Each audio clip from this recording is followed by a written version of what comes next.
Yeah, what's good, y'all? Backity, backity, back. Backity, backity, back.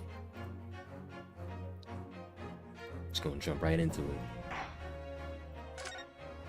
Just gonna jump right into it.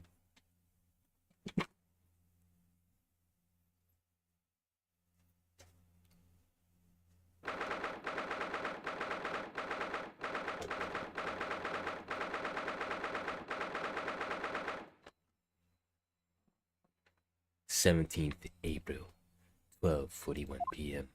Oh. We about to bring our Jojo's character into this now. Finally. Tina, how you holding up? I'm starting to feel quite warmly towards her frequent cold shoulders now.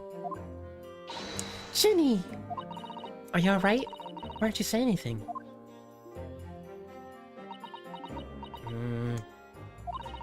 What's the point, eh? Why go to all this trouble and fight so hard? For the likes of me? What? Oh, you saw it? That picture? What picture? Ah, you mean this. Photograph taken by Hurley's red-handed recorder.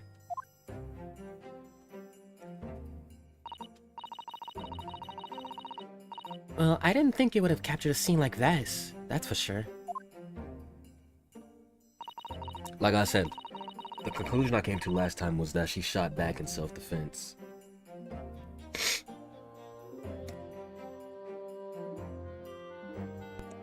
Nah, it's not gonna be towards...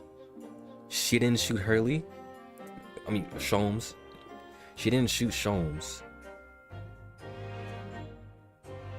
Well, actually...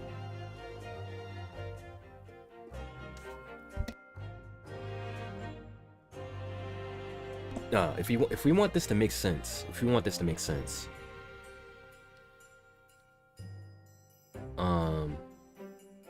the brothers shot Sholmes.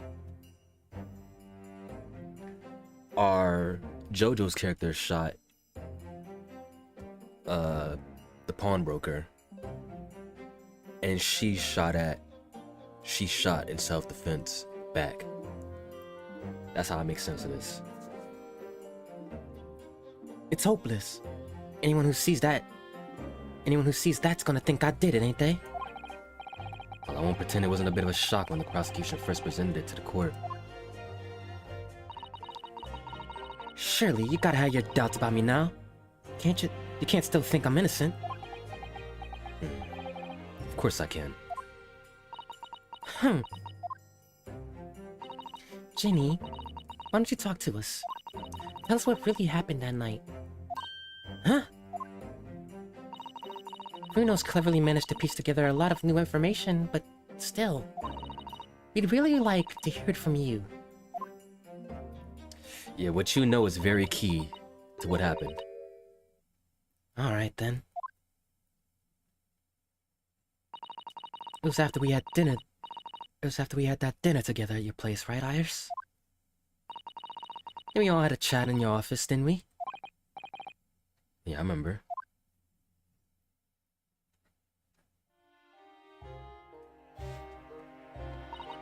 After that, I just couldn't get to sleep. So I slipped out and went down the street to the 2-to-1, to Winterbank's place. I had to know if Iris' story was there or not. The Hounded of Baskervilles.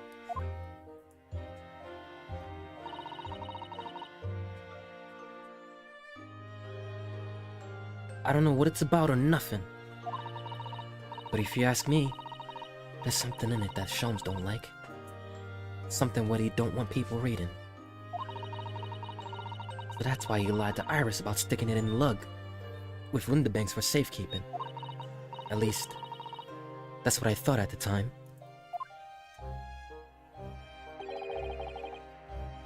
So you broke into Winterbanks. I just had to know if it was there or not.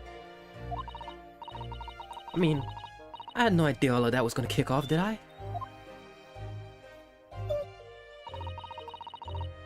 I struck the lock and snuck inside. It was dark as you like in there. So I gave the oil lamp on the counter a bit of wick. And that's when... What do you think you're doing? I nearly died, I did. The next thing I knew...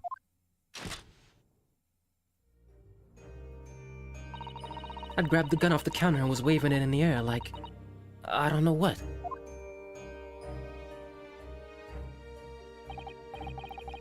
Ah, you're the girl who was in here this afternoon. I didn't think pickpockets went in for armed robbery. The manuscript. The manuscript. Have you got it here? Did Sholmes leave a load of papers with you? A story? Beg your pardon? The hound of the... something or other? If it's here, I want to see it. I'm sorry, young lady. But I'd sooner die than relinquish an article belonging to one of my customers. I don't want it. What would I do with it anyway? I just want to see its ear, that's all. Oh, you want to see it, do you? I don't know if Sholmes has really pawned it here or not. Please, just let me see it and I'll go. Oh, very well then. But for pity's sake, stop waving my gun around, would you? He was not armed. He was not alarmed by you at all. So then the old cove unlocked the storeroom door, and we both went inside. And it was there, all right. The mental script. Sholmes weren't lying after all. You did all that just to check for me, Jenny?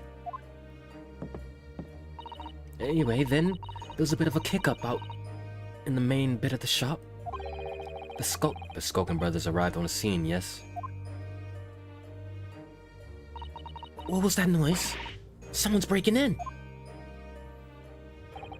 Dear me, is there some burglars convention here tonight that I don't know about? I think I forgot to shut the door behind me.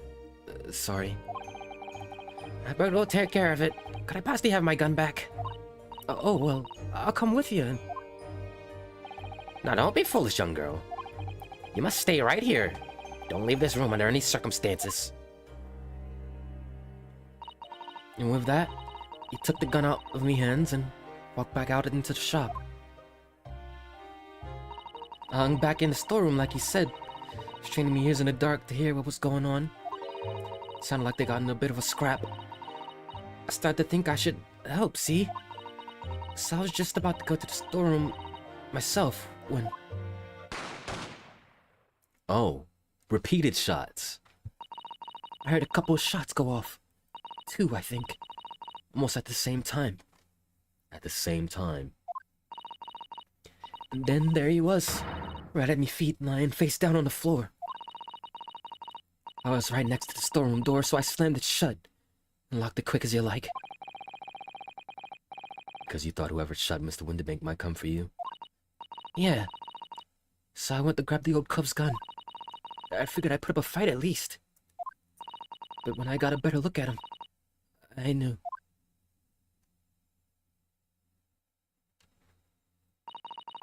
Winterbank was a goner.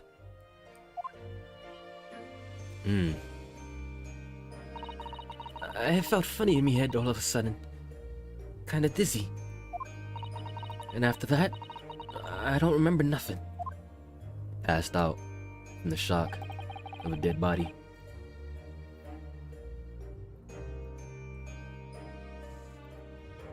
That must be when you passed out, Gina. If I hadn't done what I'd done, the old cove might still be alive. Did you tell the police everything you just told us? Of course I did. They didn't believe a word of it, did they? Of course they didn't.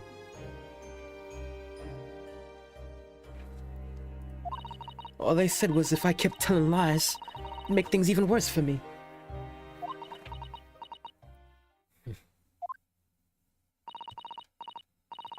It'll be alright, Jeannie. Don't worry. Just stay strong a little longer. Realna's about to put the real culprit through the mill. That cove was what? That cove was... That cove was... What? Whoa, whoa, whoa, whoa, whoa, whoa. That cove, what was there in the afternoon? That Eggert Benedict?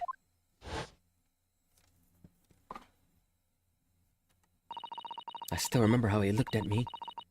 Like I was nothing.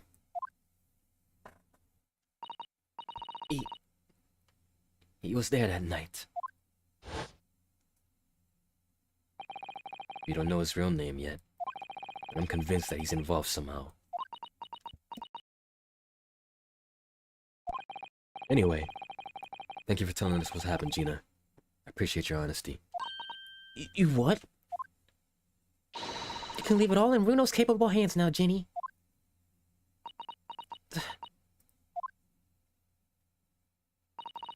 Mr. Naraodo? Yeah, what's up? How come you trust me? I don't get it. Well... I mean, have you forgotten what happened before here? Come on, it was only 2 months ago. Me and McGilded, we told you a whole pack of lies. And you got the bug trotter off with him, even though he was the killer. No, can never forget that. Oh. I did what I thought was best at the time. But the pain of that era of judgment doesn't get any easier to bear. And that's an L on our part. Still, don't forget that I also made a promise. I told you that I'd be on your side to the bitter end, no matter what. What if I'm lying? You could be working to get another killer off the hook for all you know. That's not possible.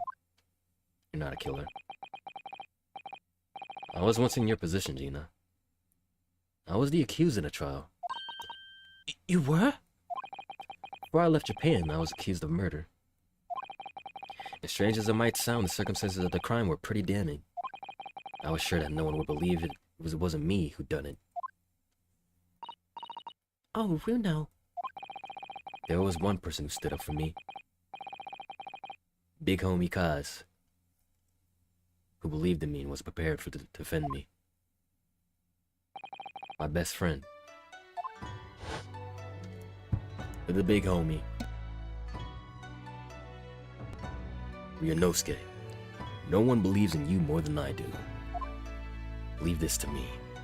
All you need to do is put your faith in me and I'll do the rest. I was so happy, I cried. But even then, somewhere inside me I couldn't help thinking, surely he doesn't really believe in me. Not completely. But I was wrong.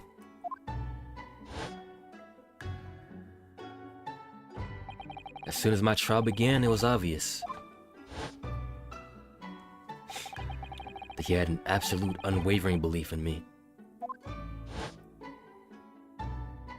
A lawyer's creed, and in turn, I developed an absolute unwavering belief in him.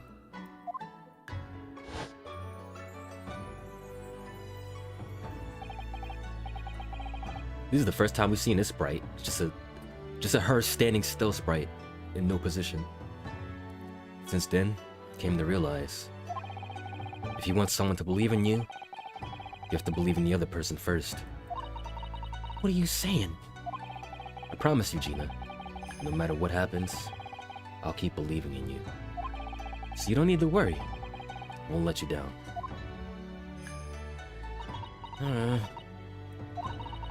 Even though... Oh.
Alright, I'm back, y'all. Sorry about that.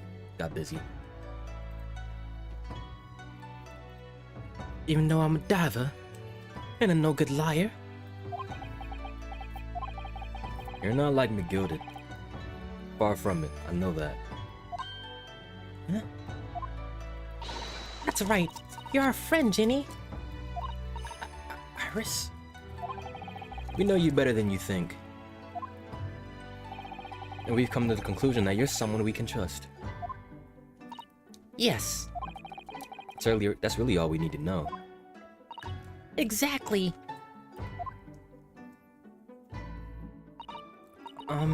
Mr. Nara Odo, I...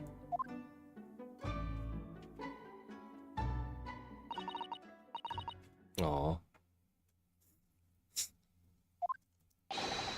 Defendant Gina Lestrade and alleged legal representative.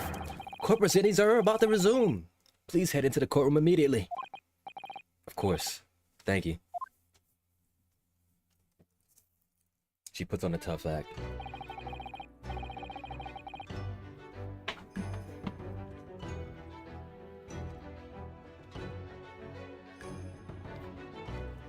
I'd been both a defendant and a defending lawyer in my time.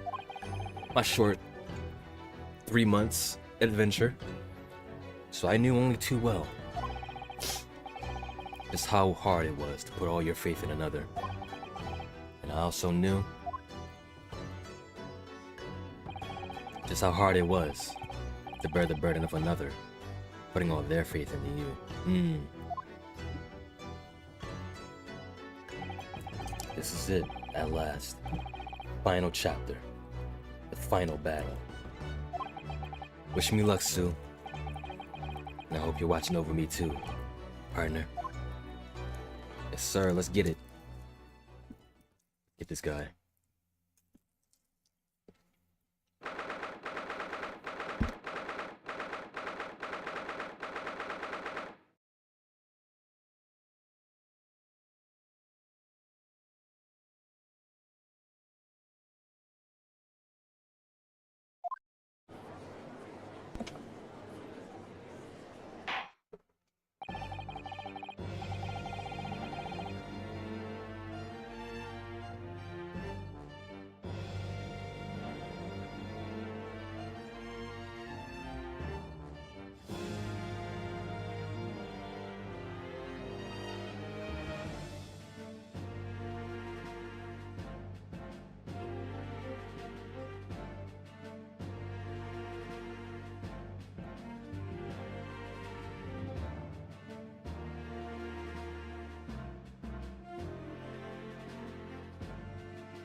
Well, my nose has been bad today, bro. I hereby call this court to order as we resume the trial of Miss Legina Lestrade. Lord Van Zeeks, have you successfully subpoenaed the witness? The subpoena was delivered to the communication station where the man works immediately, my lord. However, the heavy rain has delayed the arrival of his carriage, it would seem. I see. Then let us turn our attention to Inspector Gregson's procease of the case heard by the court this morning.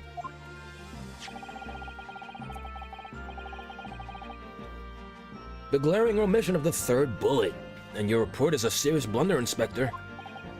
Yes, I can only apologize, my lord. And although the defense's chemical analysis of the blood at the scene makes for a compelling argument, I cannot permit such untried methods to be used as evidence in my courtroom. Yeah, it's a big mistake. It's a big mistake to cross Hurley and me. A very big mistake. My lord, the subpoenaed witness has just arrived in the building. I thought he was going to have to wait. Thank you, officer. Show him to the stand without delay. Mr. Eggert Benedict. I didn't expect to be crossing paths with him again so soon.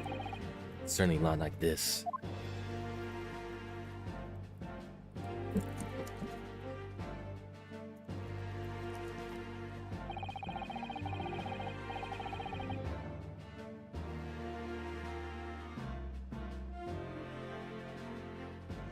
Thank you for complying with the court's subpoena at such short notice, sir. But of course, my lord. As an upstanding member of London society, it is my pleasure to oblige.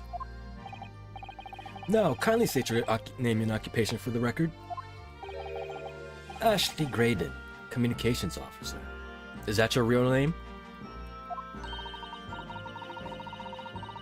Mr. Graydon and I both work at London's Central Communications Station.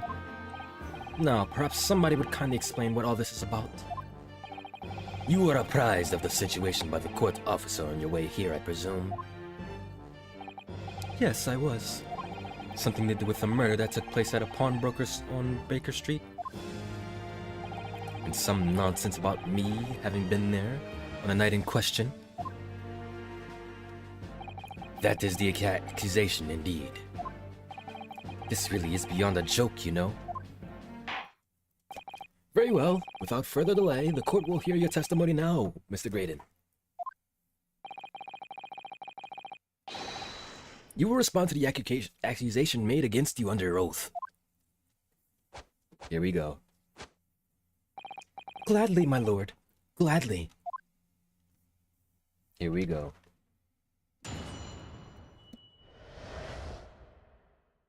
Your style won't get you through this one. Naturally, I have occasion to make use of pawnbroking services from time to time. But are you seriously suggesting I colluded with these thugs to break into the place on the night of the murder? I have no intention of admitting to such an outrageous accusation, even if certain parties here present claim that my blood was found at the scene. Some Scaramouche detective's homebrewed tincture can hardly be taken as serious evidence. Sure, we'll prove it with something else then. We'll prove it with something else. So you deny the accusation completely, do you? I must say I am dismayed. For the highest court in the land to be swayed by this self-professed detective's toy. It was the will of the jury, and our great British justice system demands that the jury's will is upheld. Then it would seem we have the misfortune of a most inept assembly of jurors today. By golly! How long am I expected to be detained here? If, following the defense's cross-examination, your involvement in this matter has not been established, you will be free to leave immediately. Good. Then I shall be away in time for our afternoon tea. Some small consolation at least. Let us not hold up Mr. Graydon any longer than necessary, counsel. Proceed with cross-examination. So, we meet again, Mr. Eggert Benedict. Or is it Mr. Graydon? My apologies, you are? Playing that I don't know you card, huh? Ryunosuke Naruhodo, defense lawyer. We have met.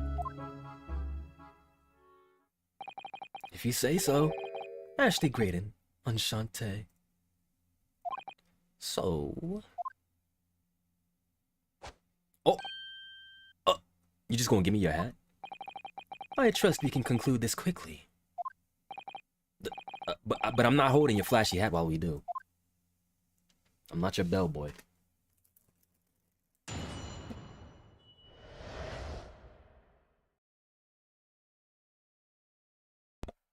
Let's do this.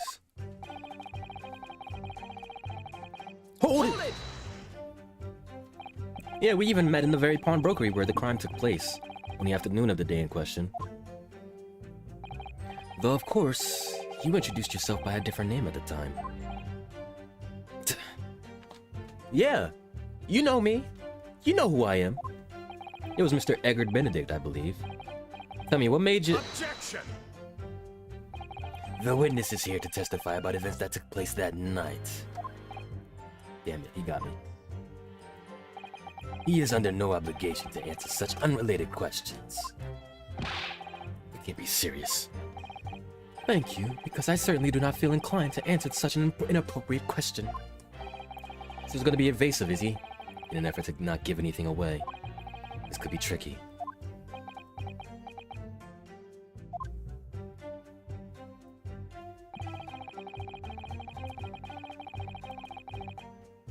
Look at them looking at him. Hold it! Have you seen these two men before? This pair? No, I don't associate with criminals. Said by a man who introduced himself as Edgar Benedict. And they look right back at him. Look at these clowns. I'd like to know who I have to thank for this. Who made this outlandish accusation against me? The young lawyer there in the black. It's a farce. Who? Whose idea was it to permit an outsider to work in a British court anyway?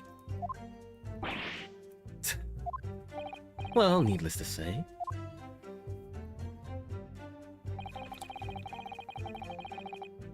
Hold it!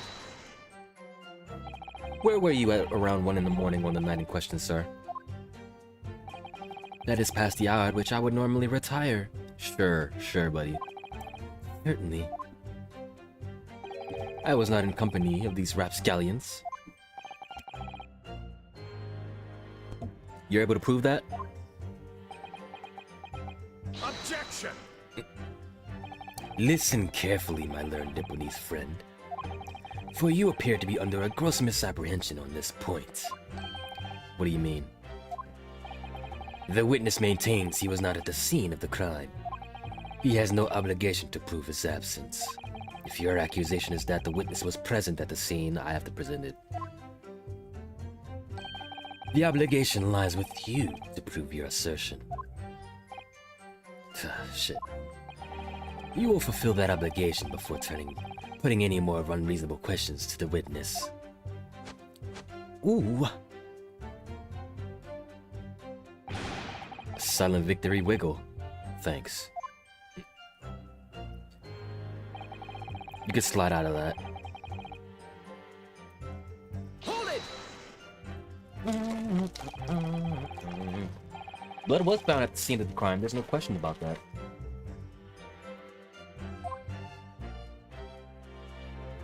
Mr. Shom's chemical analysis has positively identified the substances as such.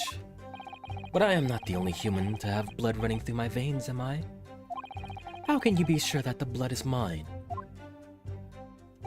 It could be equally be the blood of one of these two miscreants. Every individual's blood has a slightly different composition, it seems. Mr. Shom's chemical is able to differentiate the different bloods. Spare me the science lesson! Who is this Shom's character, anyway? Oh, I assumed all Londoners would know the name. He's a renowned detective. So even you are unable to bring yourself to say, great detective. You know how fraudulent he is. A great detective, you say? Now we're in the realm of fairy tales, are we? Oh. Excuse me! You got something to say about that? I said exactly that. I said exactly that. Mr. Skulkin? What? Me? No, the Mr. Skulkin next to you. Right, I've had it up to here about this. How many times I gotta tell you, I'm not with them. I know, you're not Big Rough Skulky. Mr. Nash Skulkin. Hey, blimey, Governor. You what? Is it not the case that when Mr. Graydon spoke, a thought went through your mind? Would you care to share that thought with the court? Me thoughts? I don't have none of them. It must have been him. You what? Mr. Nash Skulkin, answer the question, please. What went through your mind when Mr. Graydon just spoke? Nothing, honest, Gov, nothing. I was just thinking, if he waves his arms around like that much more, it'll open up the wound again. The wound? What wound? Well, he took the blood, of course. It was only 2 days ago. It ain't gonna be healed up yet. Well, thank you, buddy. So I was, well, you know, I was worrying for him and... Oh, all hell's bells. Mr. Graydon, did you hear that? What? Your comrade is worried about you, it seems. On account of your injured arm.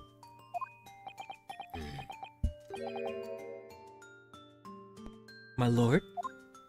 Yes, Mr. Graydon? I have no idea what these two wretches are talking about. Certainly, I shouldn't be expected to answer anything in relation to their mindless insinuations. We know that someone other than the victim was hit by a bullet at the scene of the crime 2 nights ago. And from the height of the bullet hole, that person was likely hit in the upper arm or thereabouts.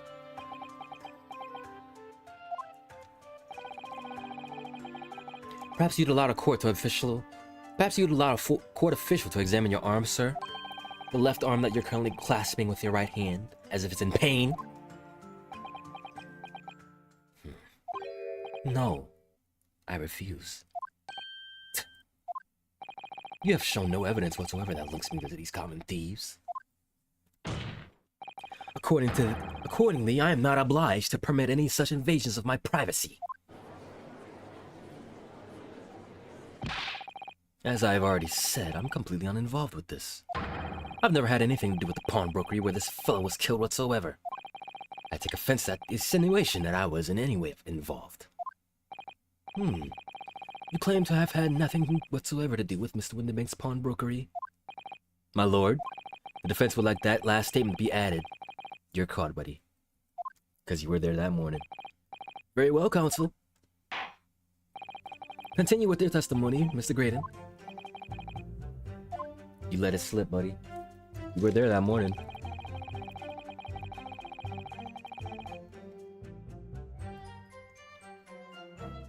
Hold it! Never had anything to do with it. You forget that I was there, Mr. Graydon, on the very afternoon of the incident. Obviously, I'm not a complete stranger to the pawnbrokers. I'm currently on the lookout for an armchair to furnish my study. Objection! No, you were there to redeem an article. I have no idea what you're talking about. Yeah. Grayson, say something. Excuse me! Say something, Grayson. Got something to add? Help me out here. Huh? Okay, Sunshine. You were there too, in fact. Weren't you, Inspector? That afternoon? Well, yes, I do remember meeting yourself and the pawnbrokers that afternoon. You, your young Japanese assistant, and the accused were all present, as I recall. And at the time, this witness, Mr. Graydon, was trying to acquire a particular article. Well now. What are you doing, Grayson? I'm afraid I don't remember too clearly. But you must.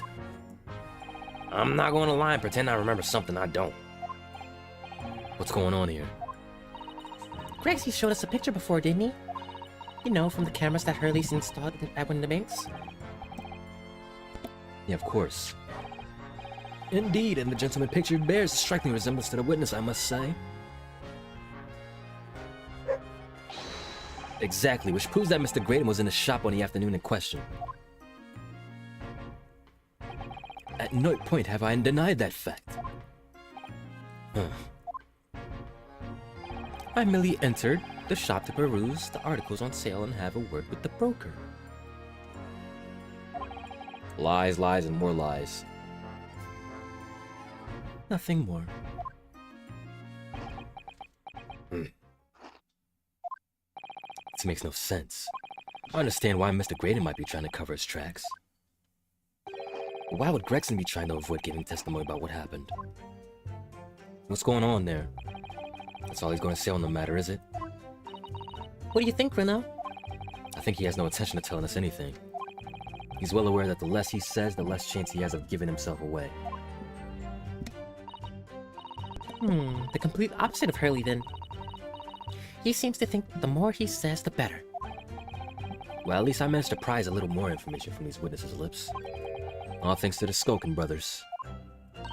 Yeah, they were the key to it after all. So he says he had nothing to do with Windibanks.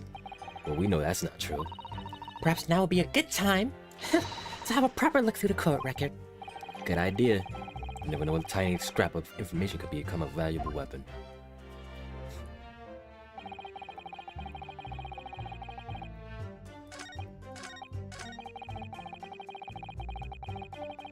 I didn't press this statement. right at the end. Don't forget, sir, that Mr. Herlock Sholmes is the most famous detective in the world.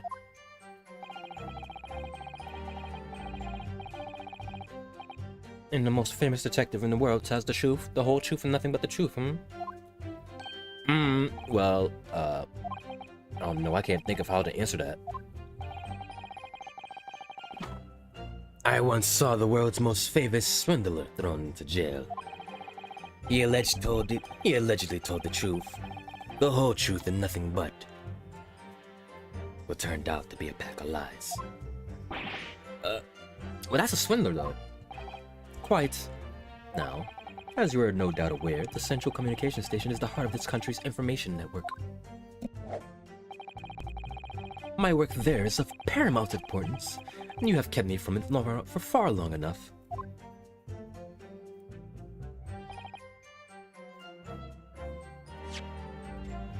Let's check our shit. Do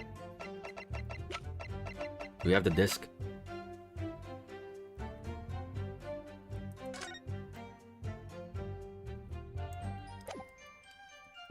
Do we have the coat? Hold on.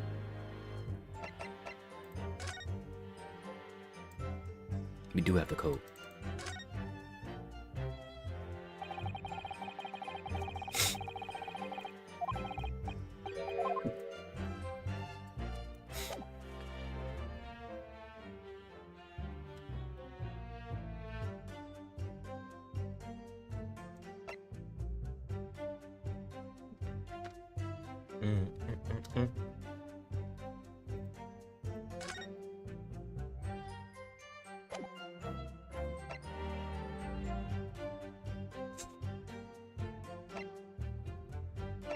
It was for the coat. But let me make sure.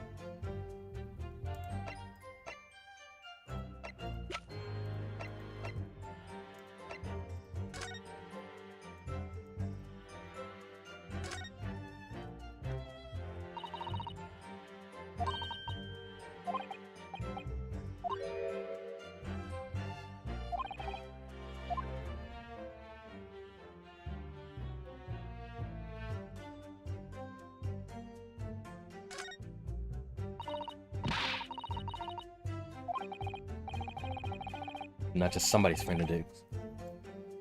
Mr. Benedict's fingertip. The man dressed in all white?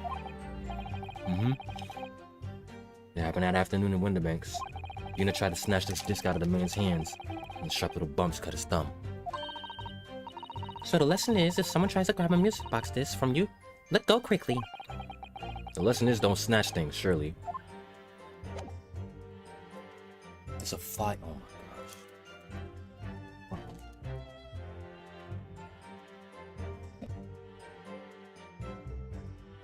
I'm trying to eat my cheese curls, but this fly is like. Get the fly swatter.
It wasn't one, it was two. Fought both of them. But I took a second to hit them. That would have been annoying. I have no cats in here either. They're outside.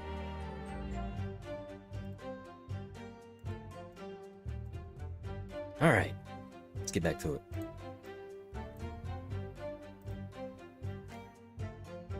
I'm sending a disc. Objection! Yeah, buddy. Have you ever seen this disc before, Mr. Graydon? Why? Is it supposed to mean something? The disc was until the day of his murder in pawn in Mr. Bunderbank's shop. It was redeemed by the defendant, Miss Gina Lestrade, that afternoon. However, somebody mysteriously appeared to try to take it away from her. And that somebody was you, of course, wasn't it, Mr. Graydon?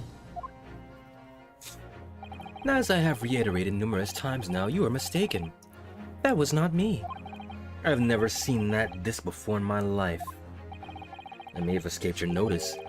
There's a small smear of blood on the disc. Ah, yes. Resulting from an abrasion of the thumb, perhaps. That's right. The surface of the disc is covered in hundreds of tiny metal bumps. In the skirmish to acquire the disc, the thumb of the person who tried to take it suffered minor lacerations. Show me your thumb. So, while the disc bears the remnants of a skirmish in the form of this smear of blood, the thumb of the person in question must bear the remnants also, in the form of a scratch. Good gracious, indeed it must. Mr. Graydon, you refused to allow the court officer to examine your arm before. Are you now going to refuse to allow us to examine your thumb?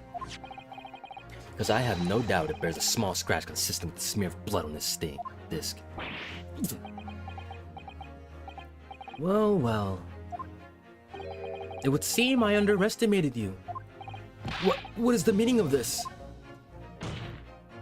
So you admit it now? You admit you have a scratch on your thumb from when you attempted to take this from the defendant? Look at you hide in your hand. Order, order. Well, Mr. Graydon? It would appear there has been something of a misunderstanding here. I did not attempt to take the disc as you put it. No, quite the reverse. What are you trying to say? It's really quite simple, you see. The disc was mine from the outset. Is there some crime in taking an item that you own out of pawn? What? It would seem, Mr. Graydon, that in this piece of evidence my learned friend has established a link between yourself and the incident. Accordingly, you will tell the court everything you know about this disc now. So, Lemur Femur, have you played the original trilogy? I have played every single Ace Attorney except for the Great Ace Attorneys. Every single one. And the Leighton ones. I haven't played those either. As you wish. Though I'm quite sure it has nothing whatsoever to do with the pawnbroker's murder.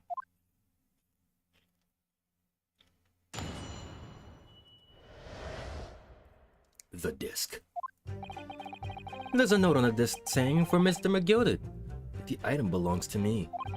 The redemption ticket was stolen from me by the accused, Gutterling. on the day in question. I proceeded at once to the shop in order to explain my situation and redeem my article. In the end, of course, the disc was taken by the police. In other words, I had absolutely no reason to break into the shop later that night. Really now? Really now? Did I hear you correctly, sir? McGill, did you say? The famous London philanthropist? Who perished in this very courtroom 2 months ago? After being acquitted of a distinctly messy murder?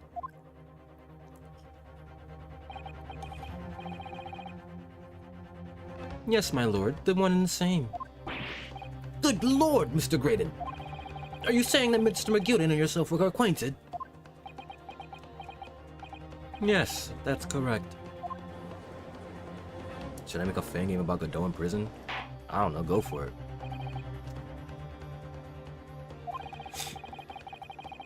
I certainly didn't expect to hear that name uttered here in my courtroom again. According to what Gina told us, this was placed in the pawn on that fateful night 2 months ago. McGill himself gave instructions to deposit it at Windibanks. It's funny that Mr. Graydon here is claiming that this belongs to him then, isn't it? In all likelihood, he's lying. She appeared that afternoon at Windibanks in order to get his hands on McGild's disc for some reason. Counsel, you will commence your cross-examination, please. You gotta break this down, the meaning of this disc.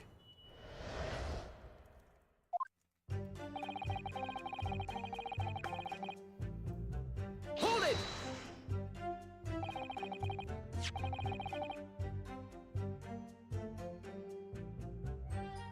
Would you care to explain how this belongs to you? As you will observe, a communications officer such as myself commands a refined salary. You are certainly exquisitely dressed, sir. So you see, I have little need to make use of the services provided by the pawnbrokery trade. However, I did once find myself in difficulties having misplaced my purse, was on an errand, which is why I pawned my fine black overcoat to the broker in question. You claim that was your overcoat? The one that was too tight for you? Obviously. And in my haste, I clean forgot that the music box disc was in my pocket. And yet, there is a note on it that reads, "For McGilded." I am a collector of rare and unusual music box musics. I first met Mr. McGilded at a gentleman's club in the city, and was interested to discover that he shared my penchant in that area. So, the disc in question. It's a pre-production sample. I promised to let Mr. McGilded hear it. But then you forgot that it was in the pocket of the overcoat you were forced to pawn. Yes, exactly. Okay, they're just chilling now. Gina didn't mention any of that in her testimony 2 months ago, did she? No, because McGilded had threatened her to keep her mouth shut.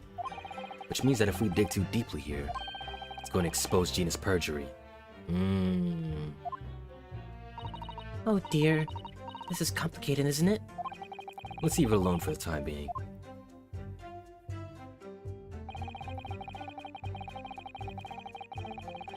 Hold it! Ticket was stolen. So you're saying that Miss Lestrade lifted the ticket from your pocket or bag?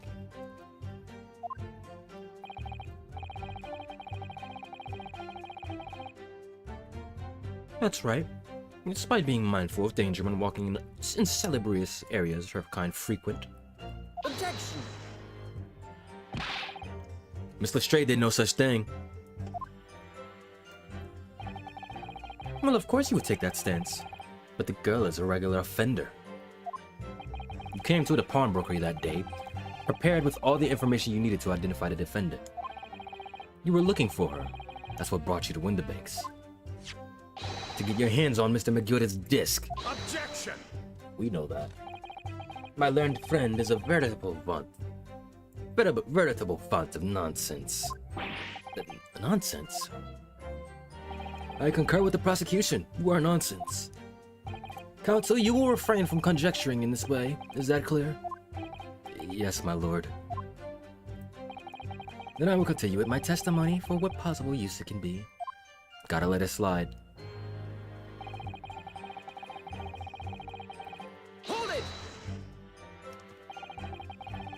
Had you ever been to Vendor Banks before?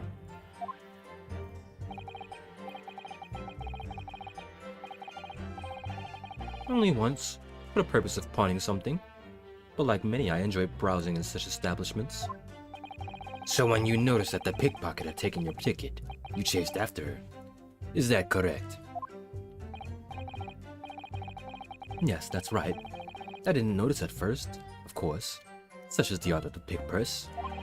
But when I did, I headed to the pawnbrokery at once. I wanted to reclaim my cloak before the thief could. I was merely trying to recover what was rightfully mine in the first place. He can say what he likes because he knows we have no evidence to contradict him on this.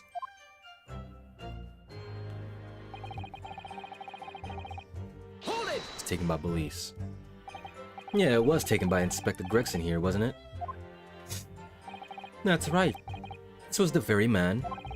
Apparently the police are collecting anything that has connections Is that right? to Mr. McGilded as evidence. You got something you want to say? Excuse me. Something wrong, Inspector? Well, what do you mean? That last remark Mr. Graydon made in his testimony seemed to trouble you in some way. No, it didn't. It's nothing. Leave it alone. Let me ask you this, Inspector. Why is Scotland Yard gathering Mr. McGilded's possessions? I can't tell you something like that, Sunshine. What is it, Inspector? Investigative secrets? Yes, exactly. You should know all about that. Magnus McGilded, who died so unexpectedly after his trial 2 months ago. A man renowned throughout the capital for his great contributions to public life. Yet he had a dark side too. Where are you going with this, Van Zieks? I suppose the police are dealing with the aftermaths of his nefarious activities, are they? That's enough! Coppers like me have duties to carry out that we're not at liberty to talk about. That's all you need to know. Duties conferred by a large Strongheart, I presume. The Lord Chief Justice appears to have great faith in you, Inspector.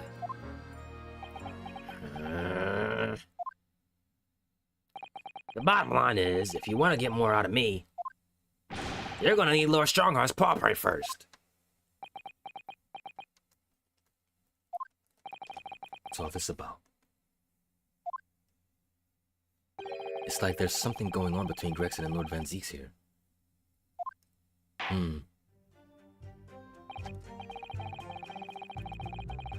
Well, it would appear the inspector has revealed all he is at liberty to reveal.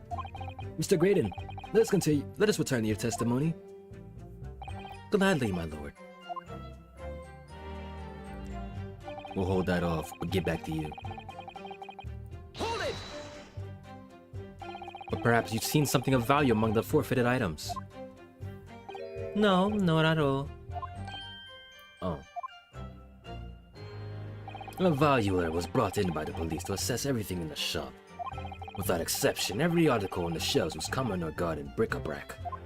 Bric-a-brac? What is that? Never heard that. The night case is clear. That you broke into the shop later that day in order to recover Mr. McGilded's disc. Have you not been listening, man? Even if I wanted to recover the disc, you may recall that it had been seized by the police that afternoon. It was no more in the shop that night than I, as I keep saying, I simply had no reason to break in. So there was nothing of there's nothing of McGilded's left in the shop that night. Nothing this man might have been after. I wonder if that's really true.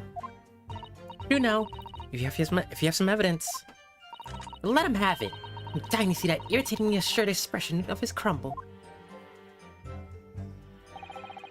McGill had slipped the disc into the coat pocket and had it deposited at Winterbanks. Then, when he realized he was going to be arrested on suspicion of the omnibus murder, he threatened Gina and forced her to take the redemption ticket. Huh. There's no doubt about it. That witness is lying through his pearly white teeth. The police were obviously after anything left behind by McGill as well. That's why Inspector Gregson ended up taking the disc into custody that day. But Grexy's being very strange about all this. There must be a reason for that, I'm sure. There must be a reason for that, I'm sure. I just don't know what that is. For now, I need to focus on exposing the fact that Mr. Graydon is lying in his testimony. Something else that he could have been interested in.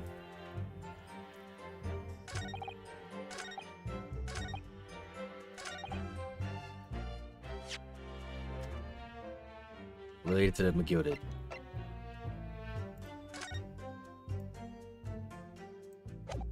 That's for the box.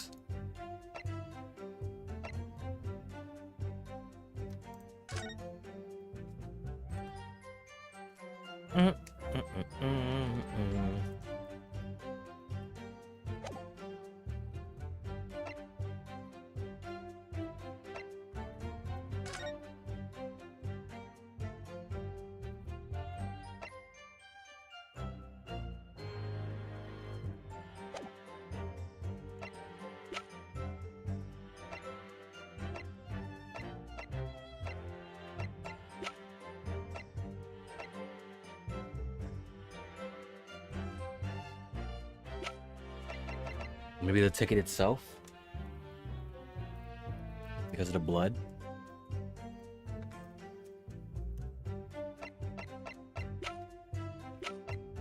Let me look at this again. Hold it!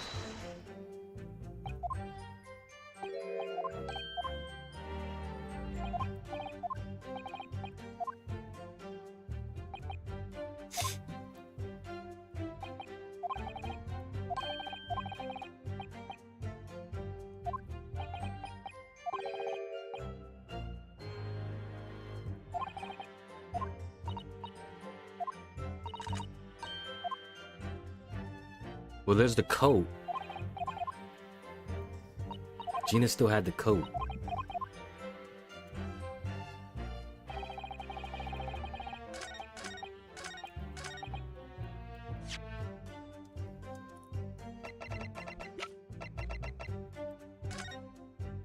Yeah, Gina still had the coat.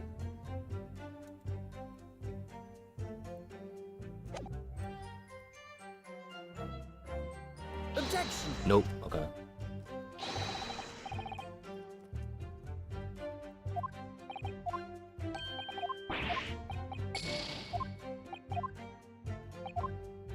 That wasn't it.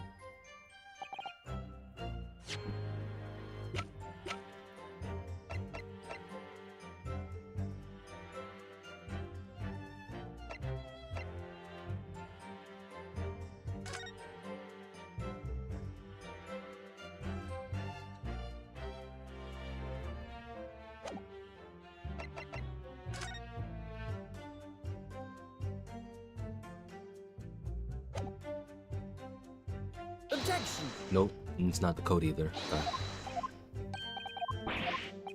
Had to check.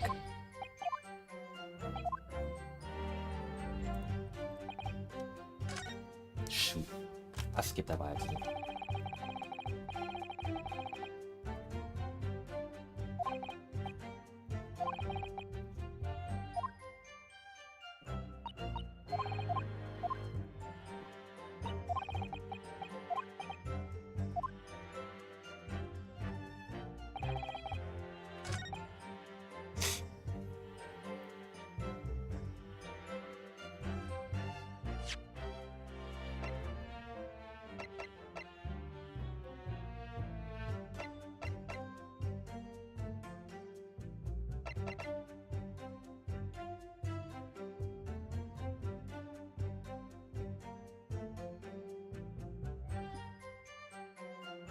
What if this is Mason's ticket? Objection! Nope. Never mind. Never mind.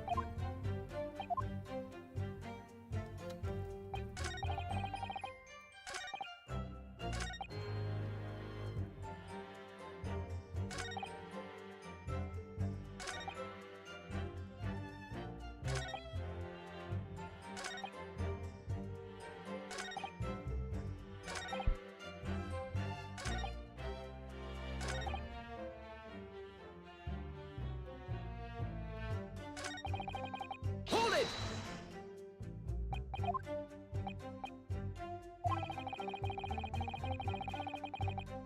Is that right? That's what the inspector said, at least, as he sees my disc. And thanks to the skirmish with the wastrel, I snagged the end of my thumb at the same time. And the disc in question is this disc here? Yes, it is. Scotland Yard have indeed been gathering items believed to have been the property of McGilded, presumably to aid their investigations in some way. Not something I would be aware of. I really didn't know the man well anyway. After all, I'm merely a communications officer with a penchant for music boxes and flamboyant poses.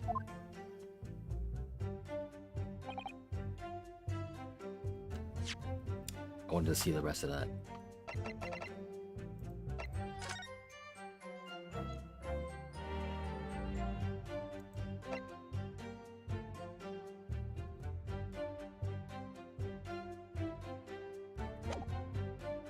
Huh.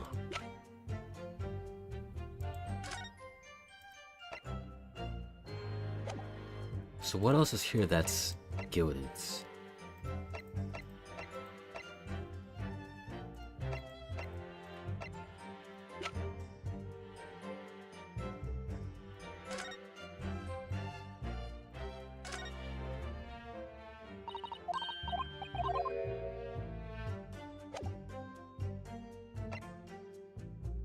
This has nothing to do with it. This has nothing to do with it.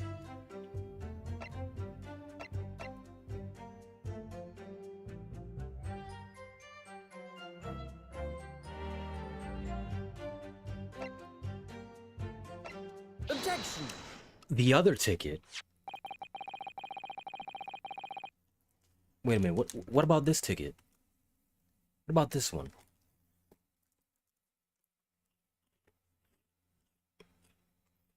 Because this is Sholmes's. This is Sholmes's.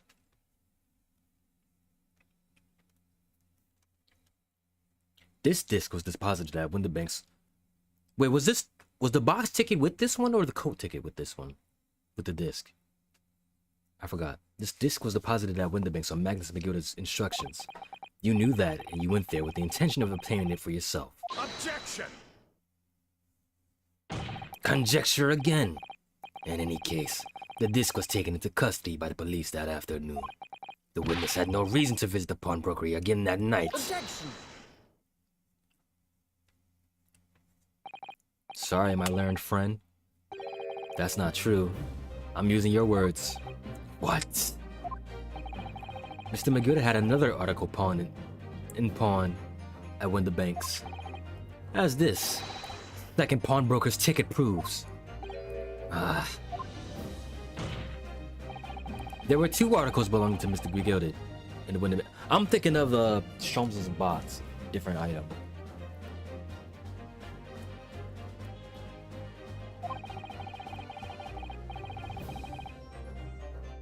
And the reason you broke into the shop that night was to recover the second one. Together with your two accomplices, the Skulkin brothers. This is the second ticket, is it? What had that man deposited? The article description reads, one small box. A rather vague description, it seems to me.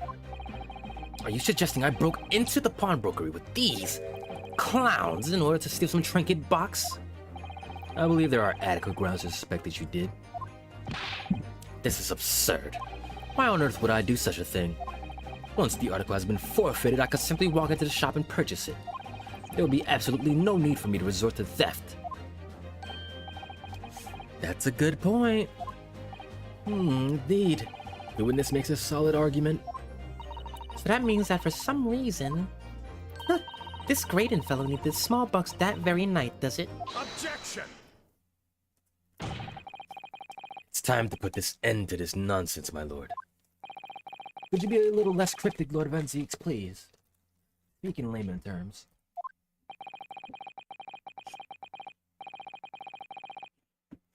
I do hate to ruin my learned friend's argument. The truth is quite incontrovertible. On the night in question, no small box was taken from Winterbank's pawnbrokery. And rest assured, the prosecution can prove it. What? Good gracious! Inspector, show the photographic prints of the court, if you please. Yes, sir. What prints? These prints were taken from one of the detective's security cameras. Hurley's red-handed recorder again. Holding on to evidence. As previously explained using this plan of the shop layout. The victim's establishment was furnished with automatic cameras in 2 locations. One was set to capture the counter where Mr. Winterbank received his customers, and the other was set to capture the shelves in which the articles were placed on for sale, once forfeited. According to the information on this ticket, McGillicud's small bags had been forfeited already. 2 days before the incident, at 9 p.m. on 13th April, to be precise. Which means it would have been on the shelves of the forfeited items in the shop front. Now, what I have here is a print taken by one of the cameras about 2 hours before the incident. That's at 11 p.m. on 15th April. The victim certainly had a full shop, it would appear. And then here we have another print. This one was taken about 2 hours after the incident. Hey, but we can look at the thingy now. We can look at our stereoscope. We have 2 pictures. I see, so we have 2 pictures to compare.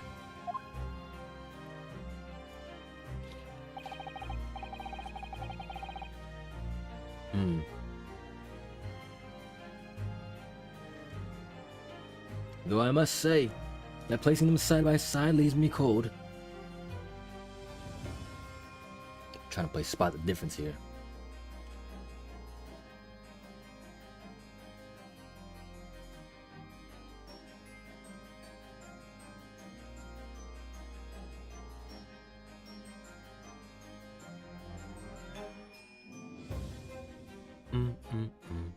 Hold on. Hold on. Hold on, I see it. I see it. That little black thing on the right was moved. Ooh. Bottom right, bottom right. Dear me, that's starting to make my head ache. Obviously, at Scotland Yard, we considered theft as one possible motive in this case. We explored the possibility that something had been taken in addition to the victim's life. So your men have already compared these 2 prints thoroughly, Inspector? Yes, sir. You didn't do a good enough job. Because I'm about to expose you right now. We counted every single item in each of these 2 photographic prints.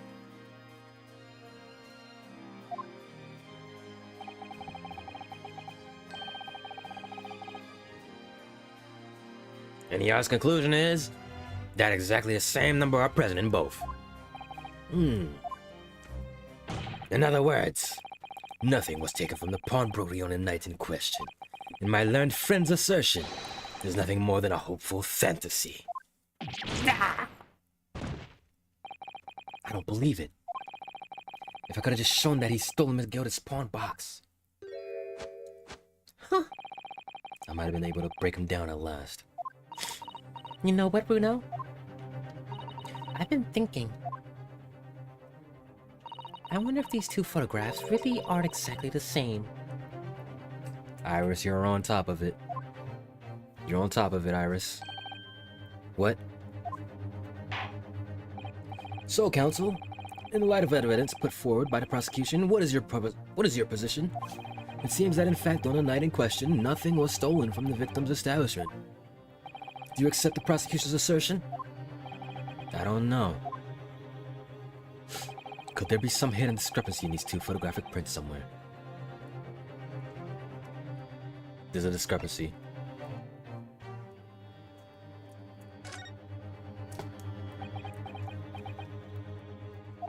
wasn't sure at first, but there's a clear discrepancy between these two prints.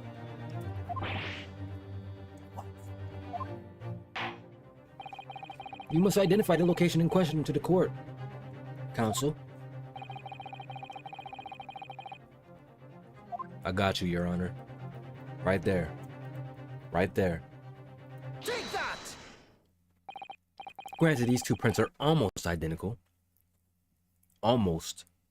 But not the same.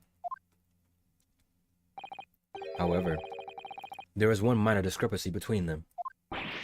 What? You didn't look hard enough, buddy.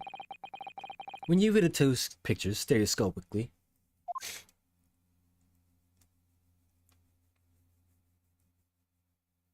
that's a box. A single area stands out as being different. Location of this small box. Let me wait. Unbelievable.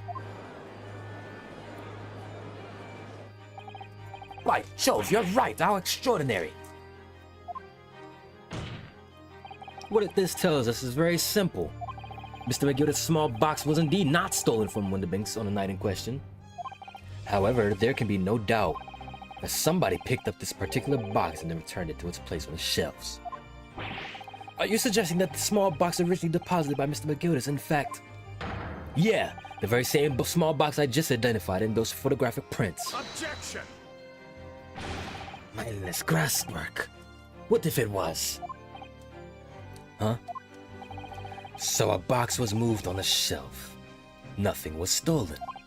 Which means, quite simply, that nothing has changed. No. That may be true, but... Alright, McGilda's box wasn't stolen. But it was moved. Somebody moved it. But doesn't the fact that it was moved change? Yup. Oh. Changes everything. I believe this changes everything about the case. How can that possibly be?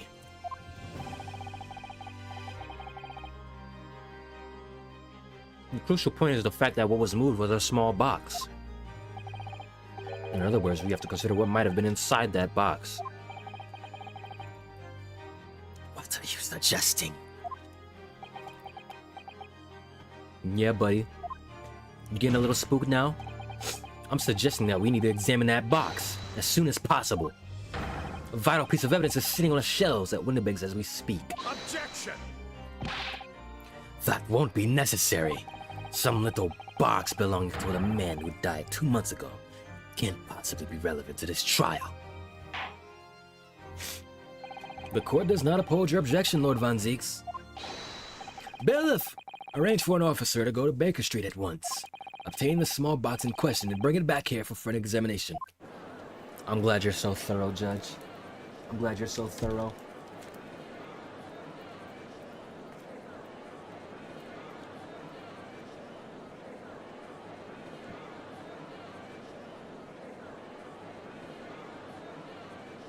I know you're getting a little worried now.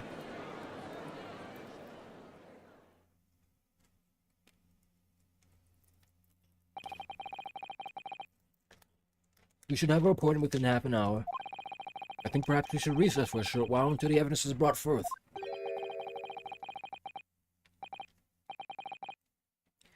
To be hoodwinked by such a farce. Disappointing. I beg your pardon, Lord Van Zieks. This is nothing but a smokescreen, a Nipponese specialty, it would seem. What are you trying to say, you being racist? My learned friend has persisted with the same line of reasoning from the very beginning. That this witness's intent was to steal an article belonging to Mr. McGilded from the pawnbrokery. Yet common sense tells us that none of the articles have value enough to be worth stealing in the first place. It's a different kind of value. Exactly! It would be beyond absurd to break into a place for the purpose of stealing such a commonplace property.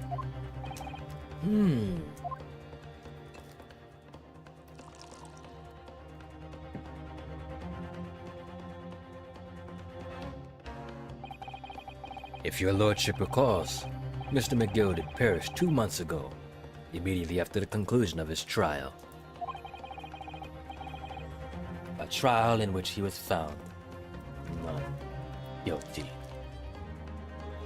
A trial in which it was established he was an upstanding member of society, his reputation implied, in fact. So I propose a toast to my learned friend in his most insightful defense. He's hanging it over us.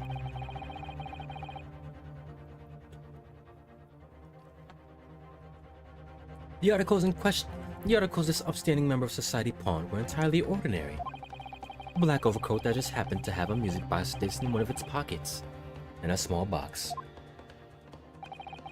I assure you I wouldn't accept even if the man tried to make a gift of such things to me.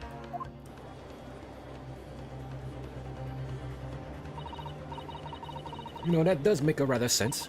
It's not as if it was girdle jewels, was it? No goodness knows, Mr. McGill was rich enough. We can't deposit cash at a pawnbrokery in quite a certain...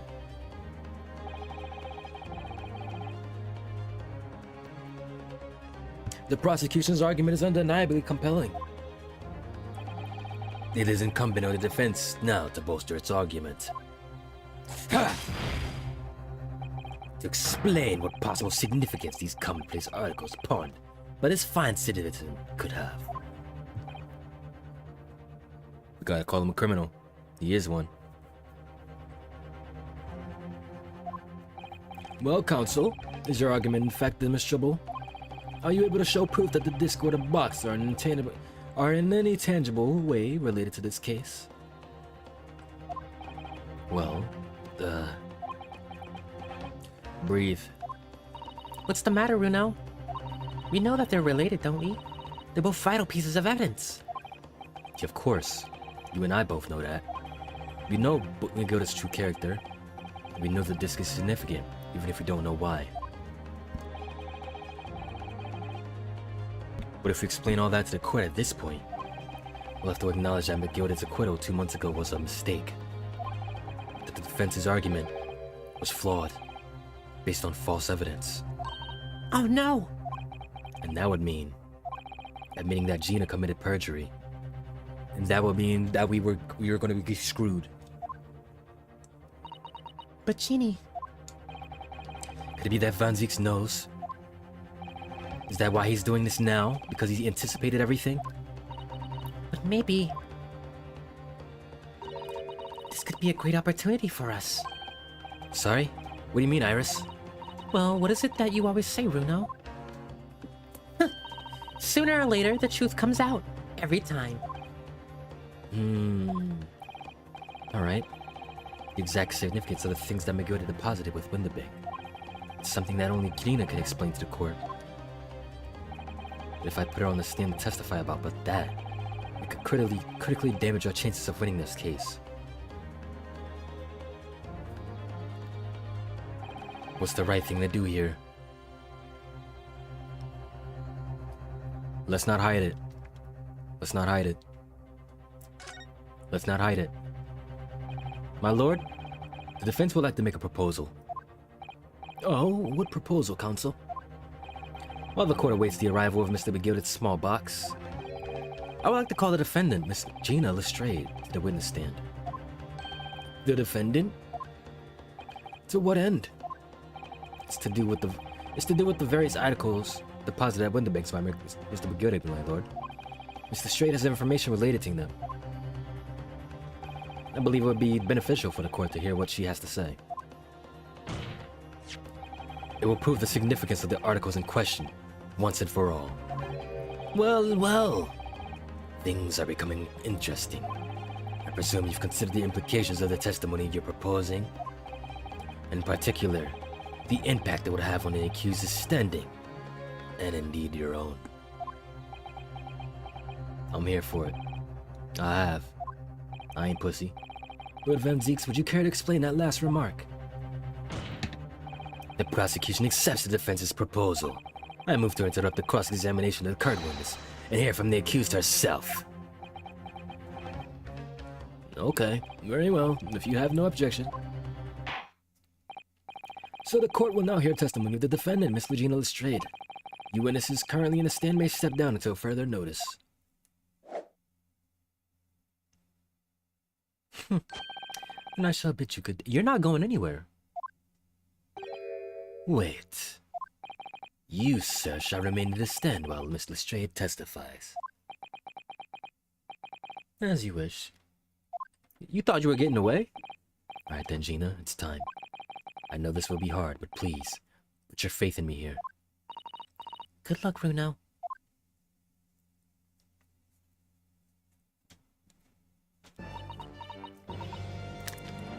Oh, and you're side by side too. Great.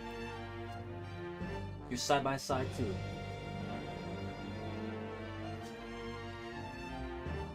Hold on, let me go this way.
Backity backity back.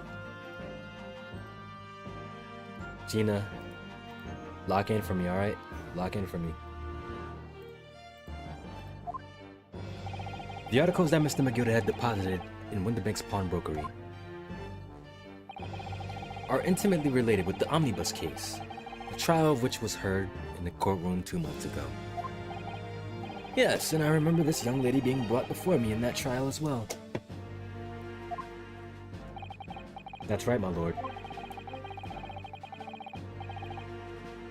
Her testimony helped to establish the innocence of the man, the defendant, Mr. McGilda. The omnibus case was intriguing, to say the least. And now here we are all again. The same players in the trial, facing each other once more. A twist of fate, perhaps. My Nipponese friend. Breathe in, breathe out. Allow me to recap the events of 2 months ago. An old brickmaker was stabbed to death in an omnibus running along London's winter streets. Apart from the victim, there was only one other person in the carriage, Mr. McGilda. Naturally, he was the prime suspect for the murder. But as the trial progressed, another possibility emerged. That the murder in fact took place above the defendant's head on the roof deck. With the body then being dropped through the skylight in the carriage below. It was Miss Lestrade whose testimony brought that possibility to light. At the time of the incident, Miss Lestrade was concealed under a seat in the carriage, hoping to pick the pockets of unsuspecting passengers. Then immediately after the trial, having been acquitted of the murder, Mr. McGill had died in this very courtroom in the most extraordinary of circumstances. A mystery that remains unsolved even now, 2 months on, as indeed does the omnibus murder itself. Be that as it may, I recall neither this nor the small box being mentioned in the course of those proceedings. Mr. Strayed? Would you tell the court now, please, what really happened in the omnibus 2 months ago? I mean... Trust me, Gina. I don't know what you mean. I already said all of what I know. And what about everything you told us yesterday from inside your prison cell? Please, Mr. Strayed. This is extremely important. But... Remember, little girl, if it transpires that you willfully withheld information on the trial 2 months ago, the Home Office will seek to prosecute you for perjury. And naturally, you will lose all credibility as a witness. Although, let's face facts. You have little credibility to lose. So what's the difference then? Yo, what's the difference? You already treat her like this. What's the difference? Ginny, don't listen to him. Please, you have to trust Bruno now. Iris, we're on your side.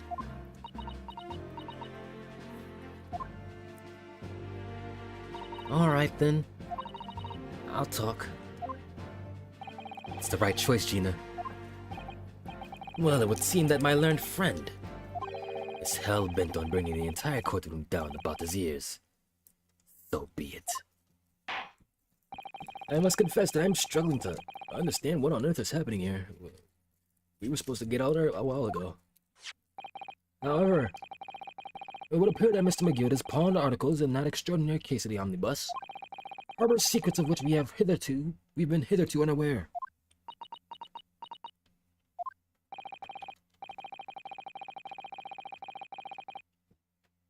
So, Miss Lestrade, you will now give your testimony before the court about the events of 2 months ago. You will reveal the truth, a commodity sorely lacking in your original statements. This is it then. Everything is going to come out. Like Van Ziek said. This could bring the whole courtroom down about my ears, but as a lawyer, I'm prepared to take that risk. We're ballsy. We gotta do anything for our client. The real truth. Truth is, that brickmaker cove was in the cabin of the omnibus the whole time. When the Irishman dragged me out from under the seat, I saw that disc on the floor. All of a sudden, I heard a scream from over me head, and a pair on the roof deck went off to call the slops. The slops? That's when McGill had slipped the driver some tin to do a run to the pawn shop round and about. He threatened me not to snitch, not to say nothing to no one about what I had seen or heard. Good grief, this is outrageous! What you just told the court bears almost no resemblance to what your testimony 2 months ago.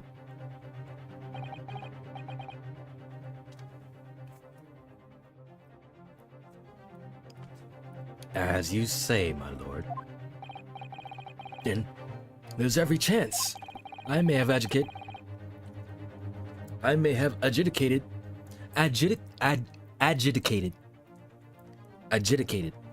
Hey Siri. How do you say adjudicated? Which language?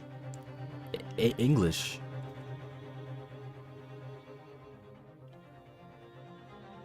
I don't need you to translate.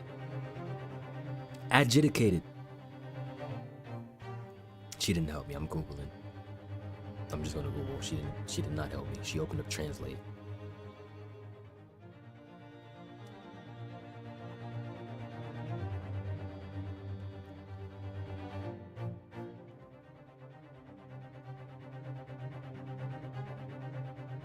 Pronunciation.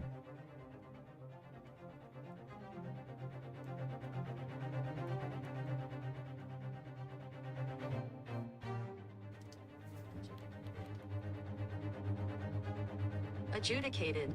Adjudicated. Okay. I was close. Adjudicated. I may have adjudicated an error in McGilded's trial.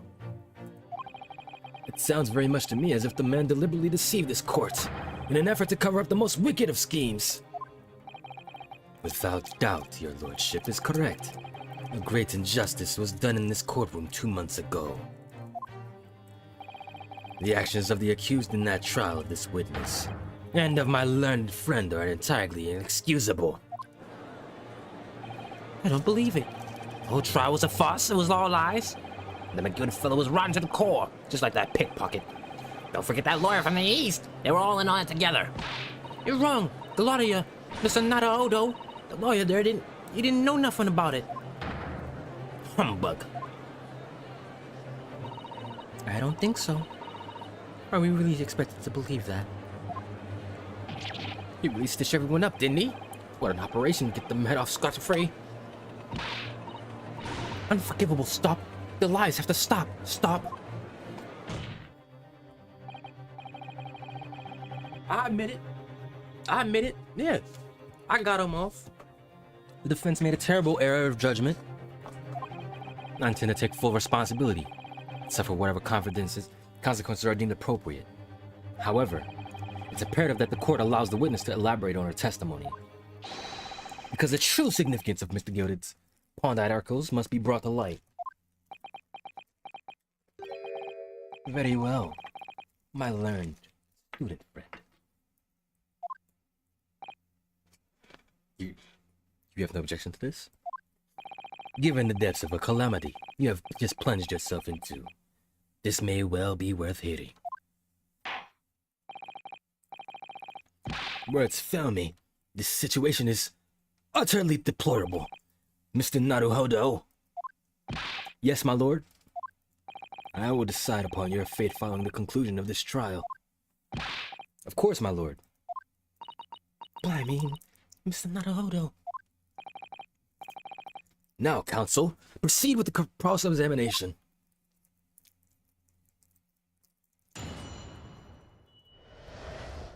Why is his back turned? Why is his back turned? The real truth of the omnibus case.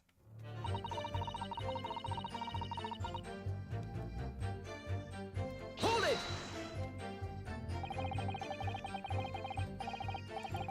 And you were hiding in the cabin at that time, weren't you, Miss Lestrade? If I remember rightly, in a storage compartment underneath one of the seats. Yeah, that's right. It's pitch black under there, so you can't see nothing at all. What are y'all doing? What are you two doing?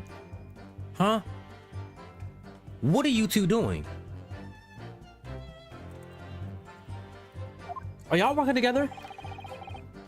Now in your testimony 2 months ago, I feel certain that you claimed Mr. McGilded was the sole passenger, did you not? False testimony, my lord. That's what he told me I had to say. But it's important that you tell us the truth now. Were Mr. McGilded and the victim acquaintances? I don't know. But I did hear him talking a lot. What were they talking about? Well, I couldn't hear it too well. But if I had to say...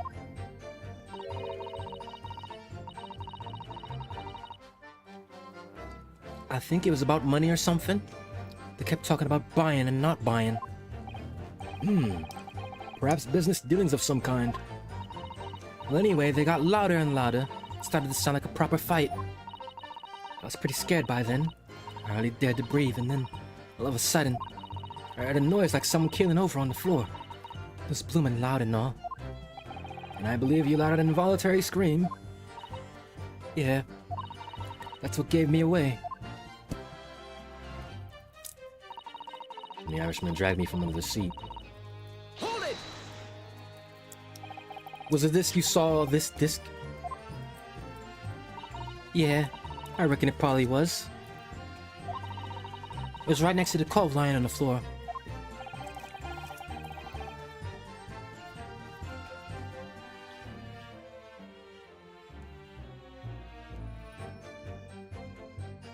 Could this disc have belonged to the victim, perhaps? I don't know, but McGilda picked it up pretty smartish. What are y'all whispering about? And then he sat the cove with the knife and his belly up on a seat. What did he say to you at that time? He told me not to say a word about what I'd seen or heard and to tell no one. About the disc and all. I was dead scared. The way he was looking at me, I thought if I didn't go along with it, I'd get stuck with that knife too. Then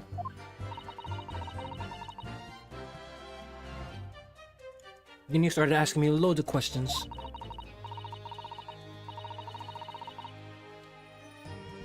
Like what my name was and where I lived and that. He asked me about being a diver too. But after a while, what had happened in the carriage was noticed. Yeah, that's right. First there was a kind of rapping noise.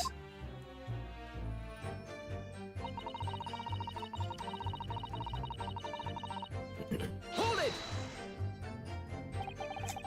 There were two gentlemen occupying the seats on the roof deck, I believe. That's right. Them two. I remember that.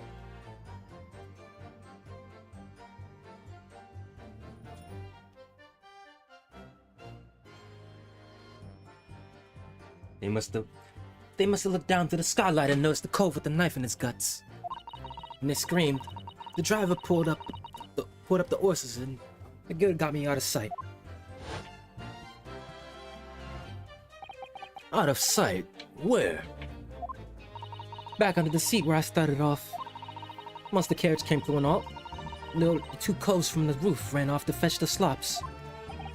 If they immediately left to fetch the police, it would appear they were entirely unrelated to the incident. So that left McGilda, the driver, and you still at the scene. Yeah, well, the driver didn't notice I was there because I was under the seat. I heard the cabin door open and a voice from outside. The driver, yes, he also testified in the trial, I believe. He got paid off.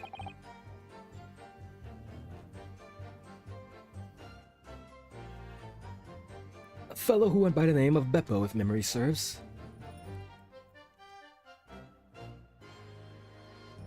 Hello?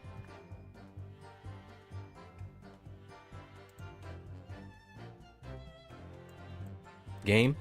Hello?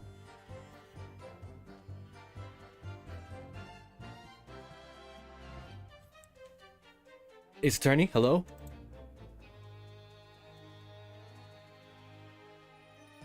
You better not have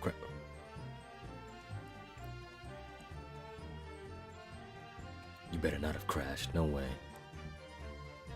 You were doing this last time too with these pauses.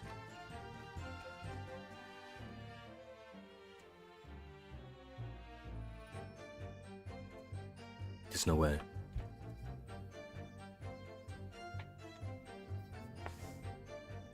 No way. Oh my gosh, okay.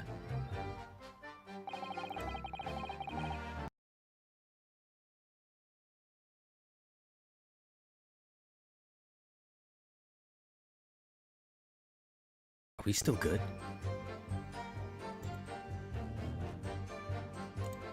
We are bugging right now, okay. Let me save.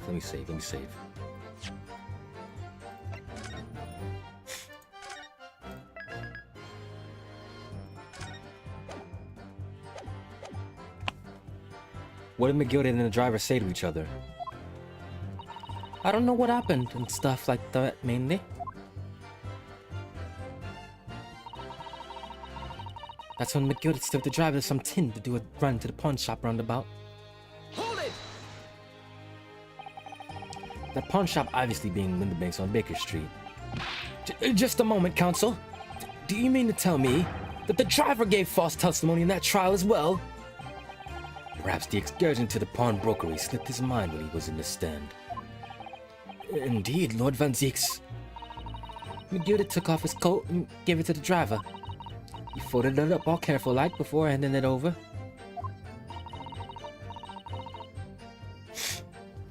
When I saw him do that, I remember thinking, that coat and what's in it, that's got to be worth a few bob.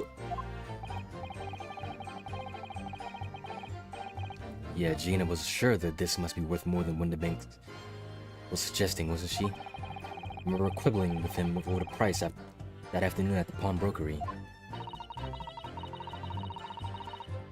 The driver looked pretty happy when McGilda flashed some brass in his face. He went off at it at a lick. Then the bog trugger called to me and told me to come out from the drag's cabin. He threatened me not to snitch, not to say nothing to no one about what he'd seen or heard. Hold it! Threatened you how exactly? Told me I'd only be able to stop if I did exactly what he said. Which included giving false testimony in court 2 months ago. Yeah, that's it. And there was one other thing he said. Which was? He told me I'd have to hang on to the ticket from the pawn shop and make sure not to lose it. The ticket? Well, I never! Said if he didn't show up, if he didn't show up to get the ticket off me before 2 months passed, I had to go to the pawn shop to pay them money to keep it in luck, to stop it being forfeit. He left me with some brass to pay for it. But really, why on earth would Mr. McGilda have done such a thing? Depositing his overcoat with a pawnbroker before the arrival of the police. It makes no sense at all. There would seem to be only one logical explanation, my lord. What McGilda had the driver deposit at Winterbanks was something he didn't want the police to see.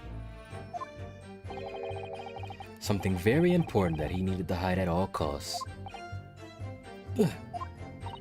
Anyway, after that, he let me go, so I legged it before the coppers showed up. Well done, Gina. It'd have been easy to tell the truth like that. Jeannie's really putting her faith in you, Runo. Yeah. To thank her, she'll have to face a charge of perjury once this trial's over. So I need to use the time we have now to get as much information out of her as possible. It's time to really go for it. Press her on every statement. I suppose I should. Oh, and another thing. What's that? Take a look at these two. Isn't that strange that they've been whispering to each other the entire time? Yeah, that is strange.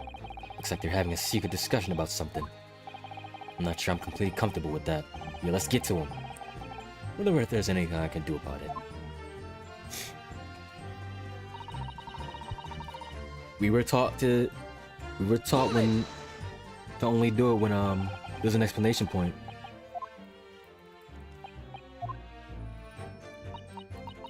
The fuck are y'all up to? Excuse me. Is there something you'd like to share with the court, Inspector Gregson and Mr. Graydon?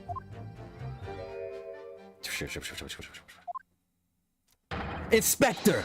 Mr. Graydon! What? Blimey, you trying to give me a heart attack? You have been whispering to each other for quite some time now. Tell us, what is the discussion about? Discussion? This fella? Pull the other one, Shine Sunshine. You think I got anything to talk about with a shady gent like this? And I have nothing to say to this uncouth detective after he deprived me of that disc that was rightfully mine. But they've clearly been talking the entire time I've been cross-examining Gina. As if they've been negotiating.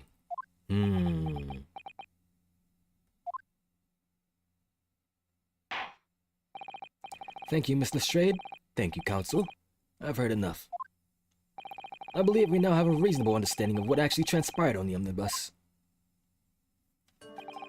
It would appear on the night 2 months ago, a negotiation was taking place on the omnibus. A negotiation concerning this disc. However, matters did not run smoothly. When the parties involved began to quarrel over price, Nagata took what he wanted by force, at the expense of the other man's life. Which proves my point, that this is clearly extremely valuable in some way, though I don't understand why as yet. And 2 days ago, precisely 2 months after the omnibus incident, the gilded coat and its contents were due to be forfeited. I didn't know what I should do with the ticket. I mean, Yukov died right after his trial, I knew that. So you decided you would try to claim the articles as your own. Well, why not, eh? They're only gonna be forfeited. Why shouldn't I have got them? Anyway, can't blame me for thinking about them. Thinking ain't no crime.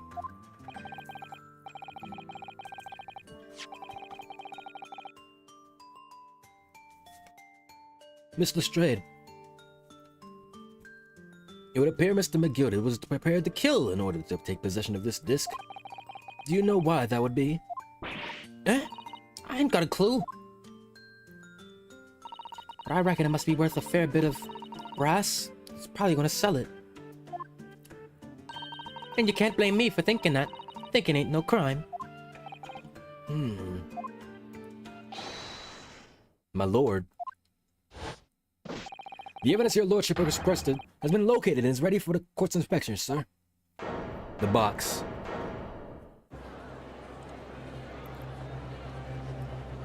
The box. Let's get to it. The mysterious little box, deposited by McGilded 2 months ago.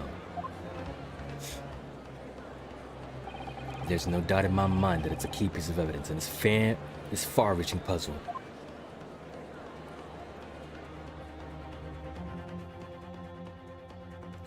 Another to be continued? Oh, we're ending this.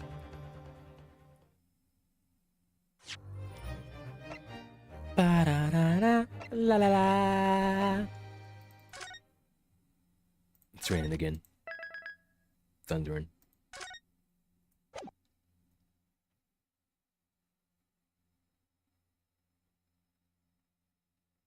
What is this? So this is the article in question, is it? The small box deposited with the pawnbroker by Mr. McGilded 2 months ago. And on the night of Mr. Winterbank's murder, the only item on the shelves that was touched by whoever broke into the shop. Quick, quick, let's open it and see what's inside. Ah, it's a music box. Good gracious, this is no ordinary box, it seems. Wow. Although in truth, I had an inkling that might be the case. It would appear that the box houses a miniature music box movement. What's wrong, buddy? Then, is it too much to expect? I think it would be reasonable to assume that it's a device for the playback of this disc, my lord.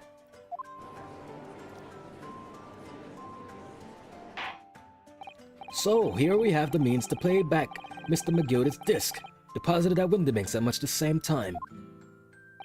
Not strictly correct, my lord. It was not McGilded's disc. It was the disc of his victim in the omnibus. But why, for heaven's sake? Are we to understand that the brickmaker was trying to sell this music box disc to Miss Gilded?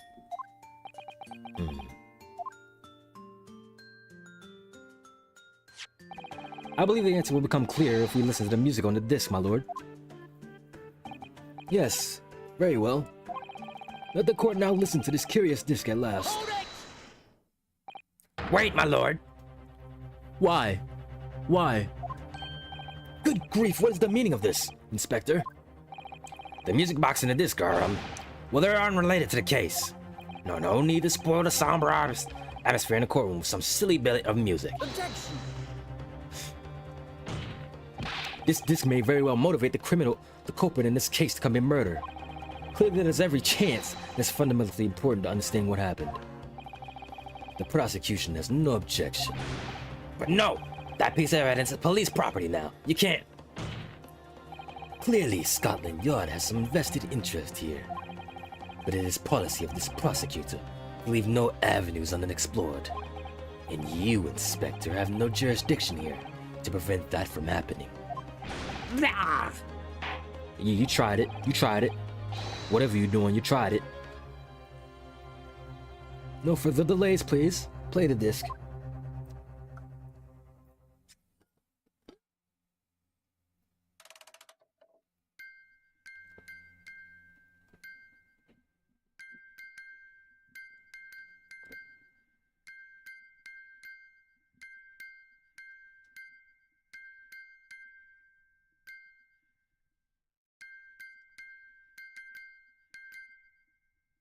This is Morse code.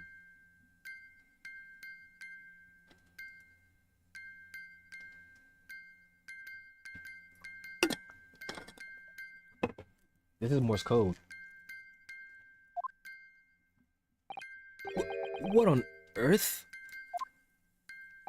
That's certainly not what I would call music. No. It's just the same note playing over and over again in an irregular sequence.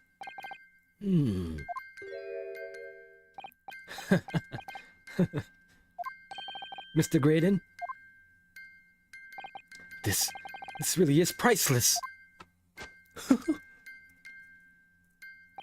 After all that, The music box is broken. broken? It can't be, can it? No, that's code. That's code. Well, obviously, in fact, I wouldn't be surprised. If the officer sent to fetch it didn't drop it in the way back to the courtroom. Well, with much regret, I feel the court must accept this music box offers little in the way of clues. Are you ready to move on, counsel? Come on. Yes, alright, it does sound as though it's completely broken, but is it?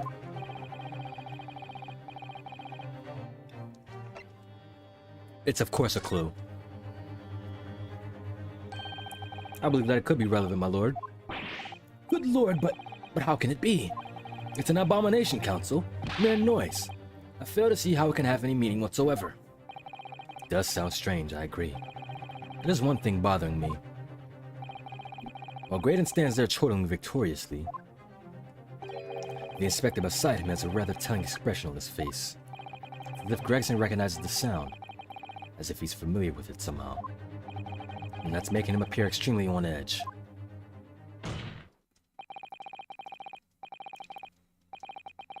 If that's the stance of the defense, my Nipponese friend, answer me this. Oh!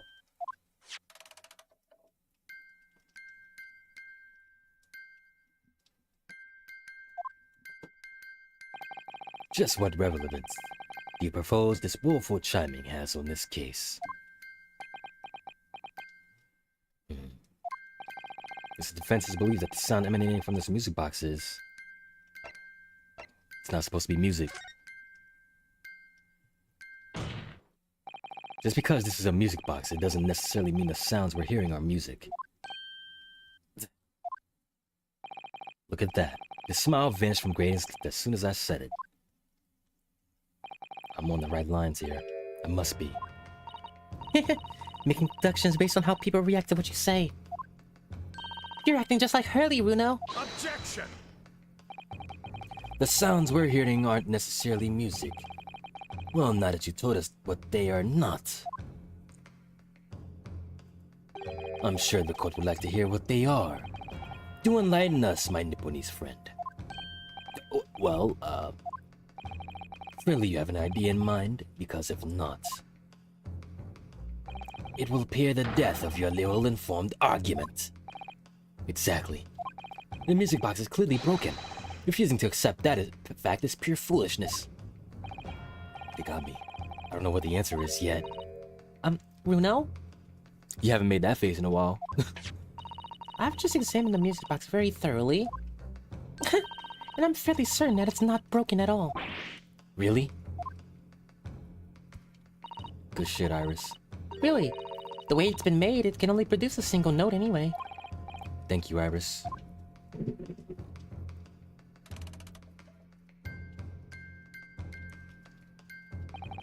Alright.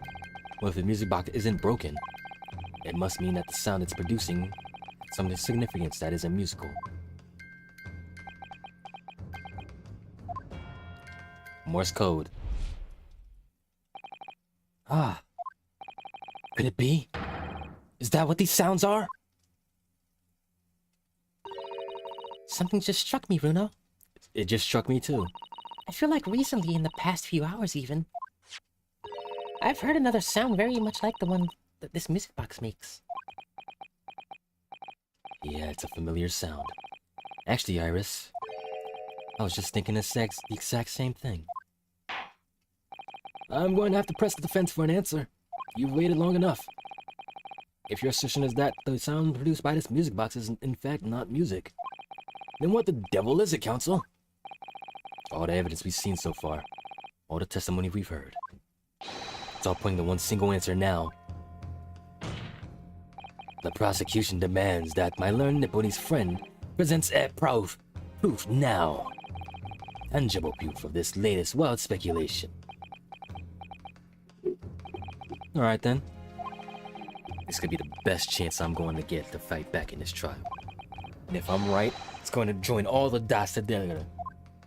I need to charge my phone.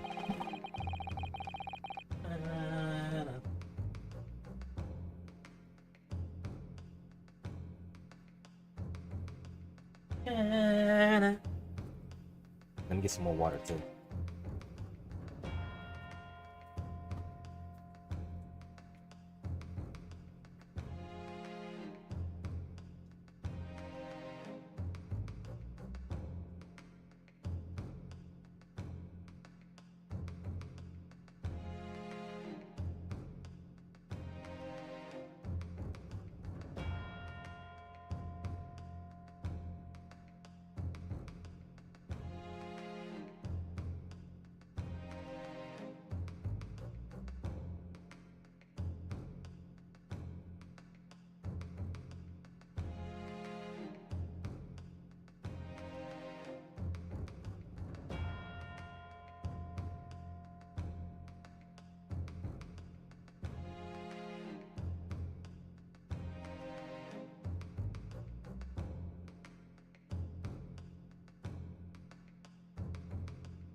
We need physical evidence, but juror number 5 can help us out here.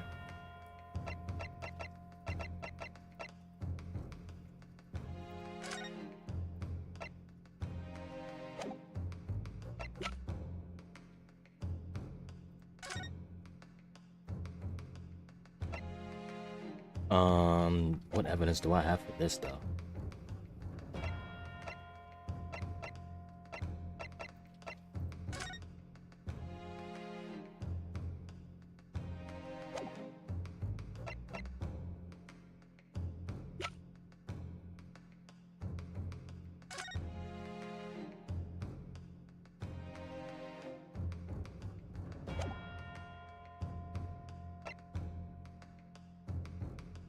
It's not none of these.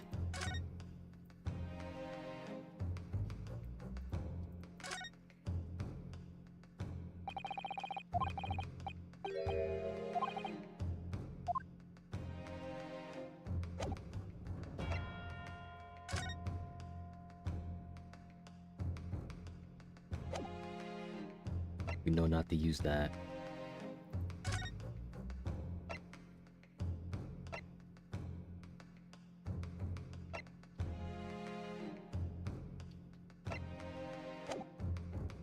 No, not to use that. No, not to use that.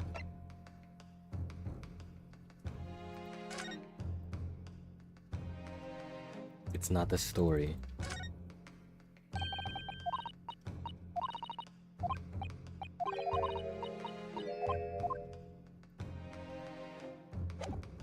Not the story.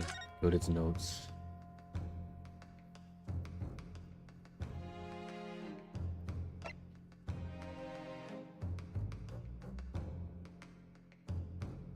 It's not this.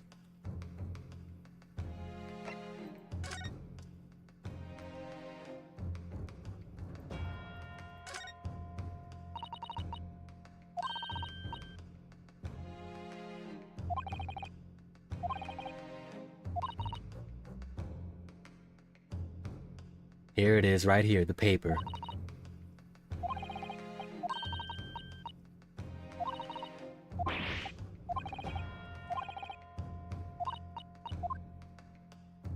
Communications. Because it's not none of these at all. It's not none of these. And we haven't used this paper yet, so send it. Take that! Send it. Communications are being sent out. Hostile. Today's paper, Council. The headline is Pawnbroker Perishes in Pick Purse Plunder. Hardly supportive of your cause? No, my lord. I was hoping you'd look a little further down the page. Further down? Ministry Mole. Classified secrets may have been leaked overseas from Ministry of Justice. Yes, this is a very serious matter, being investigated at the highest level, I understand.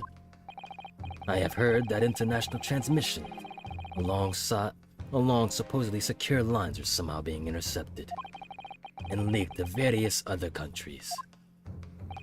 And presumably, those transmissions are in the form of wire telegrams?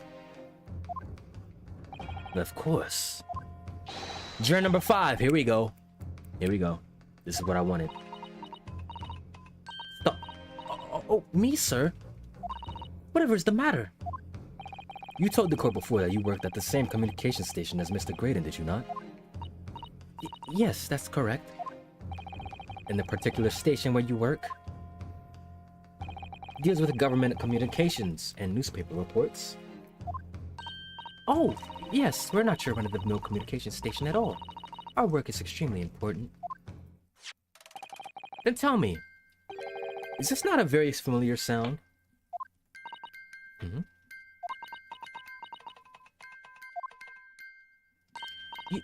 You don't mean to say, is it? That's right, madam. It bears more than a passing resemblance to the sound made by your telegram machine as you tap it.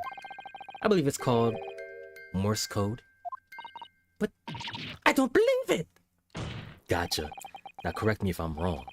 When it comes to leaking telegrams from government departments, there could be no one way more perfectly placed than a highly skilled communications officer. Are you suggesting that the music box disc contains stolen government secrets in Morse code? Yes, sir. And now you're linked, buddy. Now you're linked to this. Order, order! Please, everyone, order! But this means... this is high treason, Council! Deserving of capital punishment! Too much new vocabulary. What is this treason, and what is this capital punishment? The sort of words I'd half expect you to know. For our sovereign governments of confidential information, hostile nations will surely pay almost any price. Yes, and on that night 2 months ago, that was the very negotiation that was taking place inside the omnibus.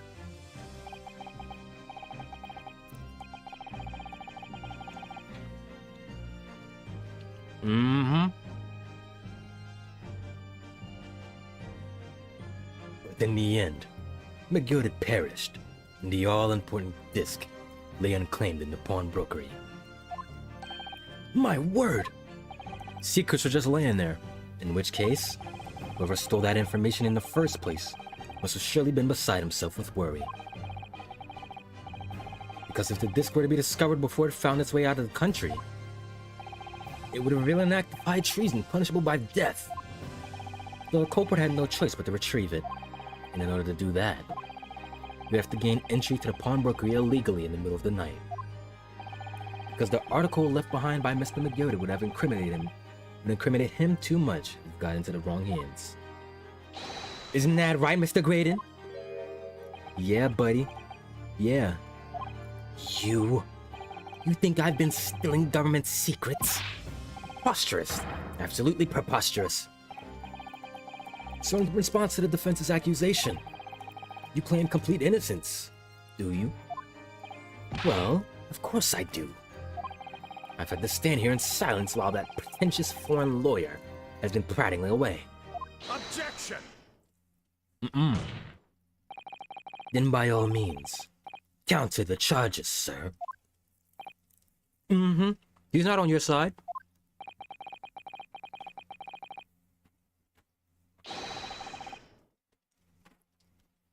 The prosecution demands the witness testifies in response to the accusations brought by the defense. Delighted, I'm sure. You're caught, buddy. The witness is reminded that the crime under scrutiny in this trial is the murder of the pawnbroker, Mr. Winterbank. That being a most flagitious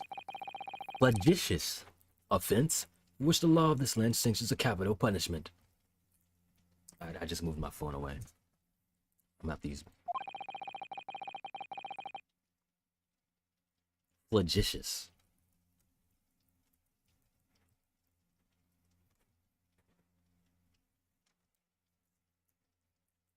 Of a person or their actions criminal. Villainous. I like that word. Flagitious.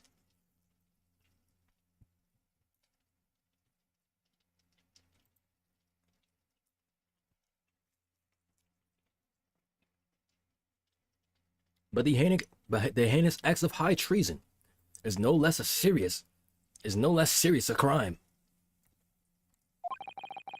I urge you to bear that in mind as you testify, Mr. Graydon. So then, let us proceed. You may... Oh. Gregson? Oh. Oh, now you're coming up to defend him, huh? You coming up to defend him? You gotta let us have a rabbit in the pork here, Governor. You got things to say. I beg your pardon? Who do you think you are?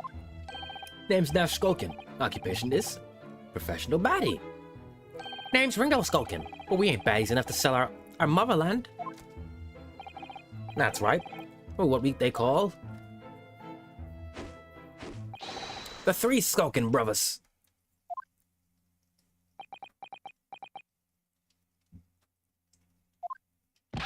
bad timing, fellas. Very bad timing. Now hold on. Gregson, are you actually a part of this?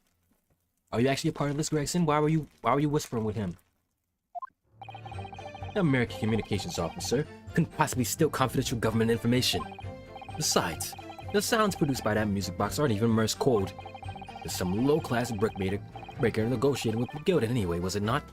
I have no relations to the man. Look, all we done is break into the gap the other night like what he told us to do. Like what he told us to do? If we'd known there was dodgy government secrets involved, we wouldn't have touched it. Oh, y'all snitching. Y'all snitching. Y'all snitching. Oh, wow. This works out. Oh. Mr. Skulkin. One Mr. Ledoux, Governor. What's up? Do I take it that you now admit to the crime? That on the night in question, you did indeed gain entry to the premises illegally? And moreover, you did so as a party of three, in collaboration with Mr. Graydon here. You did just let that slip.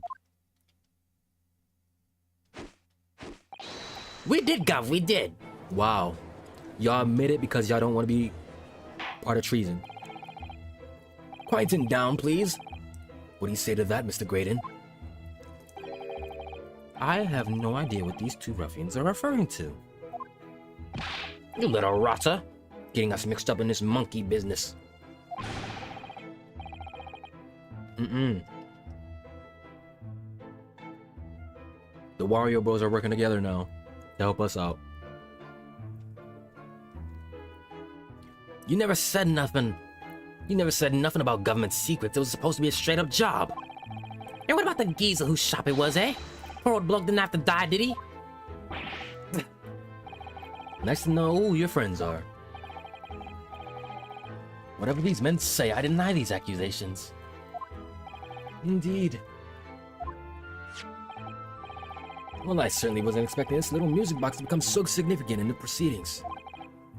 However, as it has, I will admit it into the court record as evidence. Thank you. Thank you for bringing in the evidence. I need that.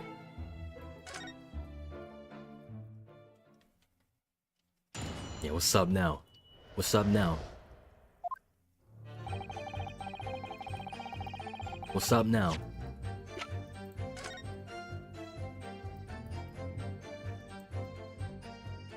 What's that? Oh, what is it, Reno? I've just noticed something about this music box. Looks like the bottom of it opens up as well. You're right! Well, come on then, what are you waiting for? Let's open it. Alright then, here goes. What's this? Look at that. There's another movement on the other side. It's a double. So does that mean you can set another disc to play back on this side? Yes, I think so. And it looks like the two movements are linked together. They're linked? So if you had two discs, they will both play back at the same time. Huh.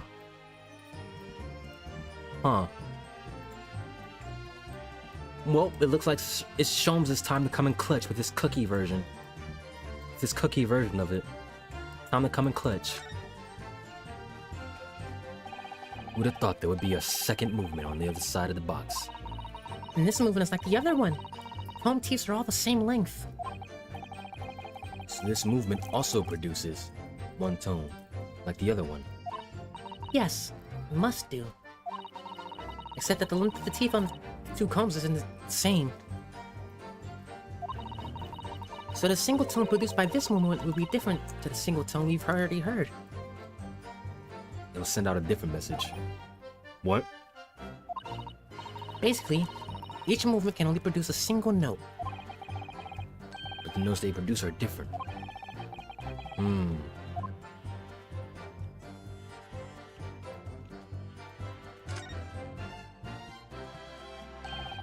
See how the former gilded fits. This sits in the music box the man deposited at Window Banks. Couldn't be a more perfect fit. But there's no question then. The disc was designed to be played in this music box. But despite that, the sounds it produces are neither musical, nor do they appear to have any meaning. This doesn't make any sense. I wonder. Perhaps there's more to this music box than meets the eye. Maybe we haven't discovered all its secrets yet. We just did. It's a dual-sided telegram system.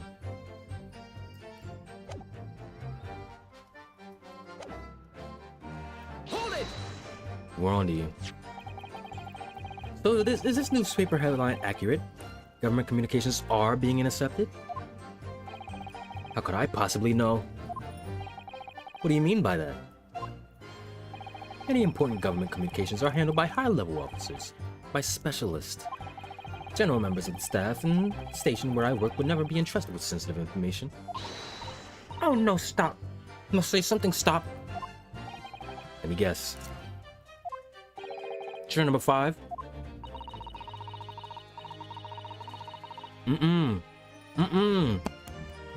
He's on our side. You regular communication station officers aren't as lowly as you're being led to believe. A team of us are responsible for setting up and testing telegraphs used by the ministry. And Mr. Graydon is the team leader. That's fascinating. You're getting ratted out, buddy. Great, and its highly skilled operator, stop. Currently in presence of idols, stop. So you had equipment. You had access to the equipment used for these confidential communications, Mr. Graydon. Well, whatever. The transmissions are always made behind closed doors, so they can't be heard. In any case, all messages are sent and ciphered. No employees can possibly understand them. Oh no, stop. You must say something, stop. Mr. Graydon regularly attends meetings with ministry technicians and the ministry communications team. He assists them ensuring that there are no errors in important international communications. And he's received the top prize at the Cipher Cracking Convention 5 years in a row now. That's fascinating. Say more, please. You just shut up. Graydon is highly skilled officer. Operator, stop. Currently in presence of idol, stop. Well, your idol would appreciate it if you keep your mouth shut. She should really pick her idols more carefully. I tell you, this lawyer's accusations are completely unfounded.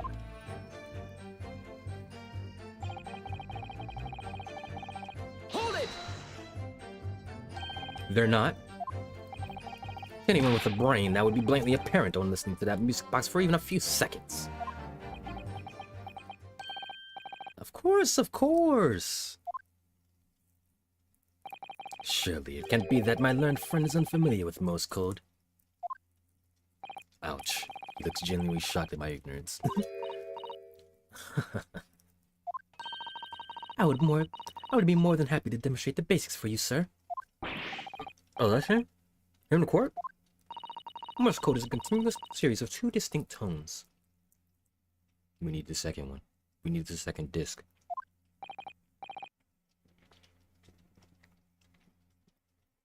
Tones, you say? Yes, a short dot and a long dash. By combining those in different ways, you construct letters. I see. For example, this is A. And this is B. But when you listen to the sound produced by this music box, you only hear one tone, don't you? But it sounds so similar. The rhythm of it is the same in everything. But there's no discernible meaning to this apparently random sequence of sounds. So your assertion is fundamentally flawed. This is not Morse code. Ah, no! Really, you shouldn't be so surprised. What did I tell you? That music box is nothing but a worthless piece of scrap. Perhaps you might consider studying your subject matter before casting aspersions in future. Stop. Nothing to say but stop. Oh, it's so frustrating, isn't it? Iris? I mean, if the government secrets were somehow being leaked using the music box, so many other things would slide into place so nicely. There'd still be something I haven't considered. Would it really be impossible to use this music box somehow to play back Morse code?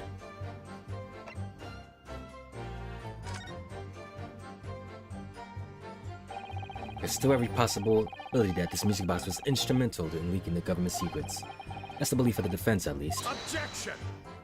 We need the second disc. Does it please you in some way, my Nipponese friend, to repeat the same line of argument ad infinitum? It's already been established that to be Morse code, two tones are required. Dots and dashes. Yeah, I'm well aware of that. Then, what? Well, it would appear the defense has a hypothesis to put forward. You had better present your idea at once, counsel. How do you propose that this music box, which appears to produce only a single tone, could have been used to decipher secret messages into Morse code? Show 'em. Show 'em.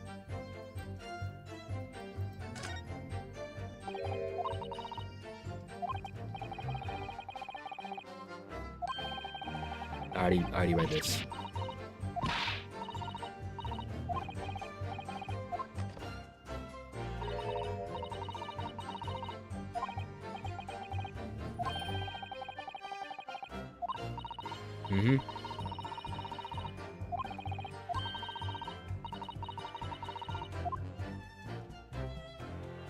Got it! Got it! Good gracious, what am I looking at here? Another movement on the other side of the music box. You're caught, buddy. It appears, my lord, that the two movements are linked together. In other words, you can put two discs in this music box, And the sounds of both will play at the same time. Good heavens!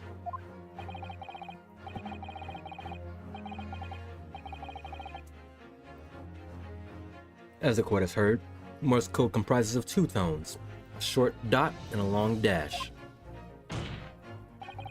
With a second disc in place, this music box can be used to generate Morse code and convey a message.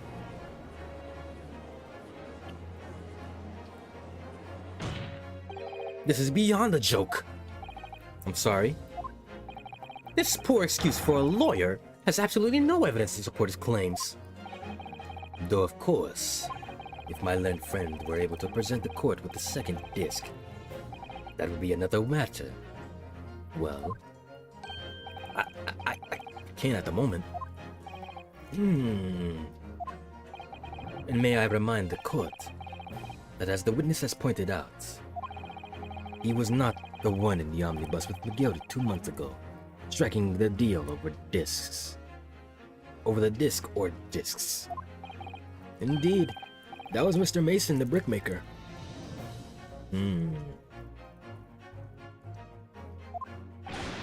Exactly! I had nothing whatsoever to do with it.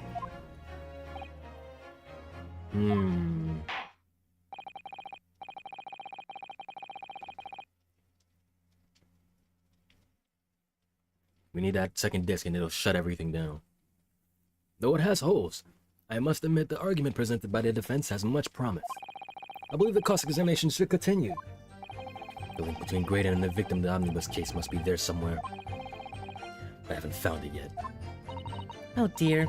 Looks like you need to give your argument more strength, you know. You reiterate your testimony, if you please, Mr. Graydon. If I must, no, I maintain exactly what I did at the start of this pointless cross-examination.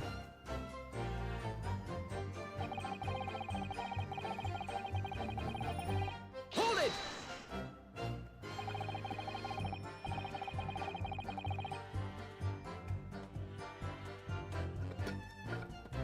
So 2 months ago in that omnibus, McGildy killed the brickmaker and stole the disc. Mr. Mason was a single man with almost nothing to his name. It seems he lived in an artisan quarter some years ago, but people there remember little about him. Doesn't make much sense though, does it? How would a humble brickmaker come acquire secret government information? How indeed? With a smirk face. There must have been somebody else involved behind the scenes in all this. Somebody who acquired the disc and gave it to Mr. Mason in order to take it to the meeting with McGildy and negotiate a deal. Dear me. You may have it in for me, sir, but I assure you, I have far more class than that. An old brickmaker from an artisan quarter and this well-to-do communications officer. If only I could find some evidence to link the two of them together. I'm about to wipe that smug look off your face. If you have nothing more to add on to that note, let us return to the witness's testimony.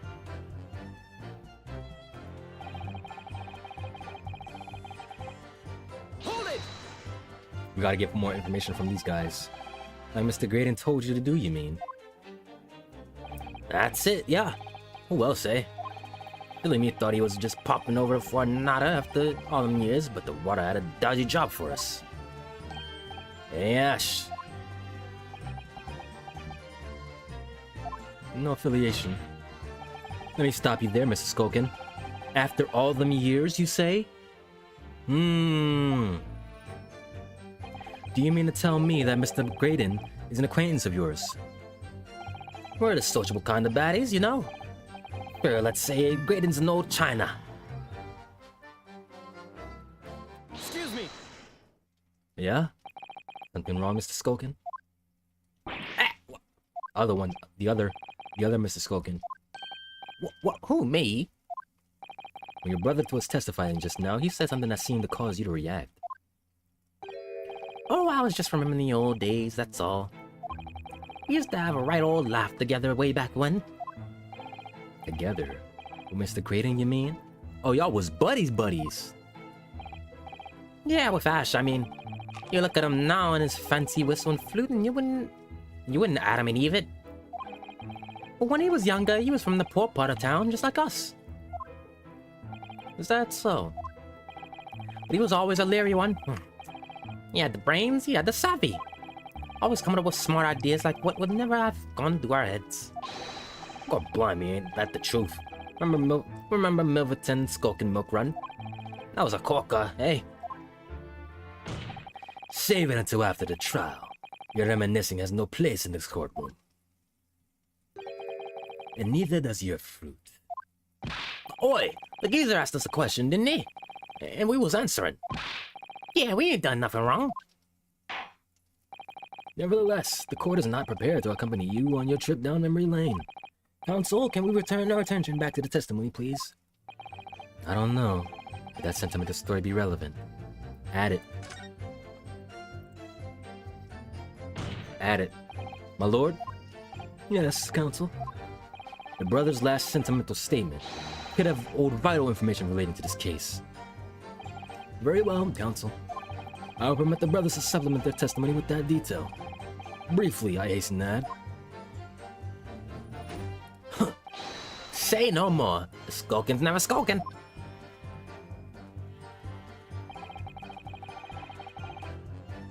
Milverton.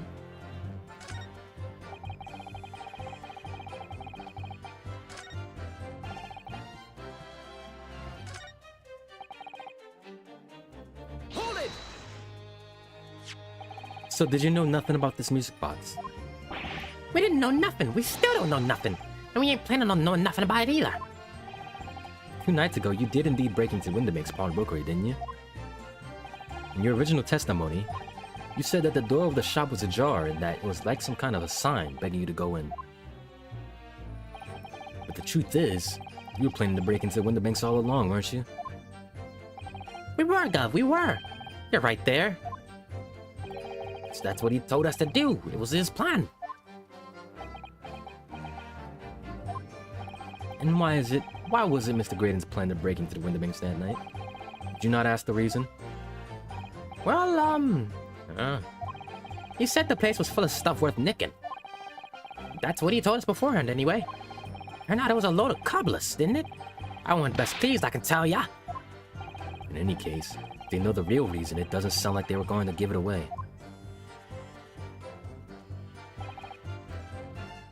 Them were the days.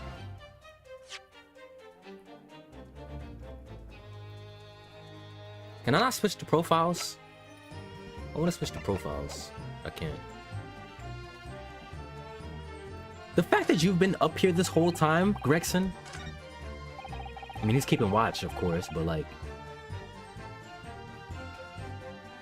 I'm starting to get sus of you, buddy. Hold it! I'm sure I'm gonna regret asking, but... What exactly was that? Some kind of business? Just a little scheme we had going back when we was youngsters. Bit of fun, really. Delivering fresh milk to the locals. That's what it was all about. That sounds alarmingly legitimate. Must be a catch. Suppose since we're here, I should ask them to elaborate. On what?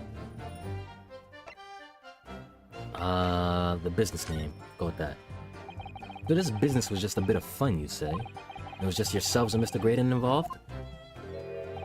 Yeah, that's it. Milverton and Skulkin's milk run, was it? Yeah, that's it. And where did the Milverton part come from? All right. I thought a clever clogs like you would work that one out. That is. Enough of this. That's your real name. How much longer are we expecting to listen to this drivel? Shut your ass up. Let me guess, you don't accept anything these 2 witnesses are saying?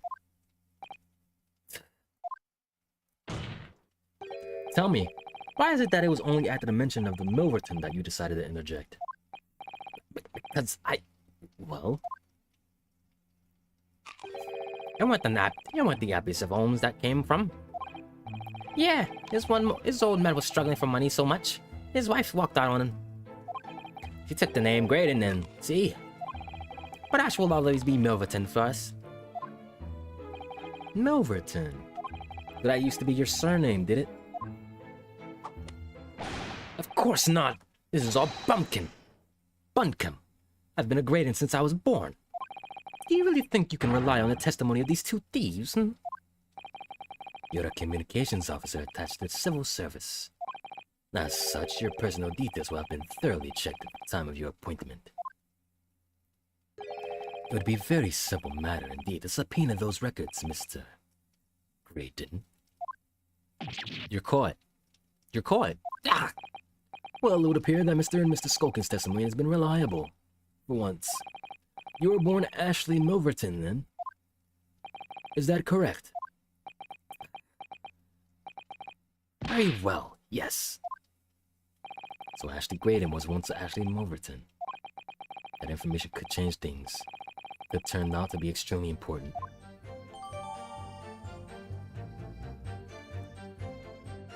Ashley Graydon's personal profile.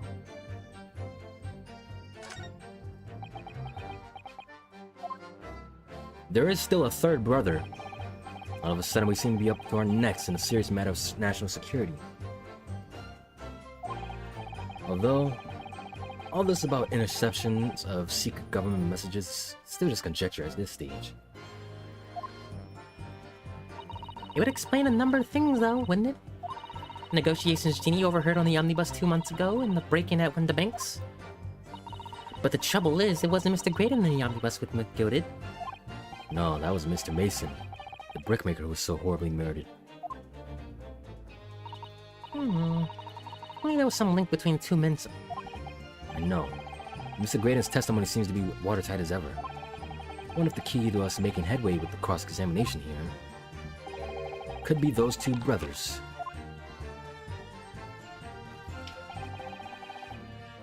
Is his last name... Hold on.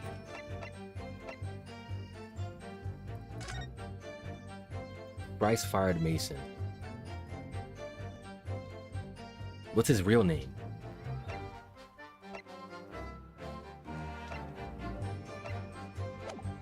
What's his real name?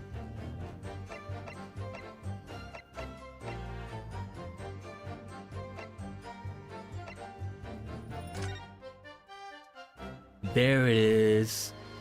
There it is, Mason Milverton.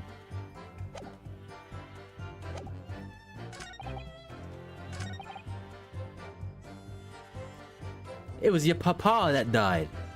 Your papa that died, huh? Objection! You're caught. You're caught. Mr. Ashley Milverton. Tell me, why did you try to hide your former name from the court? Because I haven't gone by that name for years. It means nothing to me.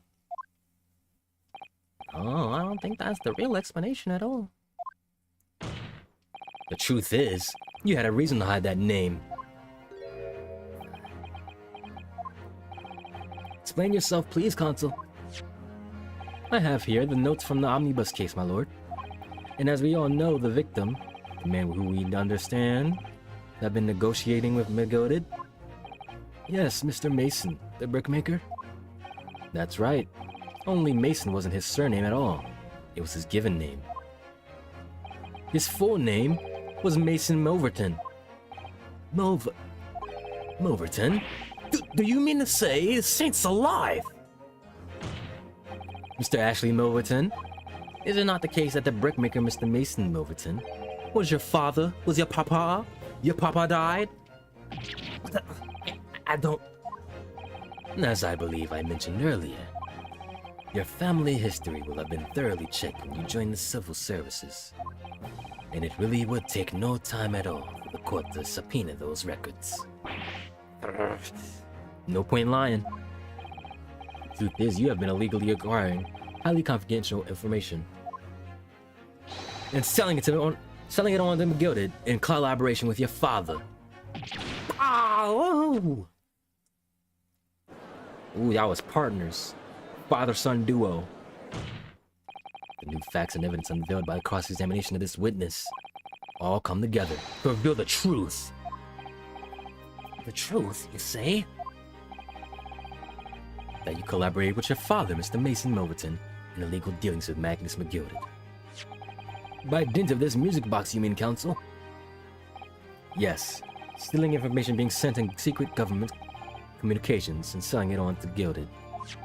Mr. Graydon concocted this elaborate scheme of using 2 music boxes to encode the information, as presumably a safety measure against the information falling into the wrong hands. And a very effective one. I shouldn't have given the scheme any credence whatsoever. But the deal with McGilded went sour, and the brickmaker met his end. Yeah, but before he was arrested, McGilded managed to temporarily dispose of the stolen disc at the pawnbroker. Then, having learned of the situation, you appeared at Winderming's 2 days ago, in an attempt to recover the 2 articles McGilded had placed in pawn here. But that attempt failed. One of the discs was seized by the police, and the other, you never found. So that same night, you enlisted the help of the Skulkin brothers and broke into the pawnbrokery. This time, determined to recover the second disc. Are you suggesting that the second disc was inside the music box? We never knew nothing about that. On the night that Mr. Winderbank was killed, that music box was moved. He took the disc out. The intruder to the pawnbroker touched one item, and one item alone, the music box. As rather ingeniously demonstrated using the 2 prints from the security camera indeed. So, the question that naturally begs answering is this. Why was only one article? Why was that only that one article disturbed? The answer is obvious, because it contained the second disc, which the intruder was desperate to retrieve. Since, if it were to fall into the hands of the police, it would be proof of high treason. We're on your ass, buddy. Well, Mr. Graydon, you deny that all of this is actually began on that fateful night 2 months ago?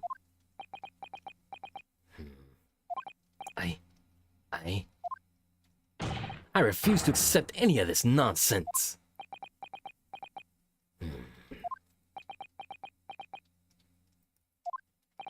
Sir, there appears to be blood seeping through the sleeve of your jacket.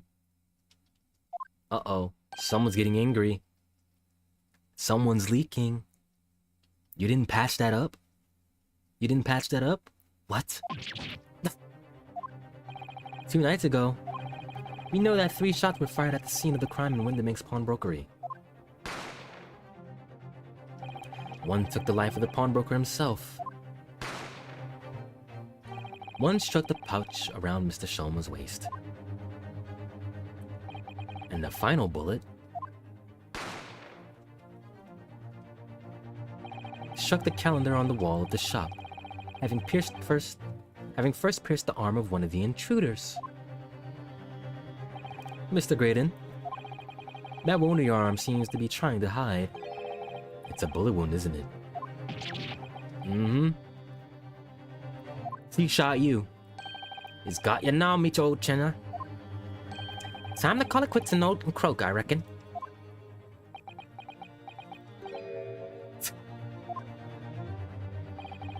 Don't acknowledge my presence.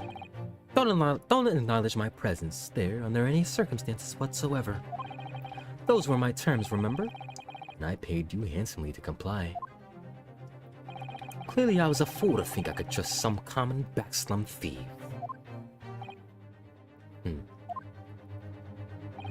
Fine.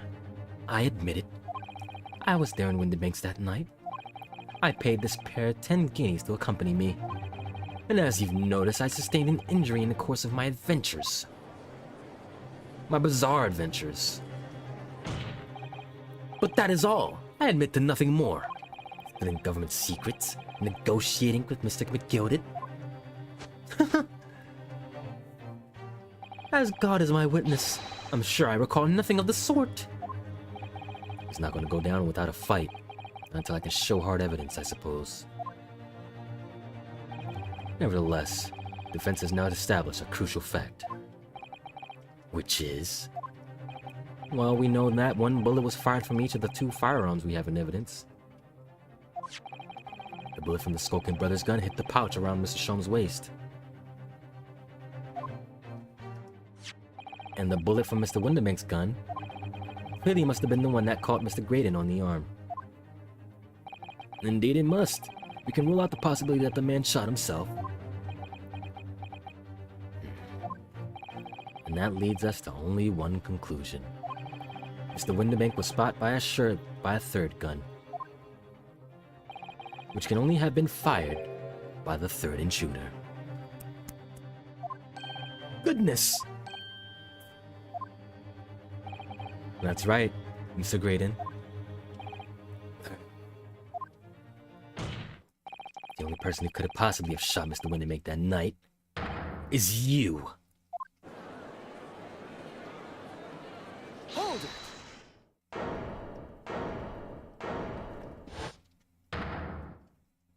What's wrong?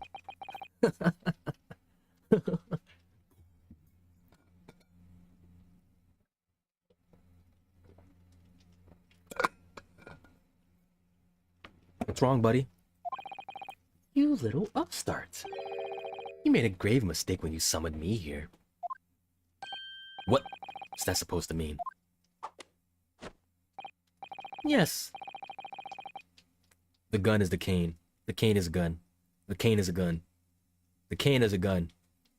As you rightly say, I was there at the pawnbroker's. I did my best to hide the fact naturally. I had no intention of ruining the distinguished career I built up for myself at the communication station. But did the thought never cross your mind? Did you never consider the possibility? What do you mean? What thought? What possibility? The possibility that if I were there at the scene, I may have witnessed a crucial moment. You see, this makes me a key witness in this case, and I have my hands firmly around the neck of your client. What are you suggesting? I saw it all. I saw the very moment that pickpocket girl pointed that gun at the poor defenseless pawnbroker and shot him. You what?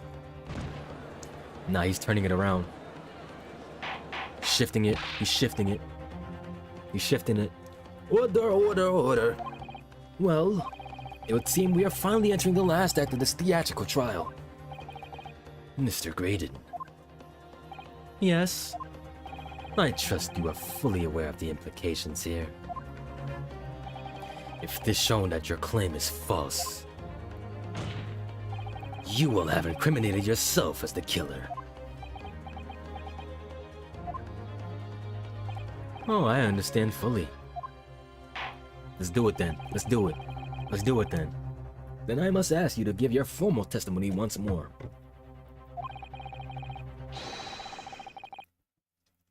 You will explain to the court precisely what you saw at the moment the defendant allegedly shot the victim. Nothing would give me greater pleasure. You're caught, buddy. This is the final battle right here. Trying to sneak out of this, you're caught. You're done for now. While these ruffians were jostling with the broker, I was still near the entrance to the shop. The entrance, huh? When Winderbank threw Nash over the counter, I felt a sharp pain in my arm. I pursued the man, but he shut himself in his storeroom. I could see him through the peephole in the door, though. The accused in a black coat shot the man in the back as he was trying to flee to safety. I saw the blood spatter all over the wretched girl. There is no blood spatter. Then she tossed the gun out of the peephole, so I picked it up and made my escape. That's quite the story you're telling. Good gracious, this is quite extraordinary testimony. It's full of lies. You claim, sir, under oath, to have clearly seen the defendant pulling the trigger. That's clearly a lie. There's no blood spatter. Order, order, order. It wasn't my intention to testify in this way. But neither is it my intention to be found guilty of a murder I didn't commit. So you see, my hand has been forced. I tell the truth now as an act of self-preservation.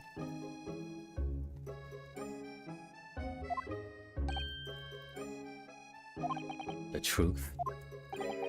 Until now, the prosecution was completely unaware of these details.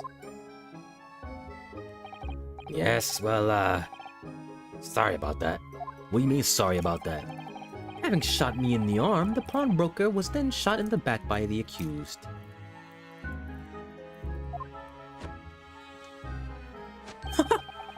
And as I said, she was showered in his blood. You say the blood spattered over the accused's coat. Are you sure on that point? Because even I see the lie here. Oh yes, Quite sure. I'm pretty sure everybody sees it. all over the black overcoat that pickpocket girl was wearing at the time. Really?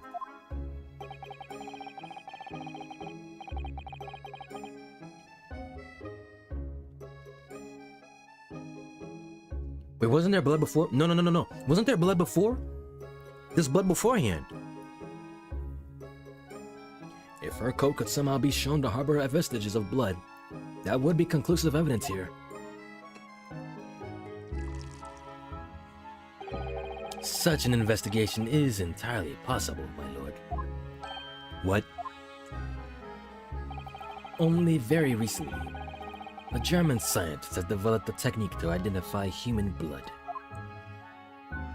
So here's the true science, not some amateurish detective's dubious foray into the world of chemistry. There's nothing dubious about Hilliard's work. His ideas are all sound. Ideas are of no use here. In science as in law, theories must be proven before they stand. In Germany, the technique has already been employed in the courtroom as the basis of evidence. Scotland Yard has a small quantity of the chemical reagent used, with your lordship's permission. Wait, so why were you complaining? Why were you complaining so much if y'all had this? You could shatter all vestiges of doubt within minutes. This doesn't look good, Bruno. Why not? Well, we know, don't we? That there is blood all over the front of Jenny's coat. I did remember that. If they tested with their chemicals... Oh, help, you're right. I was forgetting what happened yesterday.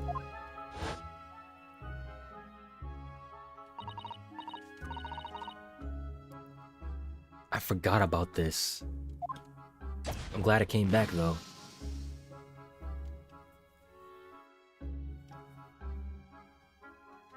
It's purple, though. That's not Mr. Windermink's blood. That stains from 2 months ago. That's Mr. Mason's blood from when he was stabbed by McGilded, who was wearing the coat at the time. That's not going to matter, though. My lord, the defense objects to the test proposed by the prosecution. Oh, no, overruled. Lord Van Zeeks, make it so at once. With pleasure, my lord. And while we await the results, the defense may proceed with the cross-examination. Fuck. Once they find that blood out, they're not going to know whose blood it is, but they're going to know it's blood. And that's all that's going to matter for them.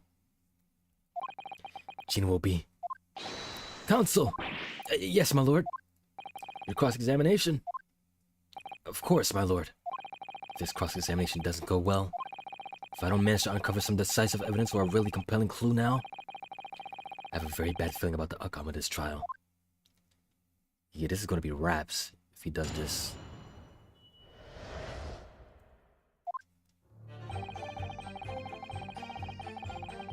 Hold it! This is all lies, though. Mr. Windermere emerged from the storeroom, I believe.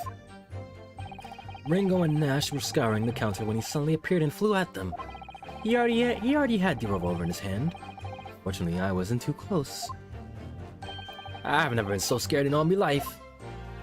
Yeah, you're just your regular mild mannered burglars, that's all. You don't like violence. Says the Perry who carried the gun. What do you mean when you say you were near the entrance to the shop? I was in the doorway, running my eyes over the shelves of forfeited items. Really now? Looking for the music box, of course. The broker went for Nash in the first place. Then Ringo joined in, making it 2 against 1, so I assumed they could handle the situation. But I was wrong. I was trying to help meet little bruv, but the old geezer chucked me over the bloomin' counter. So I put me gun in the old fella, and that soon made him scarper. The pair of you settling upon the poor defenseless pawnbroker together. Shame on you! Sorry, Guff.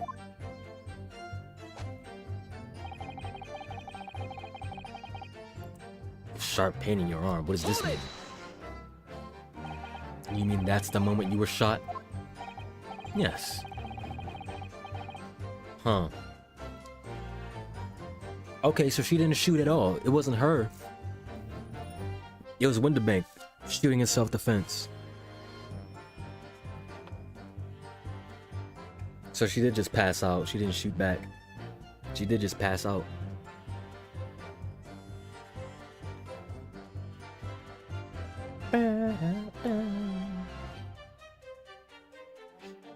Yes, though I didn't immediately realize what had happened, of course. Things crashed to the floor from the counter as the 3 men were brawling. It was at exactly that moment that it happened, so I didn't hear the gunshot. And the bullet went on to strike the calendar in the wall behind you. So it would appear. When I looked at my arm, I saw it was bleeding badly, so I wrapped my handkerchief around it. Seeing as I couldn't explain what had happened to a doctor, I had no choice but to wait for it to heal. I didn't imagine it would still be bleeding 2 days later. You should have got it healed. Did Mr. Winterbank intend to shoot you, do you think? Well, now, I don't imagine he even noticed I was there, to be honest. Perhaps the gun went off accidentally. Anyway, it didn't strike home.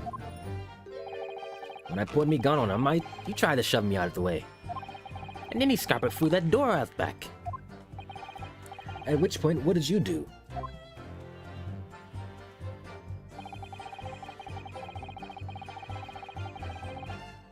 Hold it! You could see him through the peephole. You mean you chased after him? I don't recall the reason why, but I ran after him to the back of the shop.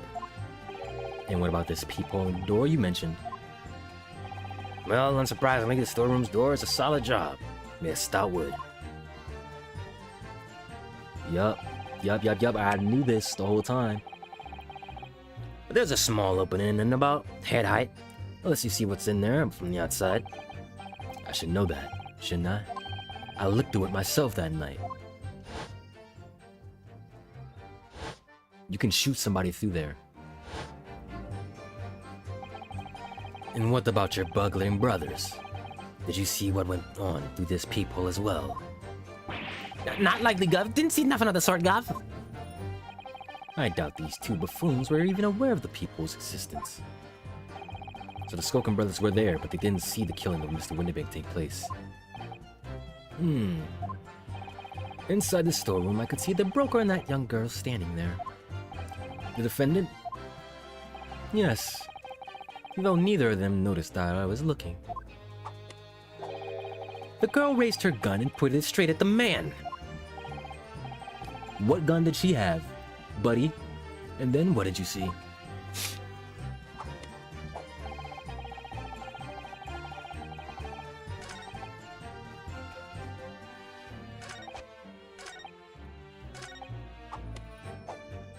What gun did she have? Hold it! Yeah, when the crime was discovered, the defendant was found with a gun in her hand. That was Mr. Winterbank's gun, from which only a single bullet had been fired. And as we've already established, Mr. Graydon, that bullet was fired at you. But no. It wasn't the broker's gun that the pickpocket girl had when I saw her. Yes, the bullet from Winterbank's gun grazed my arm, and yes, Skokin's gun grounded the detective. But this was another gun entirely. A third gun. The broker's gun was not the murder weapon, so clearly there had to be a third firearm involved. In other words, the accused must have had her own gun with her at the time. But she didn't. Objection! But she didn't. No other gun was found at the scene.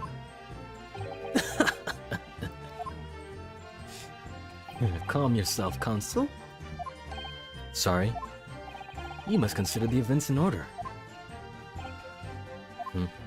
At first I saw the broker and the girl glaring at each other, but then all of a sudden, the broker turned to run. And it was at that moment, ooh, that the little gutter rat shot him in the back. Where would he be running to? A chilling image, I must say.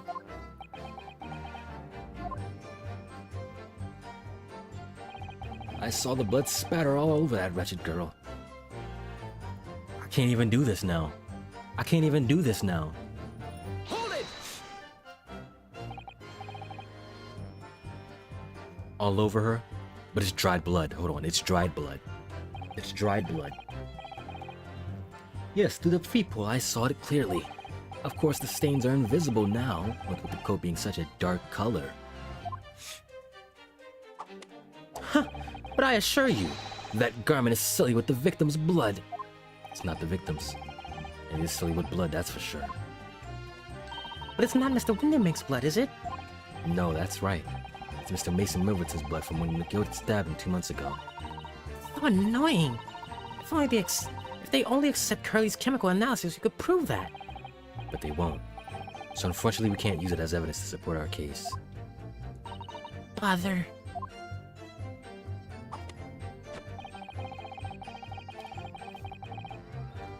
You picked up the gun. Hold it! Did I hear you correctly? She threw the gun out of the room. That's right. After the broker fell to the floor, she started walking over. Over where exactly? In the direction of the storeroom door, to where I was watching. Of course, I quickly retreated, and then the girl dropped the gun through the peephole onto the floor on my side of the door. Why on earth would she do such a thing? I couldn't tell you. Perhaps she was hoping to distance herself from the murder weapon. Without thinking, I went and picked it up. I suppose I was worried about just leaving it there in case any more tragedies took place. So where's the gun? So it was you, in fact, who took the third gun from the scene of the crime. Yes, it was yours truly. I left to clear up to my lackeys and left. Clear up? We made a bit of a mess around the counter, so Mr. Whistle and Flute here told us to tidy up. He thinks he's our blooming mum sometimes. Well, I was paying you enough, by God. Tell me more, Mr. Graydon. When you left the pawnbrokery that night, was it by any chance the second disc in your jacket pocket? You Like a little bullet. toe-rag. What is going on here? Excuse me! Gentlemen? What is going on with y'all?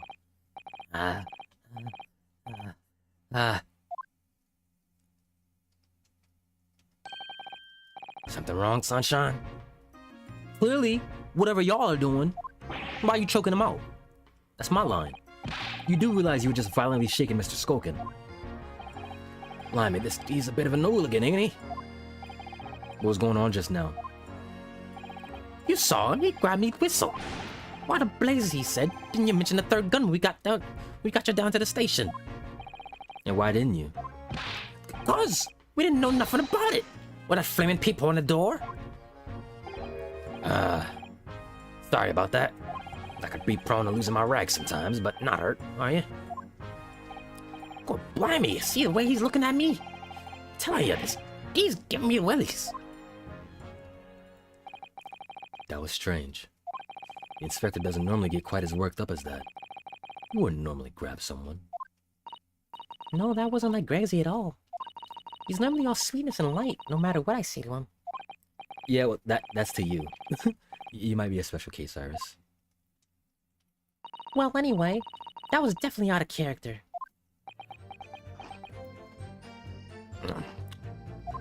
Gregson?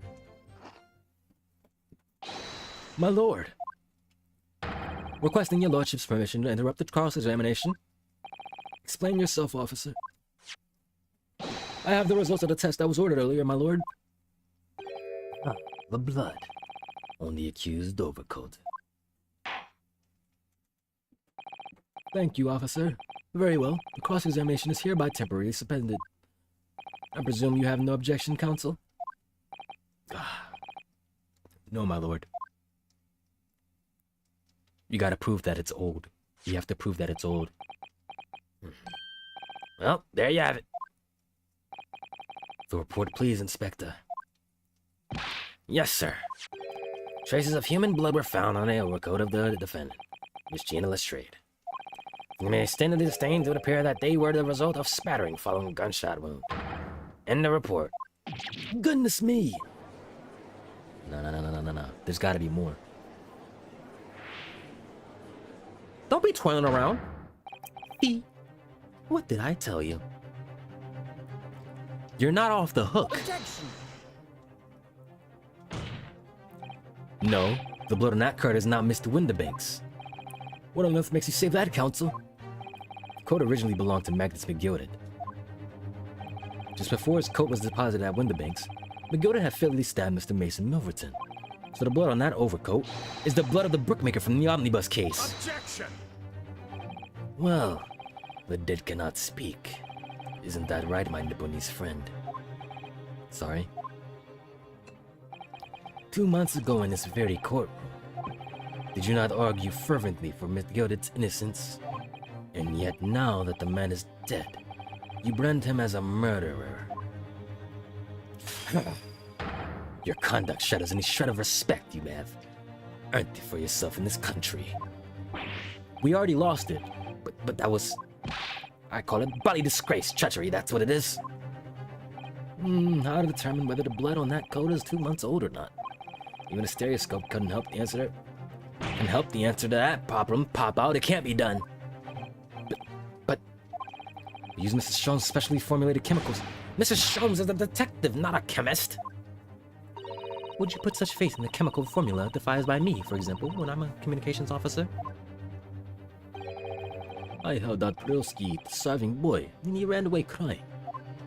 What does that have to do with anything? Herlock Sholmes is barely more than a figment of the public's imagination. His name carries no weight in this courtroom. No weight at all. How could you say that? Watch him show up. Victory is sweet indeed. This proves that my testimony is the whole truth from start to finish. How do you arrive at such a conclusion, sir? As the witness said before, the accused's coat was spattered in the blood of the victim. The only way Mr. Graydon could possibly have known that fact is if he saw it happen.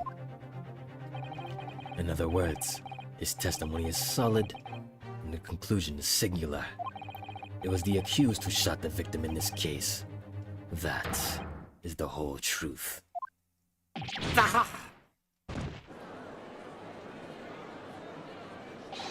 You gotta break through this. My lord! Been a long battle this one, but this old warhorse has something to say now, if you please. Mr. Foreman? As of this moment, sir, the squadron has reached its final decision. Ready, men? All for one now. Sir! Guilty. Shit. Guilty. Guilty. Guilty. Guilty. Guilty. We gotta turn this around again. We gotta turn this around again. We gotta turn this around again. Well, it would appear the ladies and gentlemen of the court jury have reached a unanimous verdict. Victory is sweet. The defense has consistently failed to unpick this witness's testimony. Here's to any attempt you may make at unpicking the jurors' decisions as being equally successful. I believe it. After I've come so far. How is it all unraveling on me so fast? Nah, come on, Ryu. We still got this. We can still turn this around. Is that Herlock? How very distressing. To be held in such low self-esteem. Is that our goat? Is that our boy? Is that him?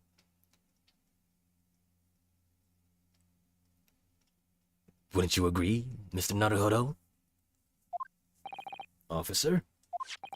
You delivered the report now. That will be all, thank you. It occurs to me with some regularity, Mr. Naruhodo,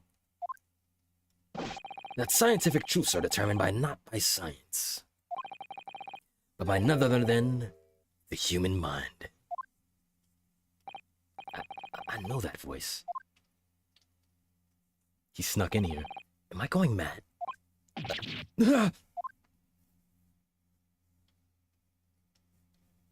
Hey, Mr. Stromes!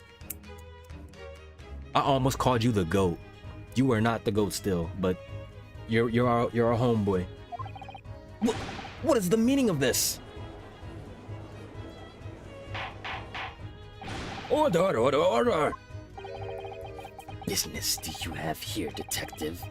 The last I heard, you were recuperating in the hospital. As well as I would be, had I not been set upon an errand. Yes, sir. What errand? Hurley, it's really you. You're awake at last. Yes. Good day, Iris. I appear to be rather late to arise, my apologies. Now, my lord, if you will humor me. It's his test. It's his test. It's his results. In what manner, sir? I have something of great importance I wish to give to the young lawyer over there. I need more than 5 minutes. Would you be so kind as to spare us the time?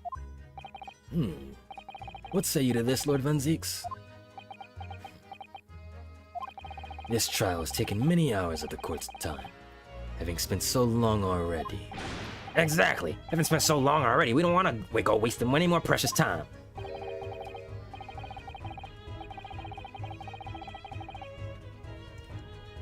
You tried to shut it down, did you, Grayson? As I was saying, having spent so long already, it would seem careless to deny the defense a mere 5 minutes. Ah!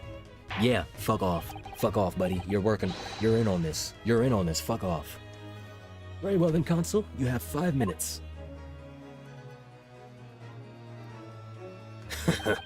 My dear fellow, I apologize for my tardy arrival. Mr. Sholmes, are you alright now? Oh, alright, I'm all wrong. Sorry, you didn't get the joke? I've only just managed to summon the strength to stand in the end. I asked the judge for 5 minutes. Oh, but I fear even that may prove too much for me. Pray forgive, I should pass out. Let's make this discussion as short as possible. Hurley, this place is full of idiots. None of them can see how wonderful your chemical blood analysis was. Ah, well, that concoction of mine was really just a bit of sport to assist me in my investigations. I never took the trouble to refine it for appraisal by the scientific community. An oversight on my part. Right. Right. Modesty? Surely not.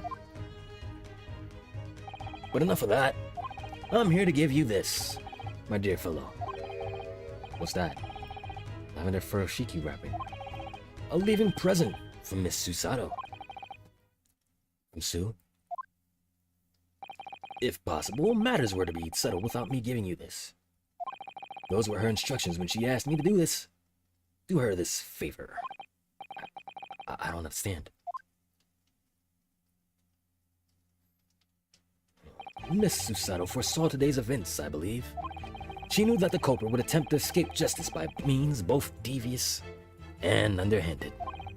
And that you, Mr. Naruto, fighting fairly as you are wont to do, would find yourself in considerable peril. At the very moment of crisis, you're to be given this small parcel.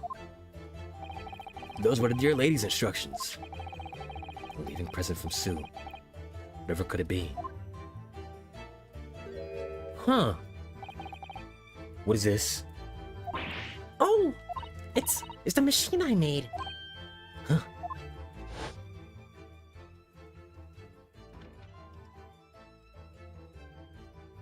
What is this machine again? Look, I use this. It's my latest invention. What is that? I call it the cat flap-o-matic. It can make a cat flap for a little furry friend like Waggy in seconds. Okay, why are we using this here? What's Susie up to? Miss Susato muttered the following words before she left. I'm a failure. I don't deserve to be a judicial assistant. What? Didn't she say something like that?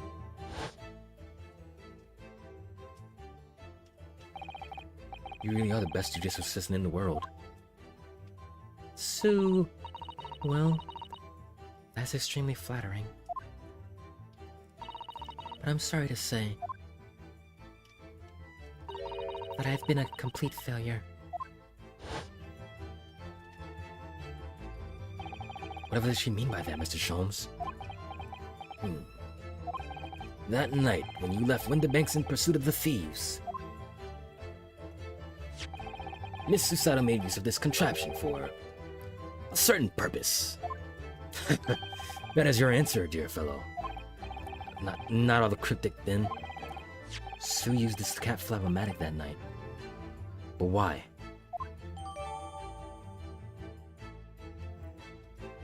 Was Wagahai there?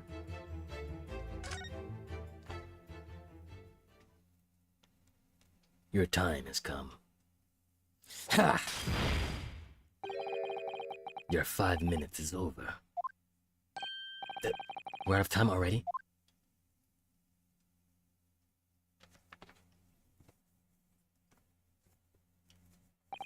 I'm grateful to you for affording us that brief recess, Mr. Reaper.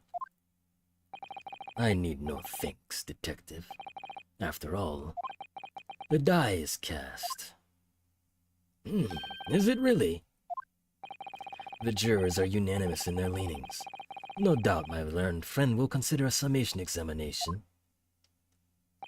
But any attempt to alter the verdict now would be utterly futile.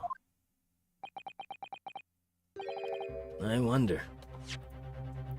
I'm looking at it. What did you discover with this?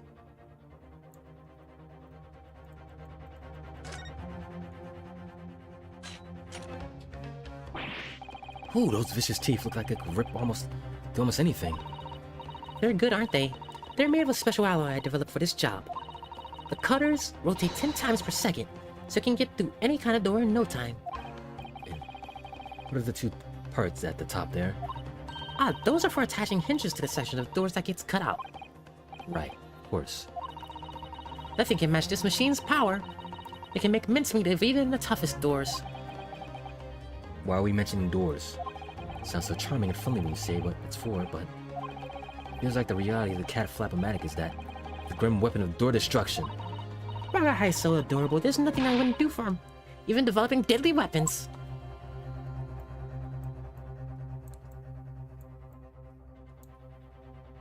What's the purpose? What's the purpose?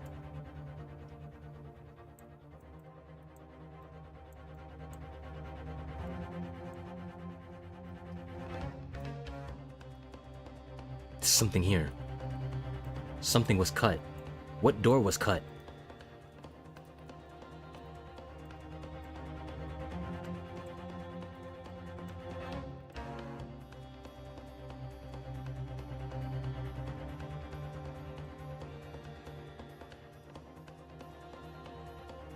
Is there something on the blades? Nothing. Huh.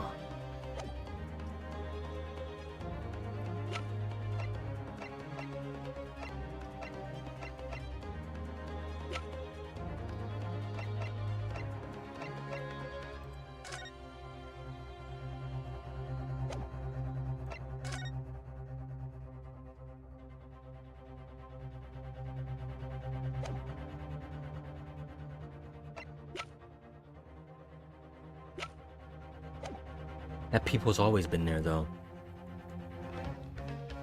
I wonder. Mr. Naruhodo! Yes? The rest is down to you, dear fellow. What is your plan? The rest is down to me. I need to be careful here. If I make the wrong move, the trial will end. Badly. My lord, the defense requests.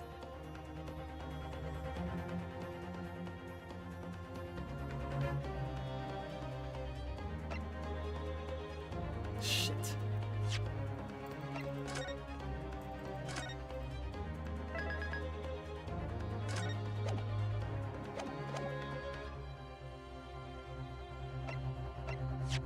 I don't see anything with this right now. I don't see it.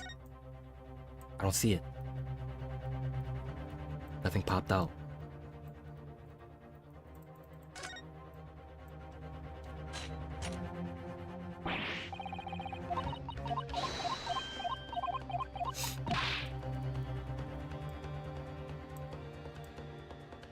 So this was put somewhere.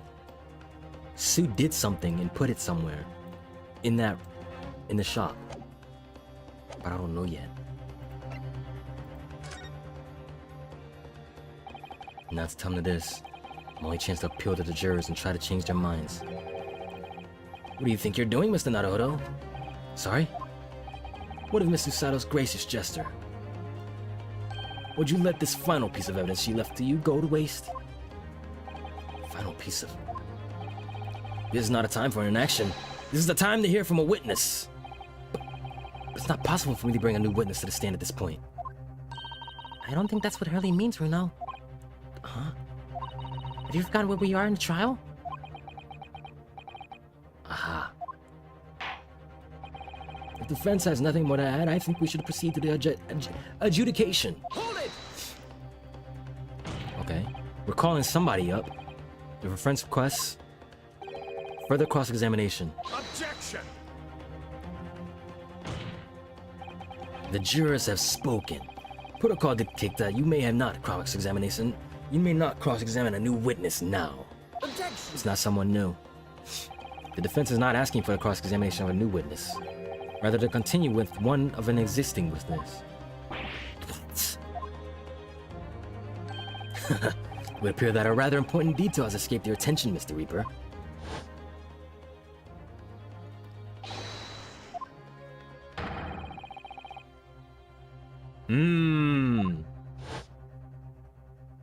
Ours was suspended. Yup.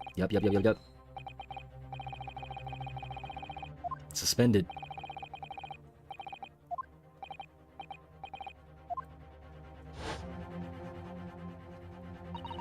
So nobody can say anything then. If Runo asked to resume his cross-examination of Mr. Graydon... The court is obliged to allow it. This is absurd. You cut me off. I would remind those present that this is my courtroom. I concur that the defense is entirely within its rights to request the continuation of the cross-examination. However, I will not permit an unremitting protraction of these proceedings. Therefore, I have decided to afford the defense one final opportunity in concluding the cross-examination. Shit, this is it. Counsel, you must choose but one statement from the witness's testimony, and but one piece of evidence to present in support of your argument against it. A single chance to present evidence. If, following that, the situation remains unchanged, I shall move to adjudication. Is that clear, counsels? You will not press the witness any further. My lord. This is it, do or die time. Yes, my lord. Single statement and a single piece of evidence. Most generous. Well then, Mr. Naruto. It's high time I find a defendant. I leave this in your capable hands.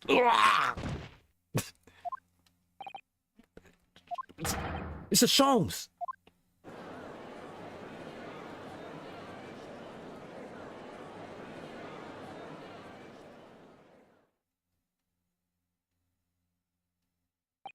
To stand so insouciantly before the court in a state of such high favor. Insouciantly. Either the man has extraordinary strength of mind or an extraordinarily lack of feeling. I imagine he's feeling very little now. The detective is sleeping soundly in one of the antechambers. Strike a man when he's down, why don't you? Well then, counsel, are you fully prepared? I don't know what statement it is. Yes. One statement. One piece of evidence. I won't let Mr. Shum down. Or Iris. And I won't waste this final chance that Sue has given me. This is going to decide the entire outcome of the trial. Very well then. Under the terms I've outlined, you may resume the cross-examination.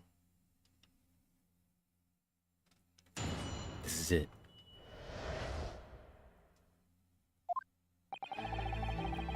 Ooh, new song.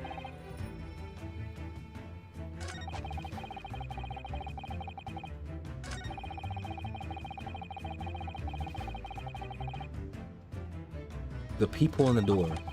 Accusing the black coat shot him as he was trying to flee into safety. I saw the blood spatter all over that wretched girl. Then she tossed the gun out of the peephole, so I picked it up and made my escape.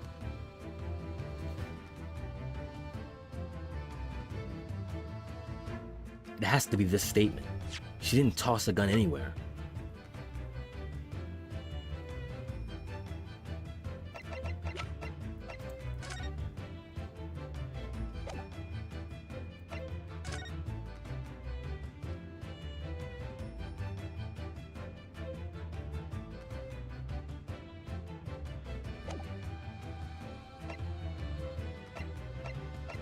Huh.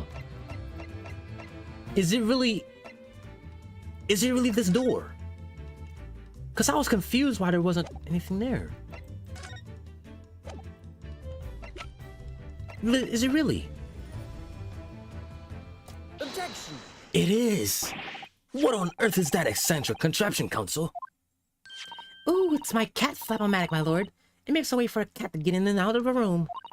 You can cut through any door you can think of. And make a little door in the middle of it. That's right, my lord. The device for creating so-called cat flaps.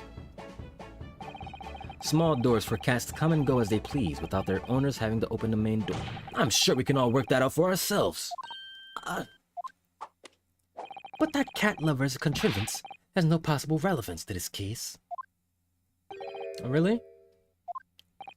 Of course it doesn't. To start with, there was no cat flap in the pawnbroker's door. Not being a keeper of cats myself, I'm afraid I fail to see what this has to do with the matter at hand. Perhaps it would help if I described its function another way then. This contraption is able to create a peephole in any door you can imagine in practically no time at all. I beg your pardon? A peephole, you say? 2 nights ago, we arrived at the scene only minutes after the murder of Mr. Winterbanks had taken place.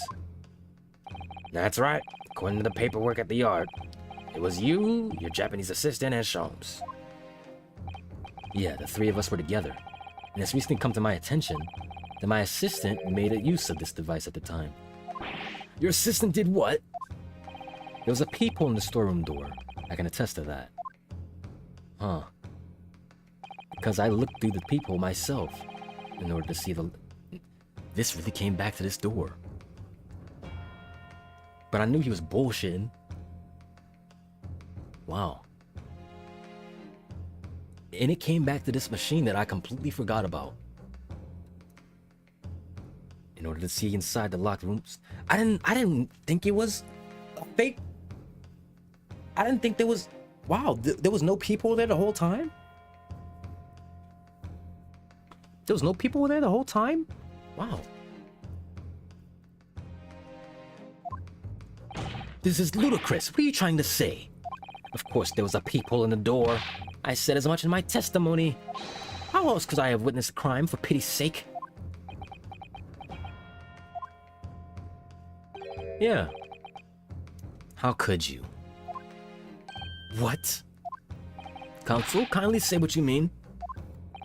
Alright, it's time. Time to strike the final blow. What I mean is this, my lord. My assistant made the people in the storeroom door, and until such time as she did, the door had no hole in it to look through. What? No! Objection! This is a farce. Are you really suggesting that the people in the door was? Yeah, it was created only after the incident had taken place by my judicial assistant using this device. Your assistant tampered with the crime scene whilst being fully aware of the gravity of her actions. That is a most serious act of vandalism. For which I humbly apologize, my lord. It was in a few minutes that I left the scene in order to pursue the Skoken brothers and alert the police. Nevertheless, in the light of this new information, it becomes apparent that Mr. Grayson's testimony is riddled with holes. Riddled with... Explain yourself, counsel! The majority of Mr. Grayson's testimony that appears to incriminate the defendant is based upon what he witnessed through the people in the storeroom door. Yes, that filthy girl shooting the man in the back! However, if at the time of the incident, that peephole did not yet exist in a door, wow, there's no possible way that you could have seen what you claim to have seen. I thought it was just like an art error. No. In short, your entire testimony is a pack of lies.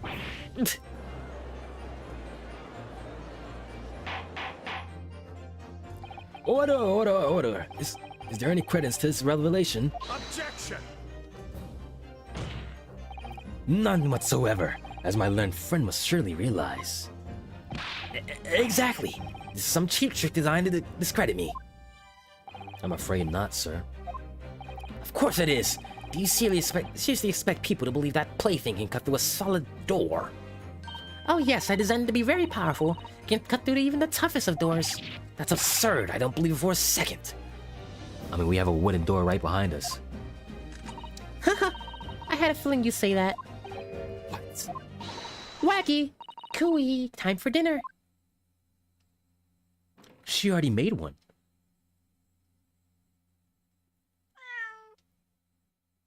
I'm guessing Sholmes did that. Well, Look, young lady, this is the Old Bailey. One does not make a cat flaps in the oak paneling of the Old Bailey. I'm not done yet, don't worry. This doesn't mean that the people in the storm at door at Winterbanks was made by your machine. And there's no way you can prove that it was. no, but it's easy. What? The cat flaps my Flapomatic creates are all of a fixed size. The dimensions of the people at Winterbanks and it are an exact match.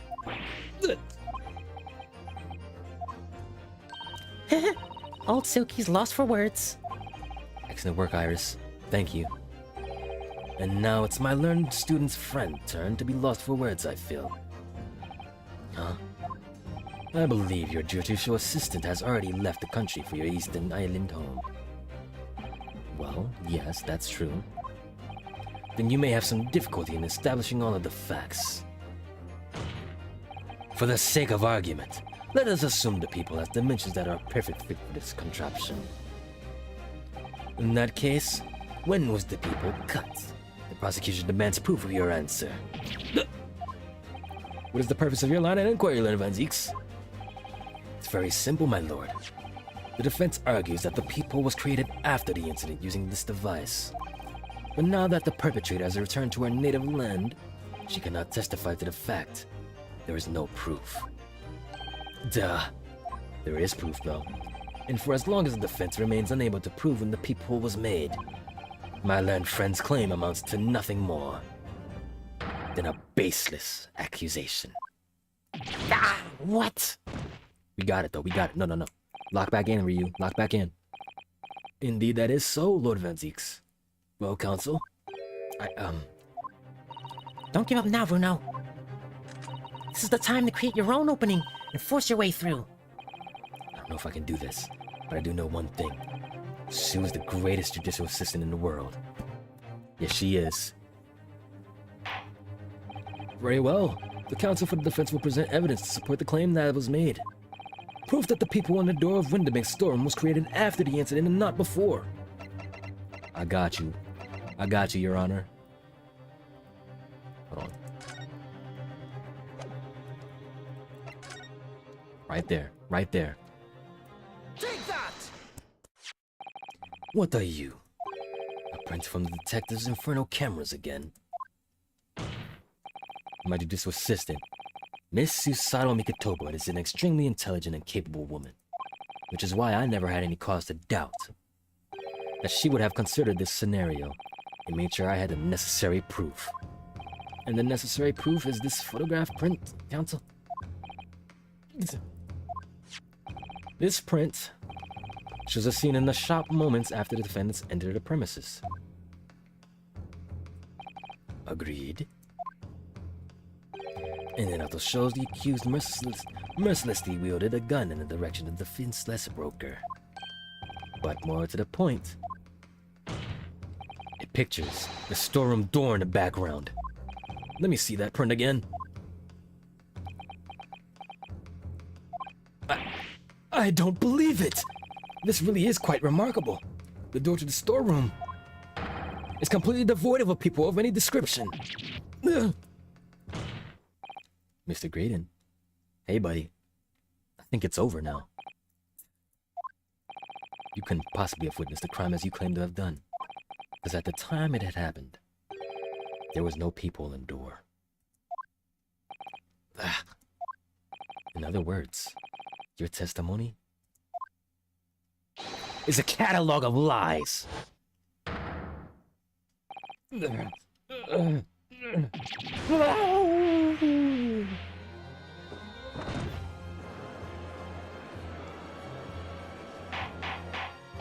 Order. I am satisfied that the defense has substantiated its claim beyond all reasonable doubt. This witness's testimony was entirely fallacious. It's almost over.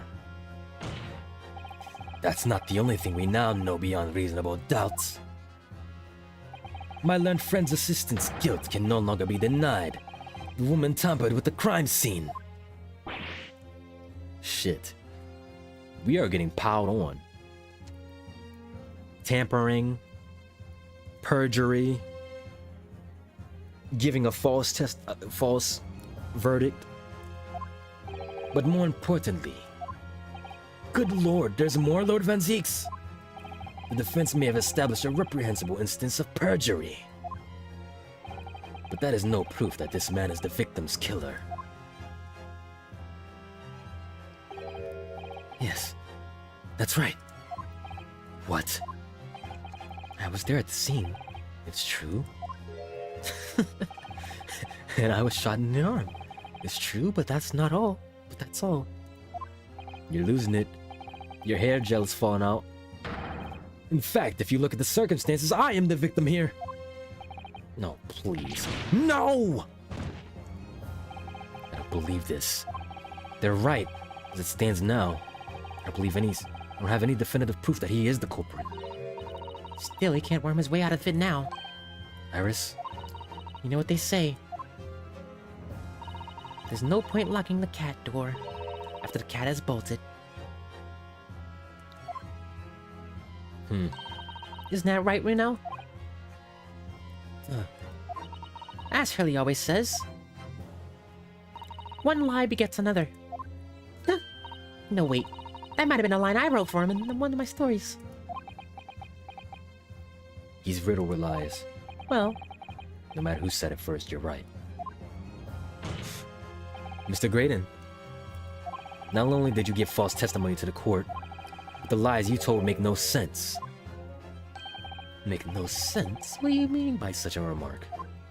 What you said in your testimony reveals that you know something you shouldn't have known.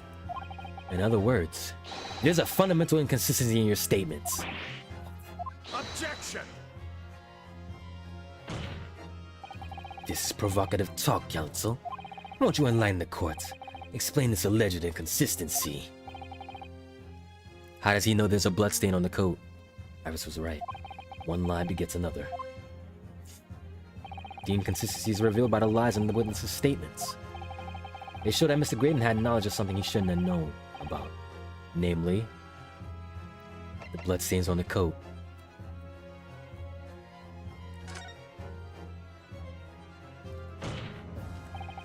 The bloodstains that were present on Miss Lestrade's coat. That's right, the victim's blood spattered all over her when she shot him. But how could you possibly have known that? Obviously, because I saw her do it through the peephole in the... Yeah, shut up. point is not that you lied in your testimony, Mr. Graydon. It's the nature of the lie you concocted that is so revealing. You're not making any sense. Then let me ask you a simple question. How is it, Mr. Graydon, that you knew of the existence of the peephole in the storeroom door? Mm-hmm. What? Well, obviously, How did you know that? Has the cat got your tongue, witness? The peephole in the door was made after the incident occurred. You came back to the scene, and once I returned to the shop having failed to catch the 2 burglars, Scotland Yard's investigators arrived immediately. Since that time, the police have been at Windibanks constantly carrying out their investigation. Unless they let you slip by. Isn't that right, Inspector Gregson? Well, yes, of course. The place is chock full of pawn articles, and my lads had to fairly examine them all. So I gave the order to have our officers working around the clock in shifts so we get through it all. And consequently, there's no way that you, Mr. Graydon, could have gained access to the shop. Mm-hmm. Therefore, you should have known nothing about the people in the storeroom door. So the fact that its existence forms the basis of your testimony is completely inexplicable. Gregson told you. Objection! And yet, the fact remains that Mr. Graydon did maintain that he witnessed the crime take place through the peephole in the door. How on earth is that possible? Can I have a word, please, Lord Renziques? Speak, Inspector. It's just that I really ought to be getting back to the station now to build in my report. Really? You wanna go? You wanna go away now? There's really nothing more I can add to this testimony if it's all the same to you. Permission denied. Oh.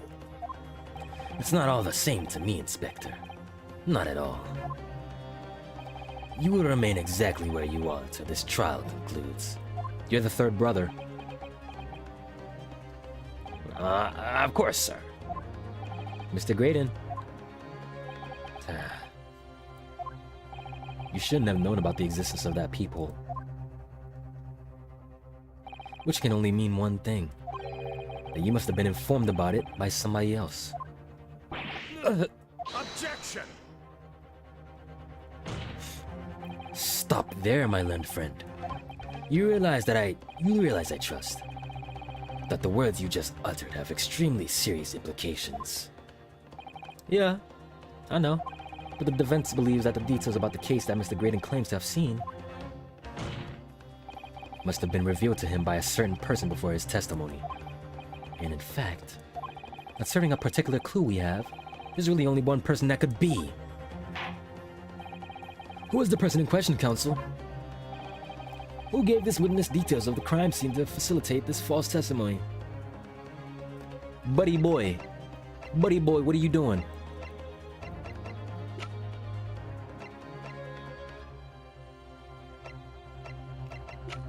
What are you doing, buddy? Take that! The truth is, y'all all in on it. It can only have been you, Inspector Gregson. Huh? Me? Objection!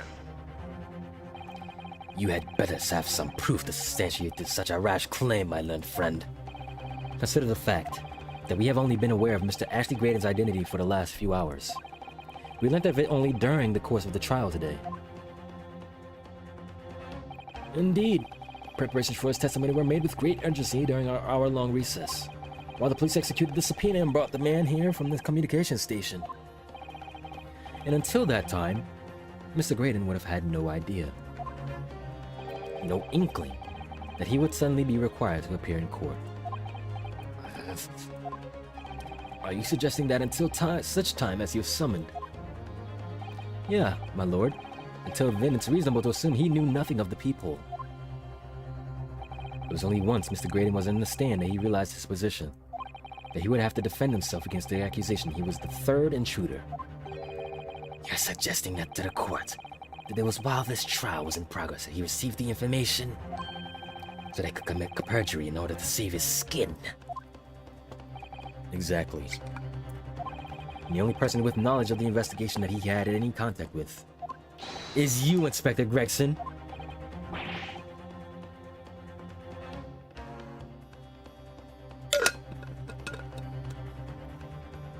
This is a blooming outrage.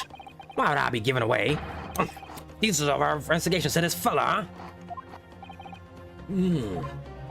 I was summoned to his lordship's chambers during the recess in any case. Had you forgotten that? But what about that whispering? Quite true, I had a number of questions regarding the events that transpired at the pawnbrokery. Which means...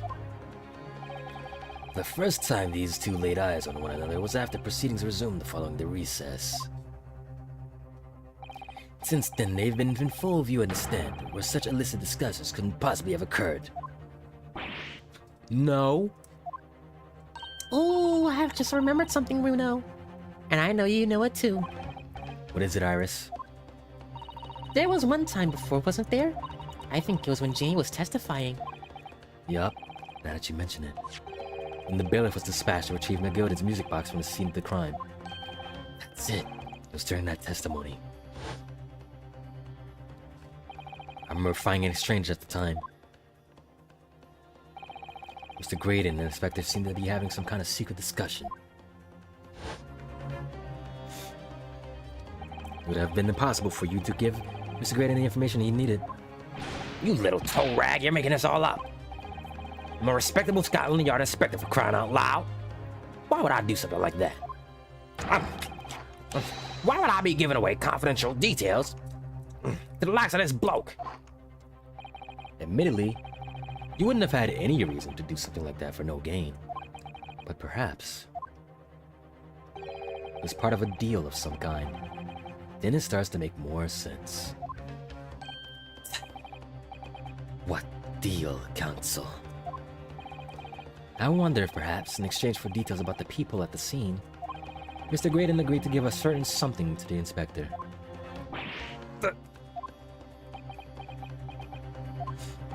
I'm sure I need not remind the inspector that, if found to be true, striking a deal of any kind with a witness would be considered a gross case of malfeasance. There's so many crimes being had in this case. Well, I... Objection! It's becoming clear that jumping in with accusations is this Nipponese student's specialty. I don't do that. But with the stakes so high, the prosecution is not prepared to listen to baseless charges. It is incumbent on the defense now to present evidence in support of this diabolical claim. Evidence? Just what are you proposing that the inspector demanded of the witness in return? The court must see proof of this alleged deal. That disc, if Inspector Gregson really did strike a deal with Mr. Graydon, then logically, there's only one thing he could have asked for. That must be it. Bruno, do you think it could be? Yup. It's the missing link that would join all the dots together in this puzzle. I must press you for an answer now, Counsel. Whatever this explains the nature of the alleged deal that Inspector Gregson made with the witness.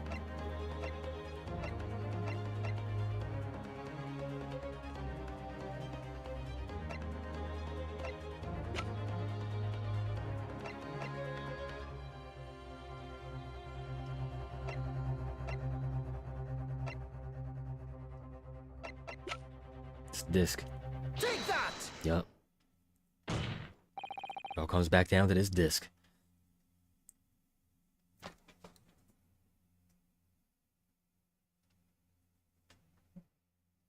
I thought there was a cat scratching at the door. Inspector Gregson. Buddy boy. Who we've known since chapter 3. Look at that, another detective is found to be a criminal. It's crazy how it happened twice. Besides this murder, is it not true that you've been working on another very important case? What are you getting at now, Sunshine? Is it possible that this other top secret case is what it's alluded to in this newspaper article here? The classified secrets being leaked overseas from the Ministry of Justice? How to blame Nora, could you... We discovered during the course of this trial the music box deposited at Winterbanks by Magnus McGilden. A special music box designed to play 2 discs at once. It would seem very likely now that encoded on the pair of discs that were in McGilded's possession are the leaked classified secrets.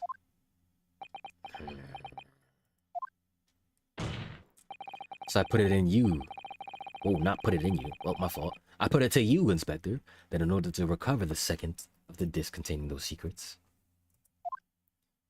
you covertly made a deal with Mr. Graydon in which you exchanged the disc for details of the case. You little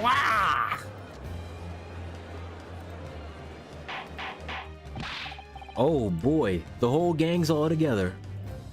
The whole gang. The whole gang is here. Gang of criminals. Whole gang of criminals. You were the third brother. On the day of the incident, when we met you at Winterbanks, you said this.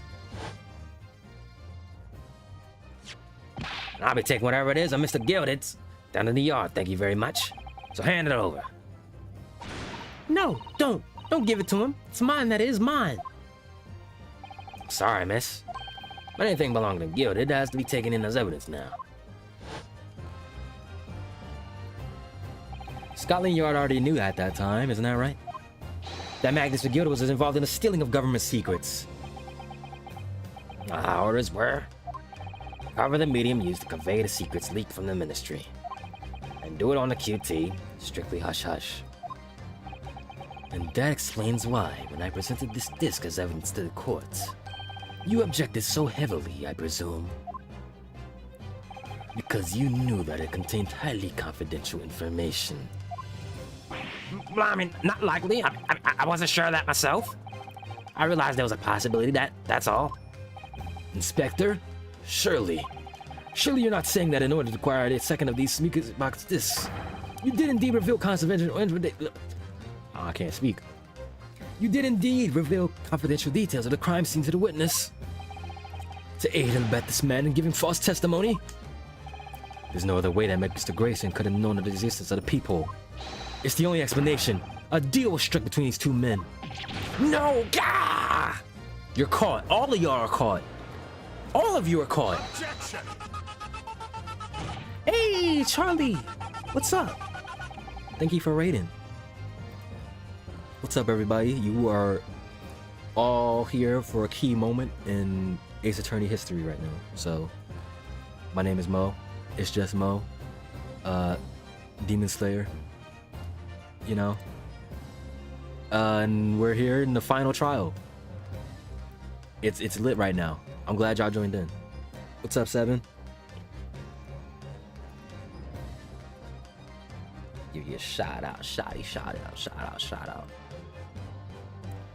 What were y'all up to?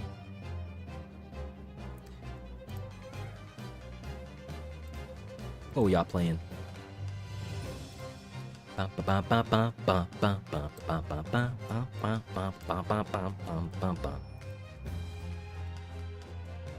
Intruders Hide and Seek. Never heard of that game.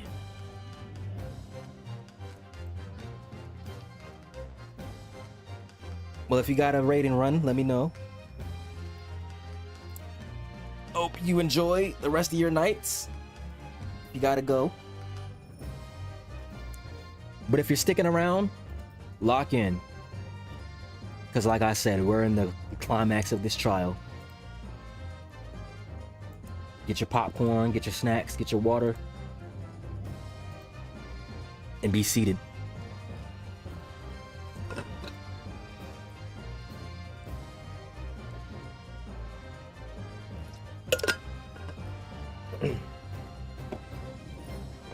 We were playing Intruders. People broke into our house. We discovered our dad is a serial killer. Whoa. That's quite the plot twist. What the hell? I gotta look at this. I gotta look at this game.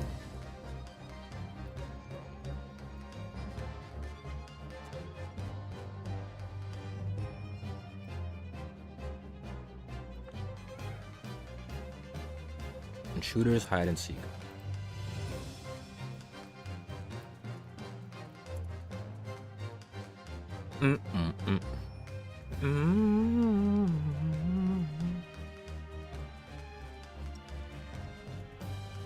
First person horror. Okay. Interesting. I'll check your VOD out.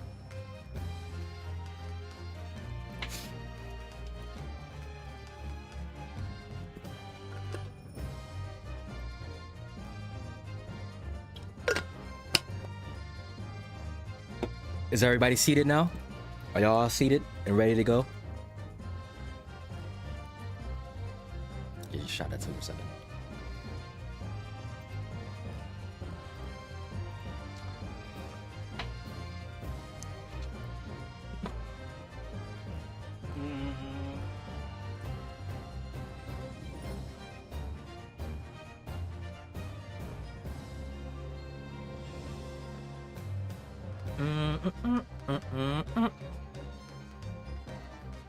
Ready?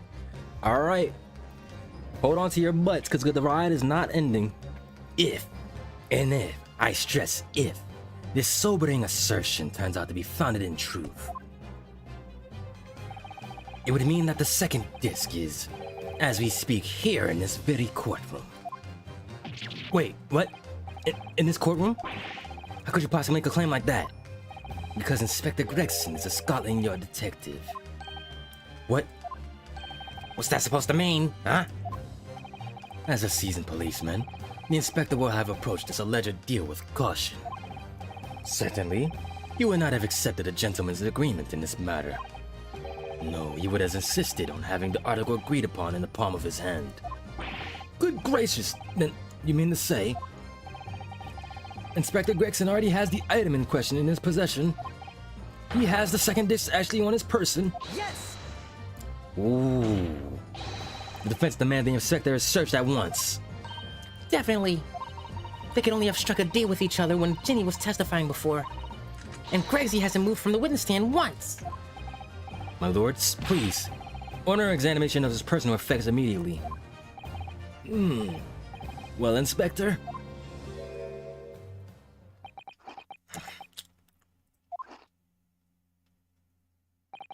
This young lad wants to tone down his imagination. He's insulted me and my profession quite enough. However, if it'll put this matter to bed and dispel any doubts about my involvement, then I'll happily submit to a body search. Really now? He's going to agree to it. I presume you're aware of the precipice on which you now teeter, my learned student friend. You've made a most serious allegation against Scotland Yard here. If, following the search of the inspector's personal effects, no disc is found, you will be deemed unfit for court service. This trial will end, and my country's government will formally demand of yours that you are severely reprimanded. That sounds serious. Indeed, to have a visiting student make such a defamatory remarks about our country's most senior police force is not something Her Majesty's government will be able to overlook. You're just threatening Runo because you're scared. Tell him, Iris. The accusation is beyond serious. You must be prepared for grave consequences. It's true. I can't imagine Gregson would have accepted a gentleman's agreement for something so critical. The disc must have physically changed hands, which means the inspector should have it. But somehow, something doesn't quite feel right here. Very well, Counsel. You know the implications, so let me ask you one final time. Yes, my lord? Do you still persist in formally requesting a search of the inspector's personal effects?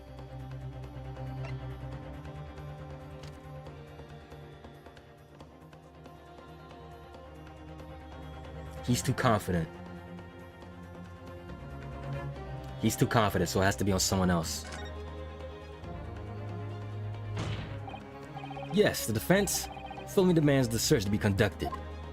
Well, don't say you weren't warned. But your typical Nipponese stubbornness may well land you in hot water this time. Perhaps the lesson will do you some good. Fair enough. Now I've got nothing to hide. Very well then. Bailiff, conduct a search of the inspector's personal effects, please. Nope, shut up. Oh, sorry. That was weak. The defense demands a search. But not of Inspector Gregson. Now what's all this? I'm the one you're accusing, aren't I? I thought you wanted to search me. No, Inspector. Not you. Somebody else. What's the meaning of all this, eh? Lost of that last night, have you, Sunshine? The court shouldn't have to, the court shouldn't have to put up with this nonsense. You're being completely irrational.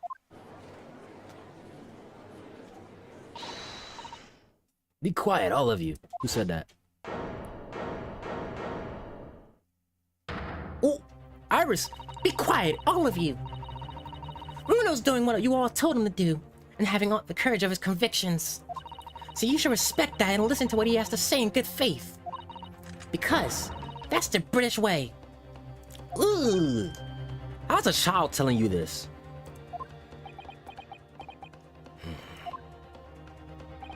Well said, young lady. Indeed, this court is in all of the defense counsel's conviction, and eagerly awaits his next words.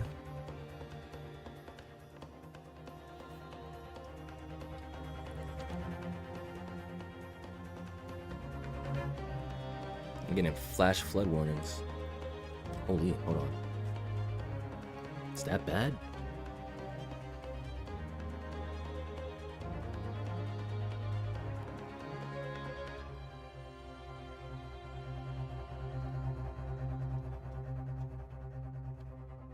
I mean, it is raining hard, but is it that bad?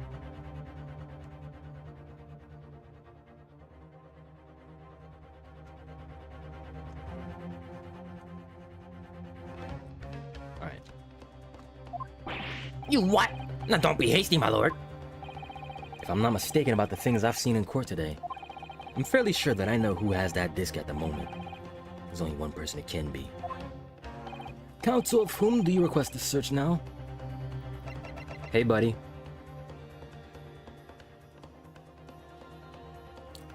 Or it could be Nash. Because he did grab... Ooh, wait. He grabbed him. Take that!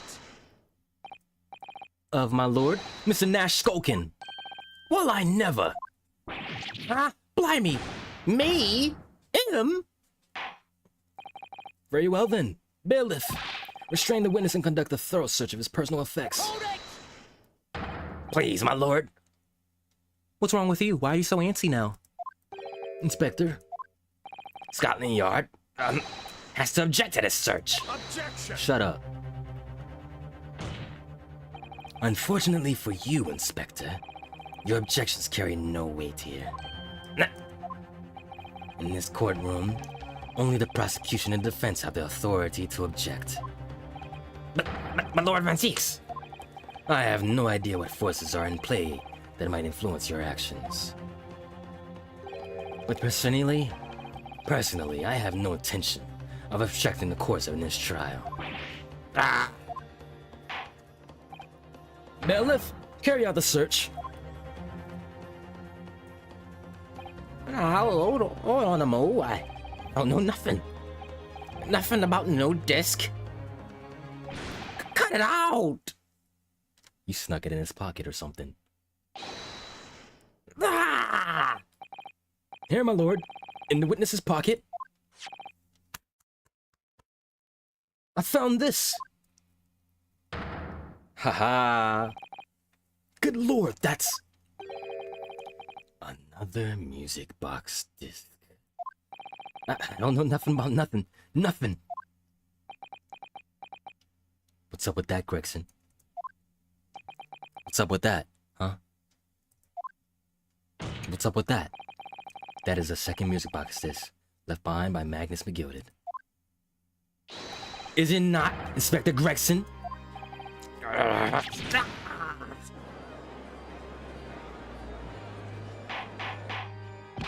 Order. Mr. Skulkin, what have you to say for yourself? Gordon Fleming Bennett. I swear I didn't know nothing about that disc. Honest to God. Counsel, would you please explain what exactly is going on here? The alleged deal that was struck between this witness And this detective, no? Without question, my lord. Then for pity's sake, why on earth was this man in possession of the disc that the inspector traded for information? Inspector Gregson is a shrewd, calculating man who rarely loses his composure. But at one particular point in this trial, he exhibited some unusual behavior for a moment. Out of character. I don't recall. What unusual behavior? I know this trial has been going on very long, Your Honor, but let me remind you. It was, during my cross-examination of Mr. Graydon. Tell me, Mr. Graydon, when you left the pawnbrokery that night, was it by any chance with the second disc in your jacket pocket? It's nothing of the sort. Yeah, look at that. Look at that. Or Mr. Graydon answered my questions. The inspector appeared to have grabbed Nash Skulkin by his coat and was shaking him violently.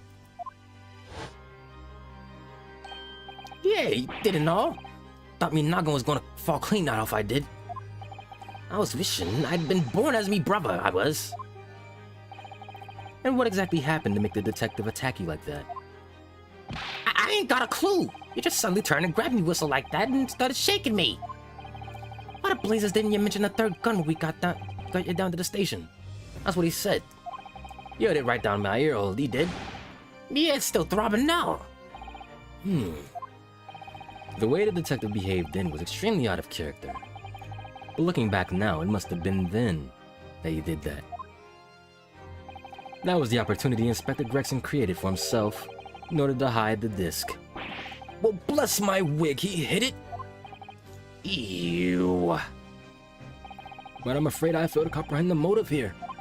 If the detective had acquired the disc he was after, why on earth would he then proceed to hide it in another man's pocket? This is a court of law. He could have submitted the item as evidence. It would appear, my lord, that the inspector was not at liberty to do that. Why ever not? As the man himself revealed earlier, his current assignment has some special conditions.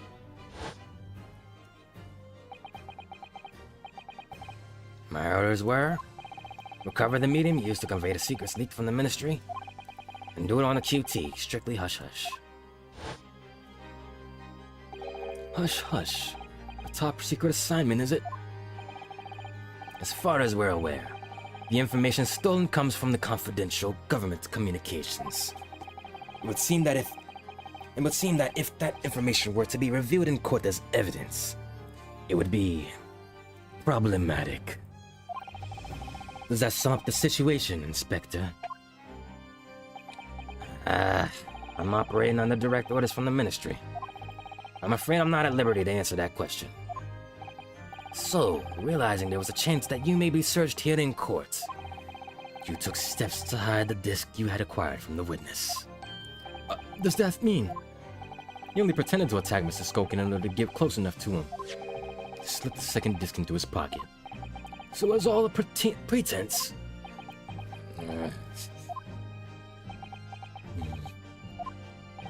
Well now, Inspector Gregson, and you, Mr. Graydon, are you prepared to admit to the accusation made against you of this alleged deal?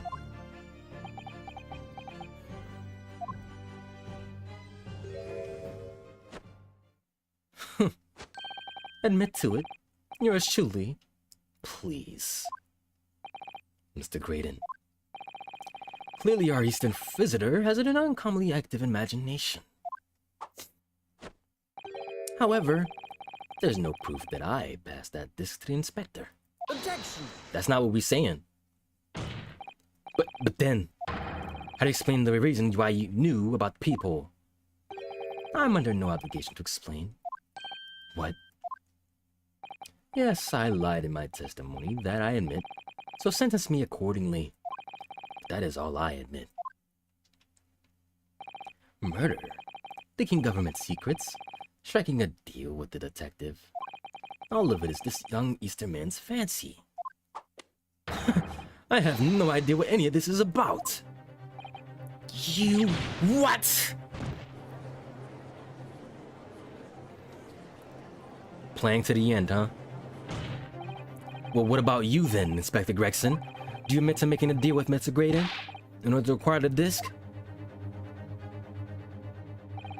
Ladies and gents of the jury, as a Scotland Yard inspector, I will declare this and nothing more. I am acting in the best interest of the country. Whatever I've done has been in the name of justice. So, as members of the public of this fine country, I'd like to think that justice will be your guiding light when you're making your decisions. I think it's summation examination time. This is quite a quandary indeed. Rarely have I encountered such extraordinary tumultuousness in the concluding of a trial. Nevertheless, in the absence of any further evidence to be presented, I believe it is time that we put the matter to the jury for their final leanings. Well now, as a fellow servant of the Queen country, I must say I sympathize with the old inspector. Yes, he's a dependable man, I'm quite sure. In service, one becomes a good judge of character. Even crossing your eyes doesn't help when it comes to looking at this case. It's all blurred to me. Well, as a fellow professional, I like to put my faith in the detective, really. Graydon is highly skilled operator, stop. Currently in presence of idols, stop. Very hopeful. Detective has very much trust in eyes. More than this, I cannot say. I don't believe it. These 6 jurors are... They're gonna believe Gregson? They declare their decision now. Is Cheney gonna be found guilty? If I don't manage to produce some definitive evidence right now, then we're gonna lose. Either some proof that Graydon killed Mr. Windibank, or stole government secrets. Or some evidence to force Gregson to admitting he struck a deal with the witness. Well then, counsel, I think it's time I impose on the jurors to decide their final decisions, no? That is, unless you have some compelling evidence you have thus far not presented to court. I'll let the jury call on the jurors to announce their leanings. Gina will be found guilty. So there's no choice then, Runo. You have to throw some more evidence at him. This is it now. It all comes down to this. Who do I present evidence against? Gregson or Graydon?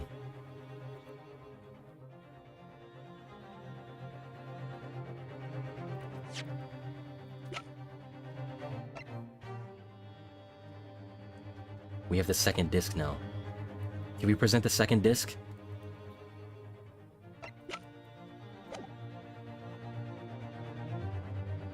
Oh boy.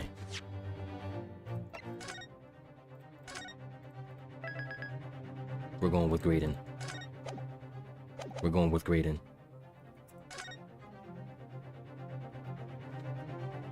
Mr. Graydon, there is one final piece of evidence I would like you to see.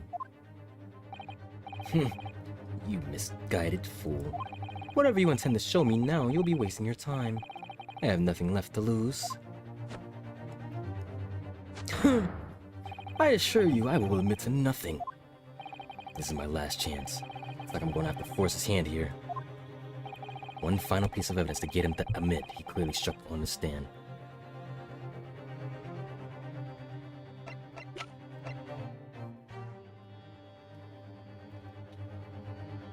Take that! Is that Mr. McGillicuddy's peculiar music box, counsel? Yes, with a disc already in place ready to play. I think perhaps now would be the good time to listen to the sound produced by the music box again. Only this time, let's add the second one. With the second disc we just discovered set in place as well. Goodness, the disc, counsel. Hold it! Nope. No, wait, I cannot let you do that. Why not? Because, because it's got nothing to do with this case. That's why. Objection! Shut your ass up. We're presenting it. Not you, Inspector. Huh?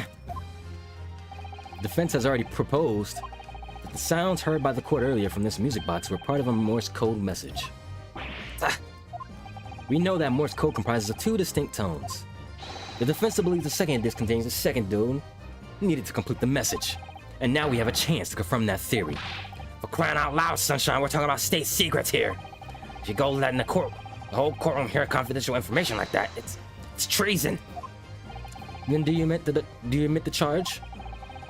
Then in order to protect those state secrets, you engage in unlawful dealings with the witness? You're mad. If you let that secret information out in the public domain, you'll be making an enemy of the entire British government, you idiot. Objection! Let's not forget, Inspector, that you, a Scotland Yard officer, leaked confidential case details to a witness. And you continue to lie to the court, and all because, by fair means or foul, you're determined to do your duty. Well, by fair means or foul, I'm prepared to do mine. Ooh! Oh, no shit for you. Don't you dare. I will stop at nothing to protect my client. I don't care who I make an enemy of.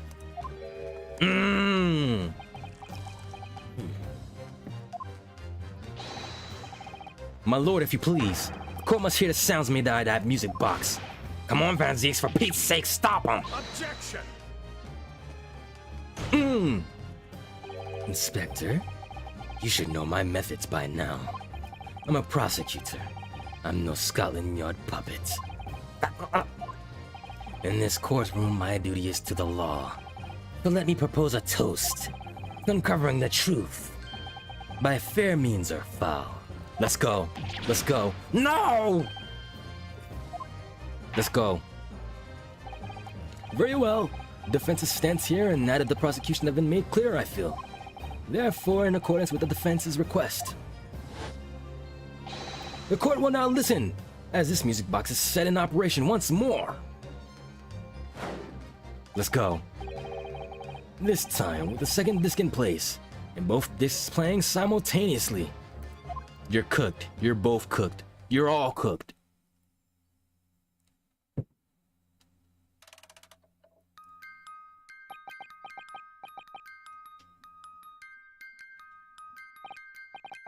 Oh, listen to that. It's unmistakable now. It's Morse code. All right, I admit it. Whatever you want. But for the love of God, shut that bloomin' box up.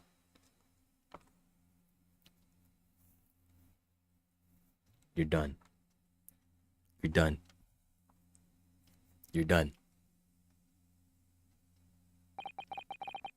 Let me ask you again then, Inspector Gregson. Did you, or did you not, strike a deal with the witness next to you in the stand, Mr. Ashley Graydon? Specifically, did you furnish the witness with confidential case details in exchange for this music box disc? Did you reveal the existence of the people in the pawnbroker's storeroom, Inspector?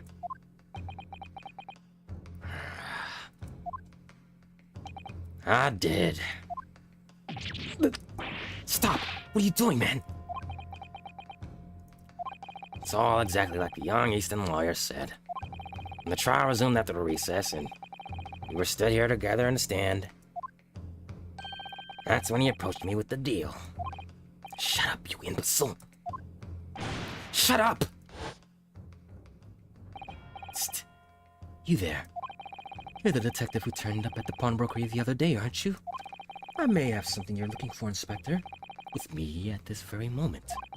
So how about a trade I suggest you accept? Or information that may make certain individuals uncomfortable will soon become very public indeed. I couldn't let that information become public knowledge. Not under any circumstances. So I accepted the man's proposal and told him details about the case that should have been put in the clear. The people in the storeroom door and the bloodstains on the overcoat. By giving false testimony, this witness intended to have the defendant wrongly accused of murder. Inspector, you knew that. Yet you still revealed those details to facilitate the witness' perjury. I did. Then it turned out the people had only been made that night, after the incident took place. Scotland Yard wasn't aware of that, if I'm perfectly honest. Well, Mr. Graydon, what do you have to say for yourself? There's nothing and no one left for you to hide behind. You struck a deal with the inspector in order to escape conviction of a very serious crime. Namely this. You were the third intruder who broke into the pawnbrokery on the night in question. And you perpetrated the murder of the proprietor, Mr. Pop Winterbank. You're done. You're officially done now. You... Traitor! Oh!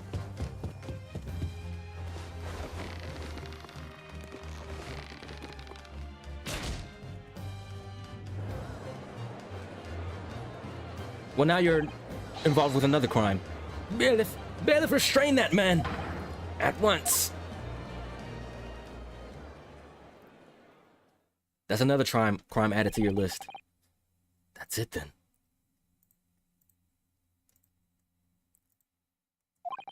It's all over. But didn't I bet? Nah. You know what? I have a feeling that Von Zeeks is about to do something again. I have a feeling that Von Zeeks is about to pull something out of his fucking ass. He's about to pull something out of his fucking ass right here. It's not over.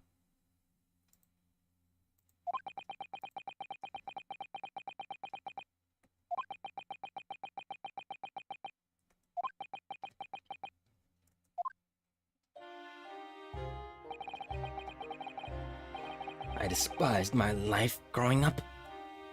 Those slums are vile places. I was cursed from birth, born into poverty, son of a penniless artisan. My parents did nothing but quarrel all day long.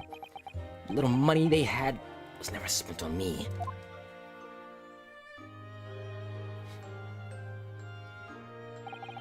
So I set about studying to better myself. One day escape from that hellhole. And you eventually became a communications officer. I admire your determination. Then you decided to try sell government secrets. Excuse me.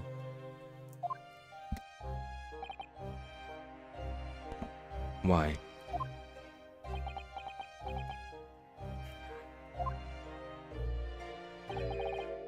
Isn't it obvious? Because I wanted money. Even now, years later, the nightmares of my life in the slums wake me in the small hours. I wanted to drown them out. More money than anyone who lived in that squalor could ever imagine. And one day I met him. Mr. Magnus McGilded.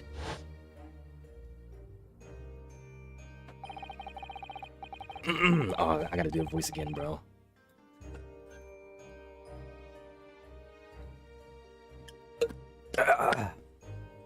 Sabi mo say, laddies.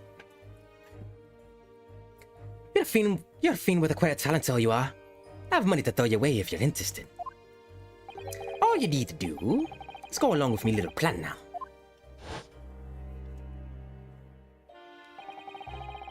I was to steal the ministry's telegraphic message logs, and McGooded would buy them for a handsome sum. As I was responsible for inspections of the ministry's communications office, it was a simple enough task. The lure of the devil's offerings. How easy it is to succumb. But you must surely have realized the seriousness of the crime you were committing. And for that reason, I took great lengths to ensure my actions were untraceable. By using the music box. My father was a brickmaker, though my mother divorced him while I was still a child. Yes, Mr. Mason Milverton. That's right. He was very skilled with his hands. He'd once been a music box maker's apprentice. I imagined his skills would be sufficient to create a machine that could generate Morse code. So I sought out my father again to employ his services.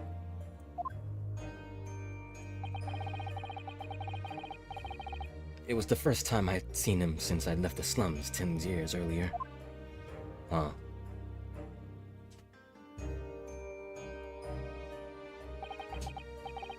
Look at you, Ashley. What a fine gent you've become, eh? He was a different man to the one in my memory. A thin, frail old man. But poverty had never broken him, never corrupted him like it had me. I was sure that he wouldn't help me if I had told him the real reason. So I made up a story. I got some work for you, Father. I need some music box discs made. Music box discs, eh? A musician's friend of mine has written some music he wants to sell to the public. I've brought the score with me. There are 2, actually. I'd be delighted, son. It's been 20 years since I did any work like this. Fetch my tools, would you? They're in the loft.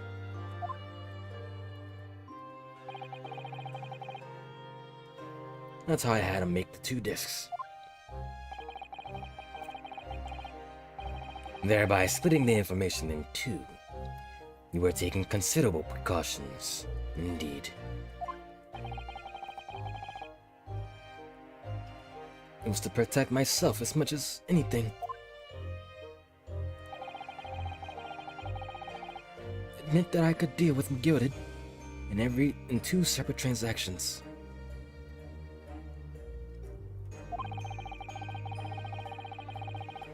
The first involved the 2 of the discs and the music box for playing them.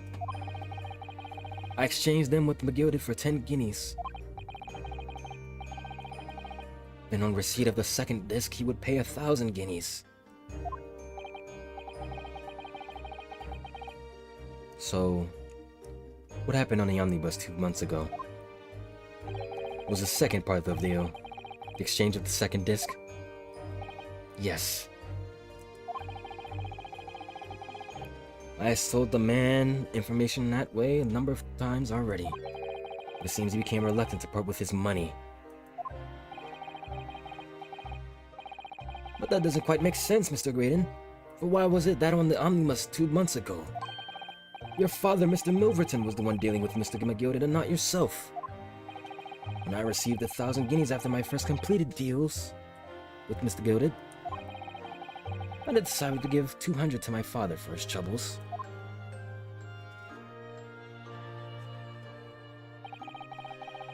But my father realized something was amiss. In time, he worked out that I must be involved in something dubious. And when he did, he said to me, "Next time there's an exchange, you'll let your old man do it, understand?"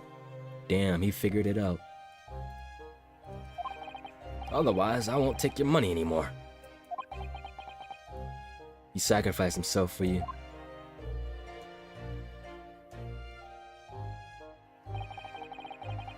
That was my father's way of dealing with it, I suppose. Climb into the omnibus, hand it over the second disc, and take the money from the Gilded. That's it. He had no idea what was actually on the disc I'd asked him to make. He never knew. Just like I'll never know why everything went so horribly wrong that night. All I know is that the disc was taken from him, and he never returned home.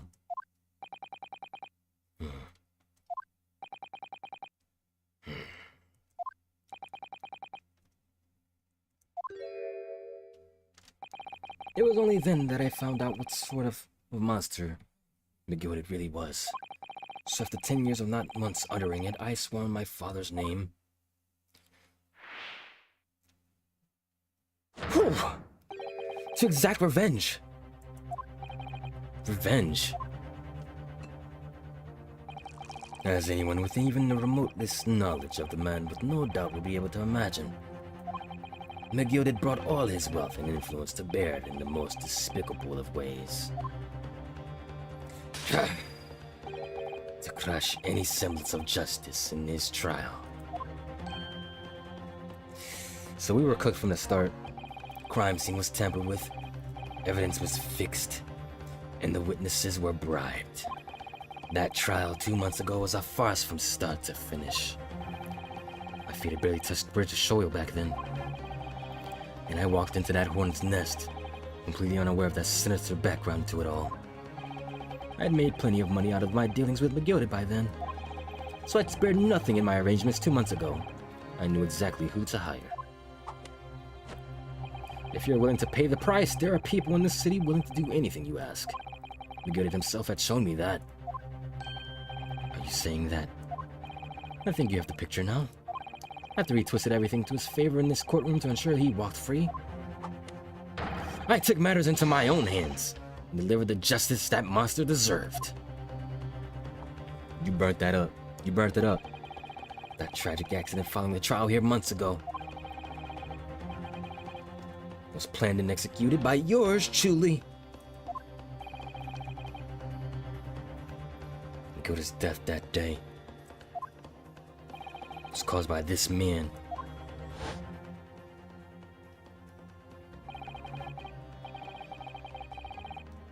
So he pretended to be a bailiff too, huh? What's this, officer? Just sort of that I was led to believe. It's not inconvenient, sir. There was some changes to the schedule. Well, I must be making tracks now. It is time for the inspection. They're going to examine the omnibus again, so I'm told. I asked if I could be present for myself.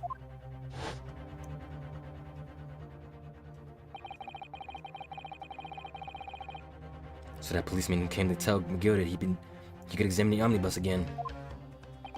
That's right. An imposter hired by me. McGill used his wealth to manipulate the trial. He paid people to adulterate the omnibus with all manners of false evidence. He threatened the witnesses to lie in their testimony.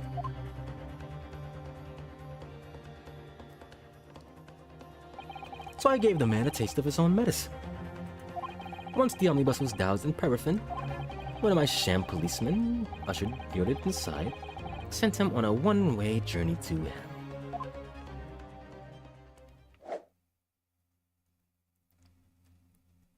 An eye for an eye. That's how I avenged my father's death. Oh, a spine-chilling account indeed. What the hell is this trial? But that wasn't the end of it for me. There was a loose end, you see. A loose end.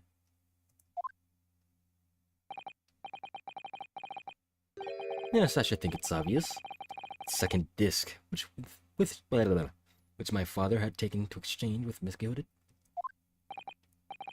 Yes. There was indeed no mention of it in the man's trial 2 months ago. Clearly because it had been removed from the scene of the crime.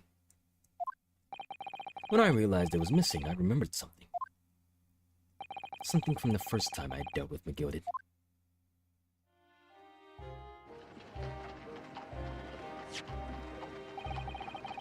This is the first of 2 discs. In the music box, you need to play them. Well, look at that now. What an ingenious little invention. So then, as promised, 10 guineas for you, young man. What's this? Nibbin's pawnbrokery. Aye, there's a pawnbroker's ticket, so it is. You can use it to redeem an article that I deposited for you. There's no need to give a name. Just hand over the ticket and tell the fiend to watchword. I put a jewel in pawn for you. It'll fetch a good 10 guineas if you said it, so it will. I've never heard of a pawnbrokery being used in quite that way before. Have you not, Mr. Graydon? London's pawnbrokeries are very useful, you see. Each one is like an extremely secured vault.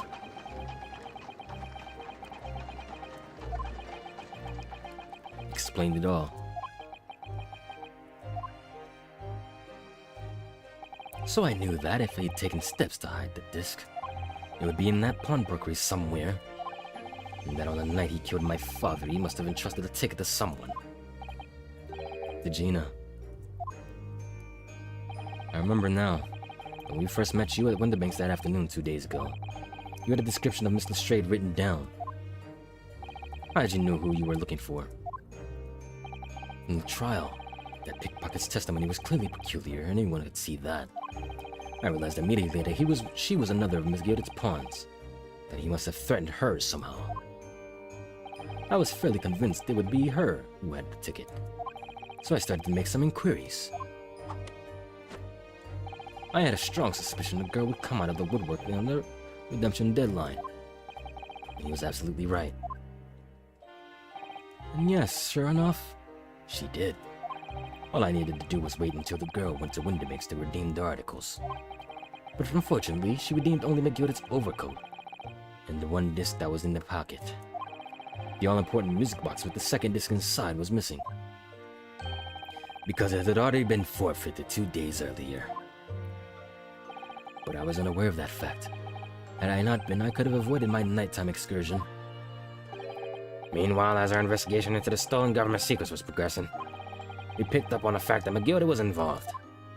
Inspector, you recovered fast. My orders would have recovered the stolen information as quickly as possible. So we started gathering the fellas' possessions and examining whatever we could lay our hands on. We had a full-scale investigation going on at the yard. We had to keep it as quiet as we could.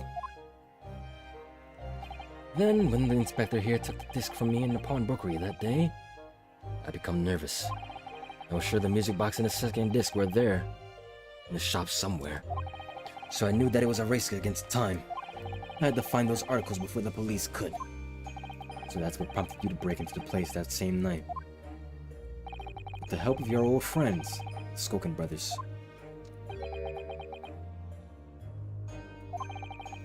What happened that night in the pawnbrokery can only be described as a nightmare. While Nash and Ringo were searching the counter, I located the music box I sold McGilda on the shelves to 40 credit articles. And the second disc was inside. Yes, I slipped it into my pocket with a very deep sigh of relief. But then, something entirely unexpected happened. What are you doing in my shop?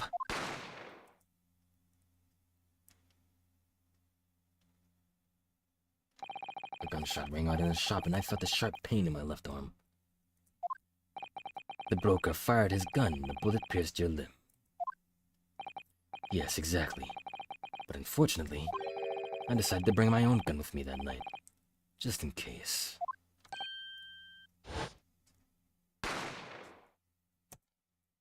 We chased him down and shot him. Before I knew what was happening, I had fired back. The man had already turned to flee. I hadn't intended to fire in his direction, much less kill him. But unfortunately for both of us, the bullet hit home. It struck him in the middle of his back as he fled through the storeroom for refuge. A sorry, sorry tale. It all took place in the blink of an eye. I don't imagine Nash and Ringo even realized what had happened at first. I was terrified, so I fled. And that's the whole story. That's everything that happened at Winterbanks on that wretched night.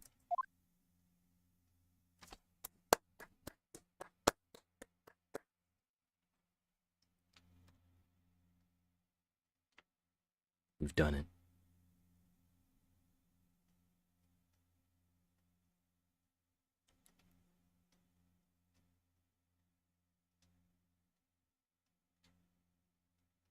We have done it.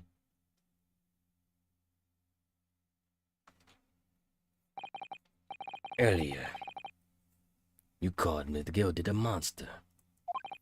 A man who used his wealth and influence to distort the facts and escape justice for the crime of murder.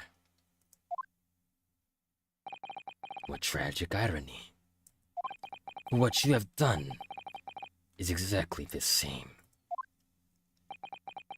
Yeah. You're just as much as a monster.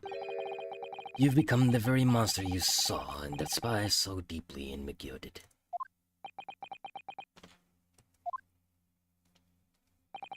Yes, I think I have.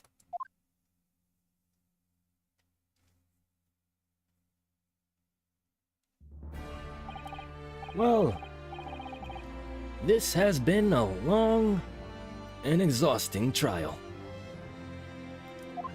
The stream has been streaming for 4 hours and 46 minutes. However, it would seem at last we have arrived at the truth. Inspector Gregson, what of Ashley Graydon? He's been restrained, my lord, and is being escorted to the guard. He'll be charged with the murder of Melinda Bank and the stealing of government secrets. Very good.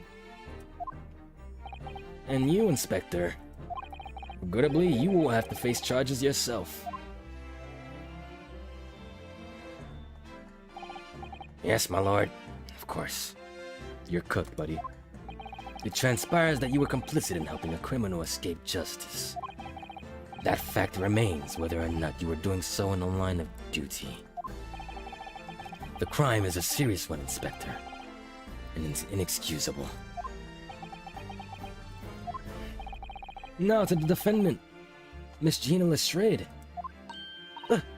Yeah? It is time for the final adjudication. Is the jury ready, Mr. Foreman?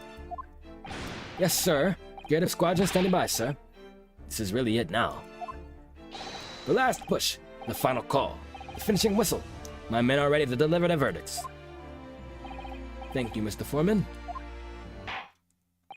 Very well, ladies and gentlemen of the jury. You will now declare your final decisions to the court. Not guilty. Not guilty.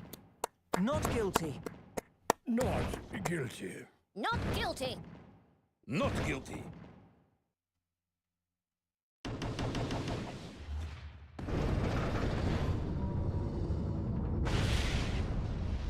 So why did we get that book? That's the stuff. I'm off the hook.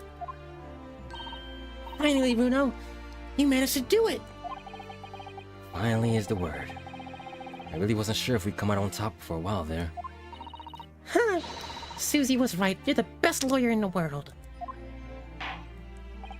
Miss Lestrade, I am not finished with you yet. What are you looking at me for like that for?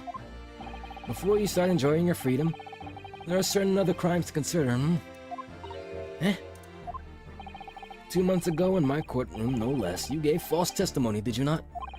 And in relation to the trial today, not only did you unlawfully enter Winterbank's pawnbrokery, you also attempted to abscond with Mr. McGilda's property, it seems. Huh? Yeah, you gotta answer to that. I've never done nothing of the sort. Of course not. It's not like you were gleefully wearing McGilda's coat in your cell yesterday or anything. Aw. Just when I was getting excited about throwing a party for Ginny this afternoon. And turning our attention to the defense, you have your own crimes as well. Determining that, when played together, the music box disc that contained the message in Morse code was... Well, there was certainly a most unexpected revelation, counsel. Quite so, my lord. The prosecution was caught entirely off guard.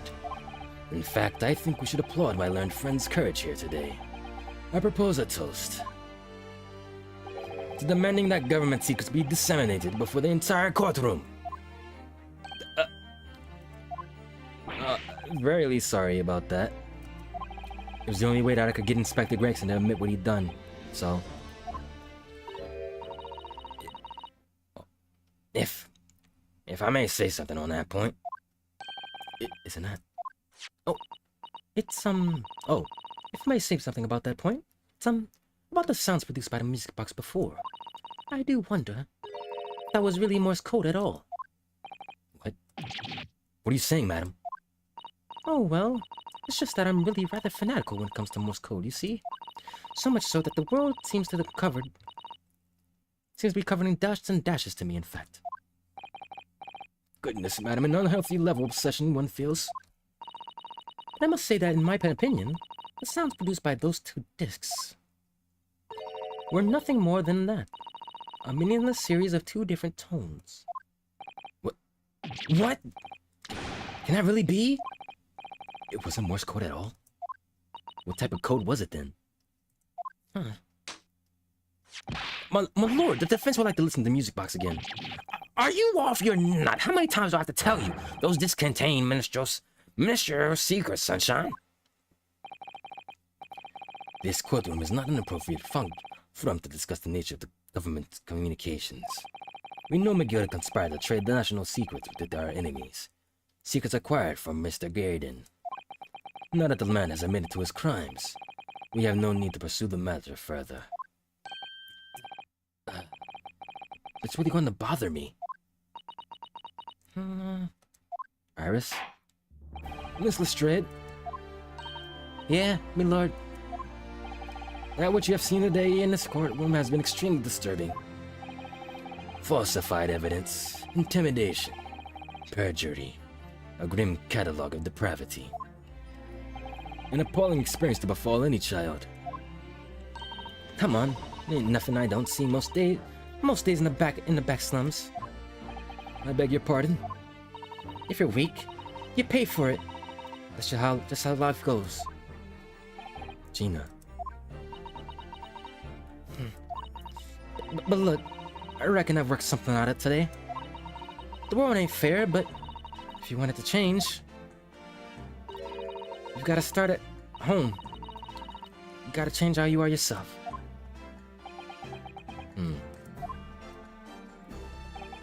Oh, that's a very laudable lesson, I would say.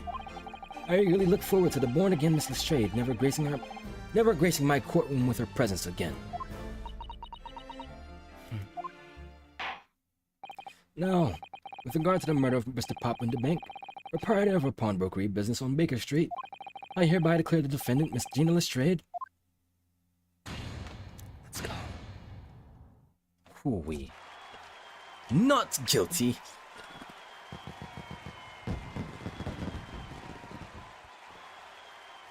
I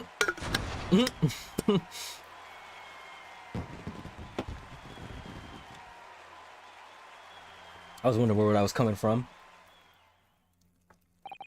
That is all. Court is adjourned. We still gotta get punished ourselves, though.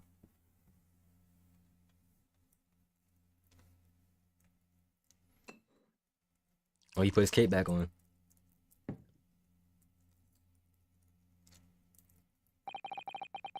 On a personal note, I must say you've surprised me, my Far Eastern friend.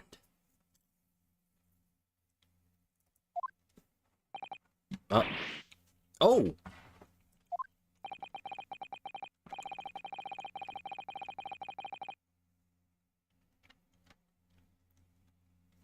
Despite being a Nipponese, you saw through the pretense to the malice that festered with that Englishman. And at the same time, saw through the grime to the surprising heart of your English client. You have a curious talent for judging character, especially considering our very different cultures. You're complimenting me? I don't think there's anything curious about it. Whether we're from the Empire of Great Britain or the Empire of Japan, we're all human beings, not so very different from the inside. You know, I took this case for one very simple reason. To lock swords with you once again. Here in the courtroom. You did? When I encountered you for the first time 2 months ago, it reminded me of toasting friendship and trust with another Nipponese, only to find my trust betrayed. Through you, I hope to look into the eyes of the man I once knew and try to understand. Huh. You mentioned something similar earlier today, about total betrayal at the hands of the Japanese. What happened exactly? Well, you may ask. And one day, when the time comes, you will learn the answer, whether you like it or not. Alright, and I'll wait for that day if I must.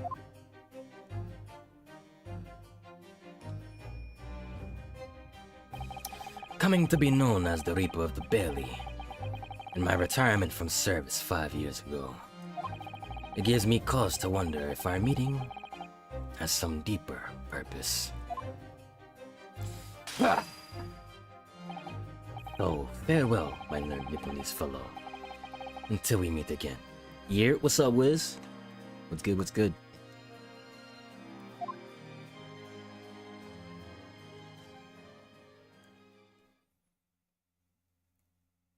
We're gonna learn more in the second game. 17th April, 5:24 p.m. The Old Bailey, Defendant's Antechamber. My throat is burning right now. But we're almost done. It's over at last. But where's Zarvis disappeared to?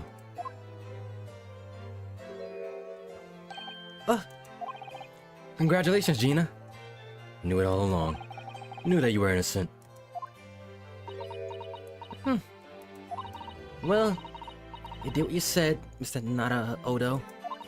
You believed in me, right up to the end. You're as hot as your name. What's odd about it? Told you I had faith in you, didn't I? No one ever has before, see? Kept the promise, I mean. Properly. That's awful. I figured something out today. All me life, growing up in the slums, I never trusted no one. That's just because I've been scared of being stabbed in the back. I mean, the more you trust someone, the more it hurts when they let you down. I think I can understand that. After all, I had a taste of it in that trial 2 months ago. I chose to trust someone. Paid for it. That betrayal left a big scar. You know though, Gina, I worked something out quite recently too. Trusting in someone else really is an exercise in learning to trust yourself. And when your gut tells you it's the right thing to do, and your trust is rewarded, there's no better feeling in the world. No. I think I have you to thank for reminding me of that valuable lesson. Oh, well, if you say so. Don't make a fat load of sense to me, though. Trying to say, putting my faith in you, Gina, it's been a real pleasure. Well, for crying out loud, pack it in. But I suppose I sort of feel the same way. I mean, sometimes trusting someone else is, you know, alright. Thanks. This is the way I see it, Ryunosuke. A defense lawyer is only as good as his faith in his client. And that comes down to how much faith he has in himself.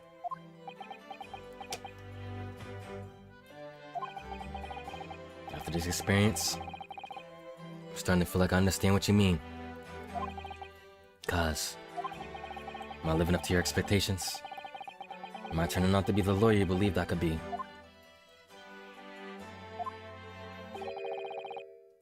Pardon the interruption. Ooh.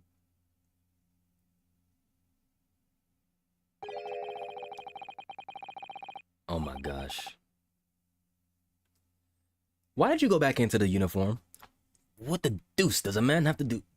What the deuce does a man have to do to be noticed around here, my dear fellow? That voice.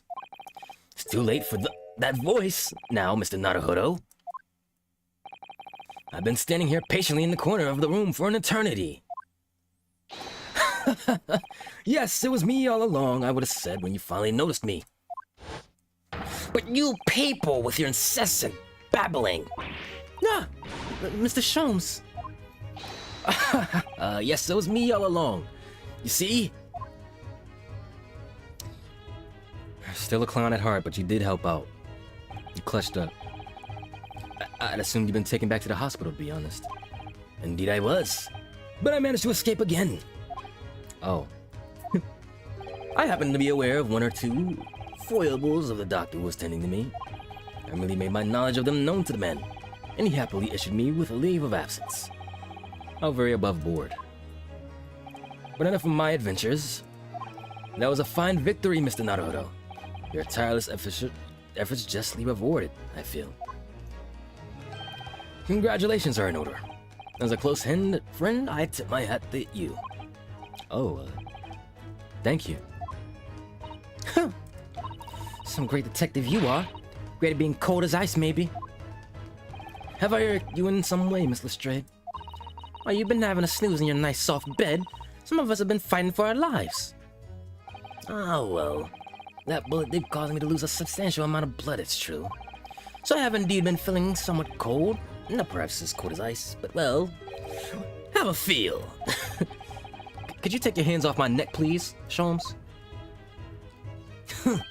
And in some way, I suppose, congratulations are in order for you too, Mr. Strayed. What's that supposed to mean? Why so half-hearted? Well, naturally, it isn't my intention to alarm you, but an acquittal in a trial with that particular prosecutor is perhaps a little curious. Well then, Mr. Sholmes, not alarming in the slightest. Oh, the Reaper, you mean?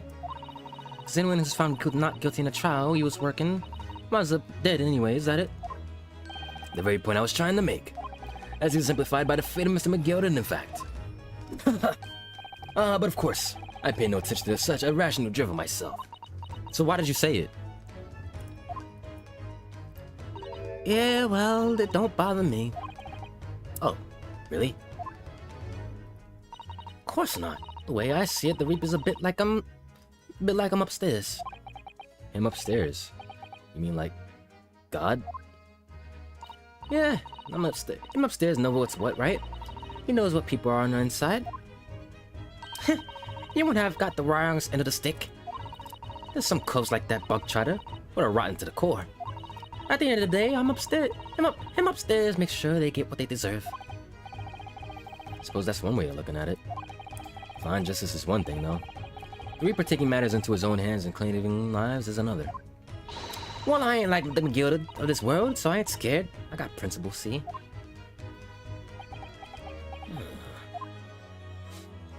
A trait in you which is to be admired, Miss Lestrade.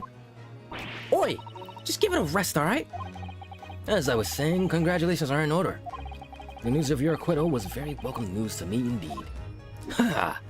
Let me express my heartfelt congratulations, Gina. Well, There you are, Hurley. How long have you been here? Honestly, I went to the main entrance especially to meet you there. Ah, Iris. My dear, I do apologize. But wait until I tell you what happened. This pair made utter fools of themselves. What happened? As you know, I have a penchant for disguise. I was hiding in this room dressed as a bailiff. But those didn't notice my predecessors at all. Oh, they had no idea. Can you imagine, Iris? Would you credit it? I'm not sure, really. I beg your pardon? I'm sorry, Hurley, but you just don't have the weighty presence you seem to think you have. In fact, you really ought to be careful about that. It's going to land you in trouble one day. Foreshadowing? I'll be careful. Ouch. Anyway, it's a shame. I was still hoping to throw a party for Ginny tonight. But you won't be able to come, will you? Don't look like I'm going to be nowhere for a while. We're at the judge, Patter. I got stuff to make amends for, apparently. All them offenses. What was it again? Breaking and entering, taking the bug, try to stuff what was in the lug, blah blah blah. Yeah, I think you'll find that basically being a pickpocket is the main offense. But that ain't an offense. It's a job, ain't it? I don't think so. Still, it has got me thinking all this. Maybe I should start looking for another line of work. I mean, you didn't start off as a lawyer, did you, Odo? Well, no, but I was never a pickpocket. Anyway, I reckon I can make a change. I'm going to do something for all them like me from the slums. Something that makes a difference for them. That's a wonderful idea, Jeannie. I'm sure you can do it. W?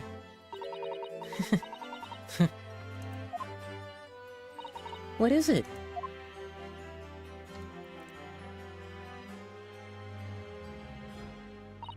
Nothing. Miss Gina Lestrade. Oh. The prison carriage has arrived, ma'am. Come with me to the rear gate at once. Right. Well, looks like I'm off then. Yeah. Goodbye, Gina. Good luck.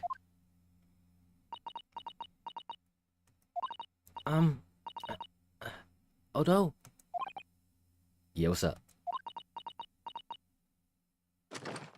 Oh.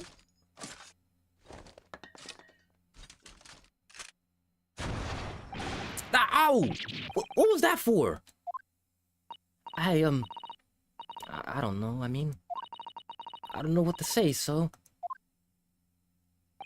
Ah, indeed. Perhaps the situation calls for a phrase hitherto missing from your vocabulary, Miss Lestrade. Huh? She was just trying to do something to say thank you, I guess.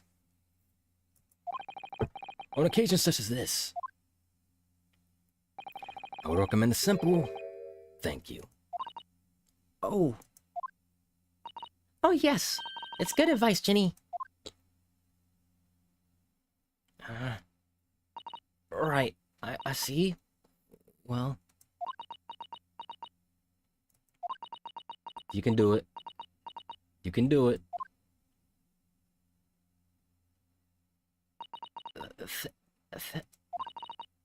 Thanks, Odo. Oh. Oh. Thank you for everything, what you've done. For believing in me. Oh. That's what we worked to get. That smile at all. That smile right there. That's what we worked for. Not at all. In fact, that should be my line. Thank you, Gina.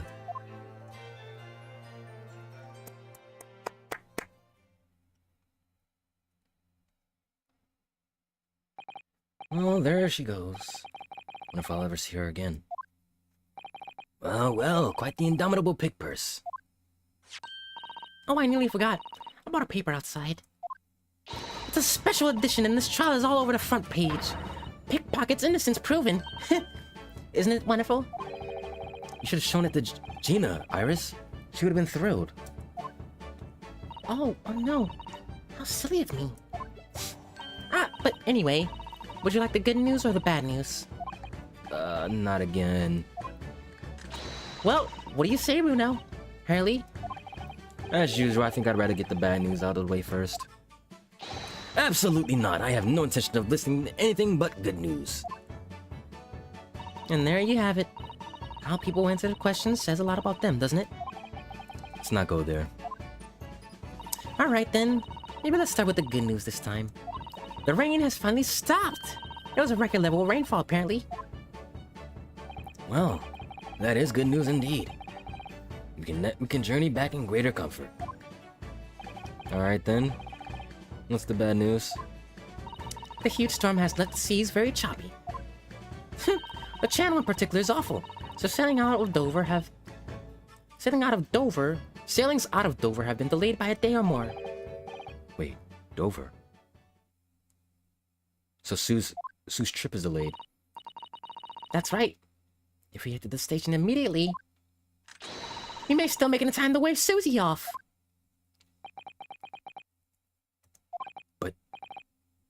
But there won't be a train, surely. You couldn't be that lucky. Who do you think I am, Mr. Naruto? Sholmes? I rushed to Victoria Station earlier and made arrangements for a special express. If we hurry now, we should be there in no time. And I know of a fine restaurant that serves the most delicious baked sole. The great detective does it again. Indeed he does. Ha! I happen to be aware of a number of rail transport directors' foibles. What? I merely made my knowledge of them known to the man, and he happily laid on a locomotive. Elementary. Oh. Just an idea, but it might be wise to stop manipulating people that way. What are we waiting for then? To London, Victoria. We get to see Sue. 18th April, 5:32 a.m. With the Dover Quayside.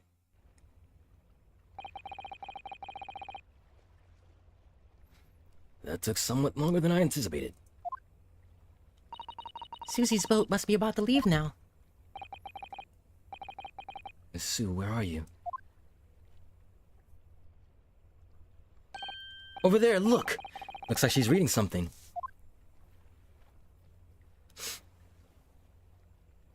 Oh! Hold it! Sue, wait! What are you doing? What are you about to do? Mr. Naruhodo, what are you doing here? We came as soon as we could after the trial. I mean, we heard that sailings were being delayed due to the bad weather, you see. Oh, I see. Then tell me, how did Gina's trial go?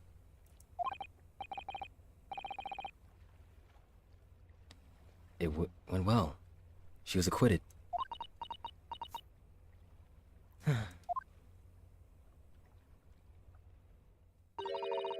That's wonderful.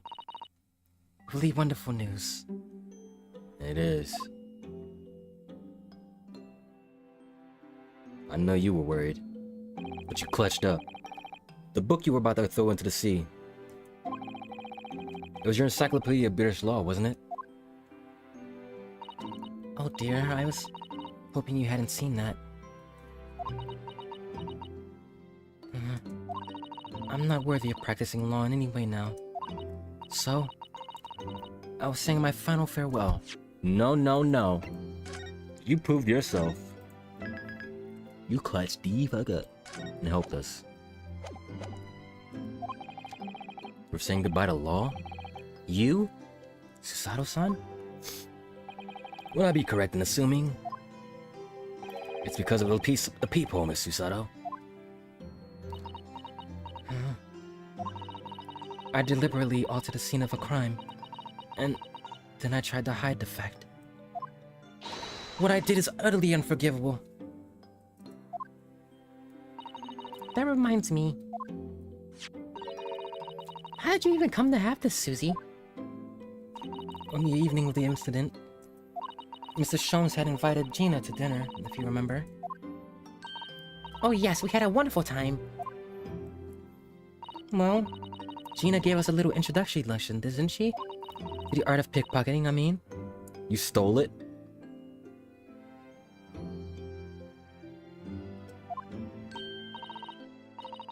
Oh, that was so much fun.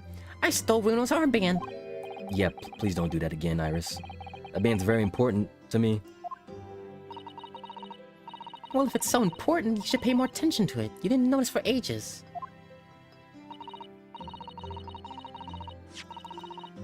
On a whim, I thought it would be fun to see if I could take the cataflap-o-matic, so I put it in my sleeve. Really? And then I rather forgot about it until I found myself in Mr. Winterbank's shop with it later that night.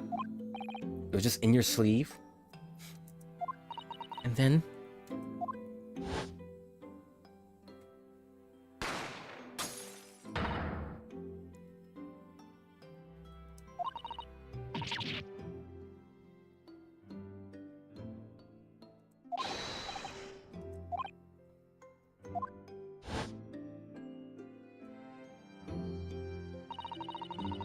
After Mr. Naruhodo had left the shop, I started to think.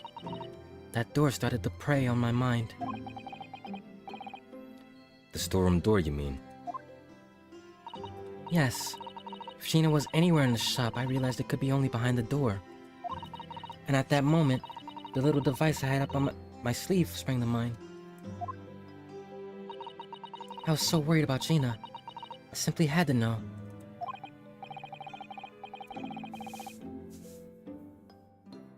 So you used the cat flap-o-matic to make the peephole in the door. As captured in the photographic print of the shop. By one of Hurley's red-handed recorders. Indeed. It was of the first importance at that point. Precisely when the peephole was made, that information would prove to be Naruhodo's greatest weapon. Though naturally without proof, it would have amounted to nothing.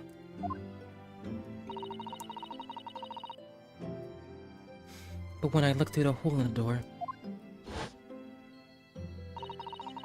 the sight that met my eyes made my blood run cold.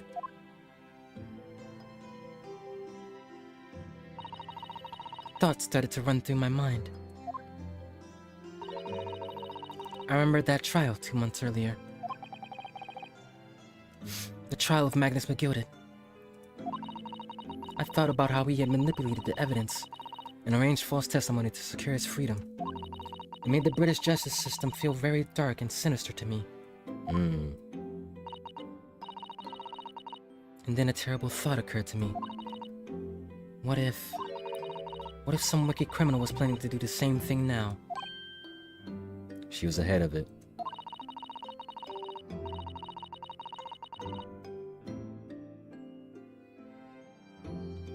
Because from the appearance of the crime scene, it looked exactly as though Gina had shot Mr. Winterbank. Even though I was sure she would never have done such a thing. You were worried that the true culprit would try to frame her for the crime. That's right. But then I realized it would be very difficult for anyone to give false testimony in this case. What do you mean? Well, the crime appeared to have happened behind the door of a locked room. For someone to claim falsely to have witnessed it, there'd have to be a way to see beyond the door. So you gave that opportunity for people to make mistakes. For which, a peephole would be the very thing.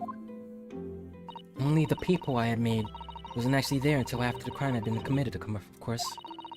And the criminal would know that, so it wouldn't make any difference. But the possibility of a rather ingenious trap was there, was it not? A trap? Is that why she did it? So, is that why you kept it a secret, Susie? You never mentioned that you made a peep with anyone. Not even to the police. I know. And I knew at the time what I was doing was wrong. A criminal offense, even. That's why I decided to confide in Mr. Sholmes. If Mr. Naruhodo was completely backed into a corner, with no other possible means of escape, the truth about the peephole could save him. That was my plan. She does think of everything. But then, why didn't you just tell me everything before the trial began? My dear fellow, you're not thinking straight. If she had done that, it would have rendered you complicit in the whole escapade. Yeah. You could have been disbarred if you had been seen to have knowingly tampered with this crime scene. So Miss Susato decided to shoulder the burden of the responsibility alone. For what your sake, and Mr. Straight's. Sue. That's what I call a W assistant. That's a great assistant. Truth is, when it happened, I did it because I lost a little of my faith in the law. Oh. I was worried that the right person would be convicted of the crime. But the moment I allowed myself to think that is the moment I lost my right to call myself a judicial assistant.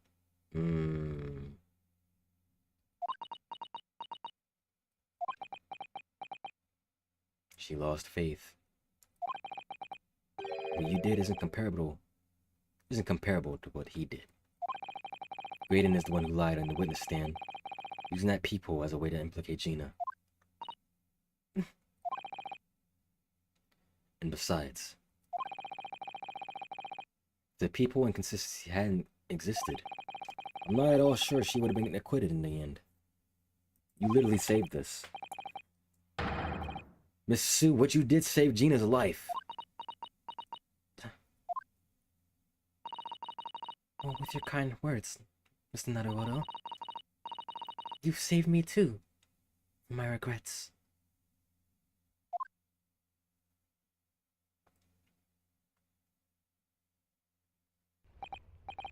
Well, we must all be thankful that Miss Lestrade's freedom has been assured. Yeah, exactly. Although some of the loose ends in that trial will continue to play on my mind, I'm sure. But the revelation that the music box contained secret messages, Mr. Naruhodo? What a triumph to work that out. I'm full of admiration. Well, actually, that argument wasn't quite as compelling as I thought it was. Oh? It wasn't?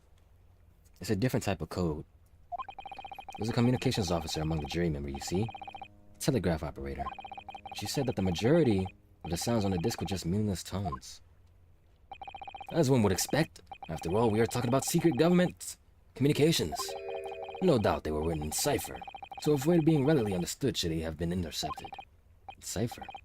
I see. So then we could never have hoped to understand the message anyway.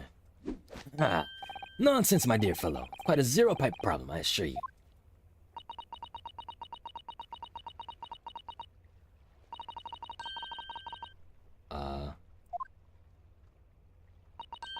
Asogi.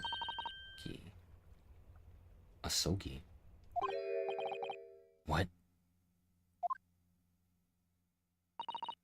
Well, that can't be a real word, can it? How funny. Asogi. That's a name. No. That's a name we know.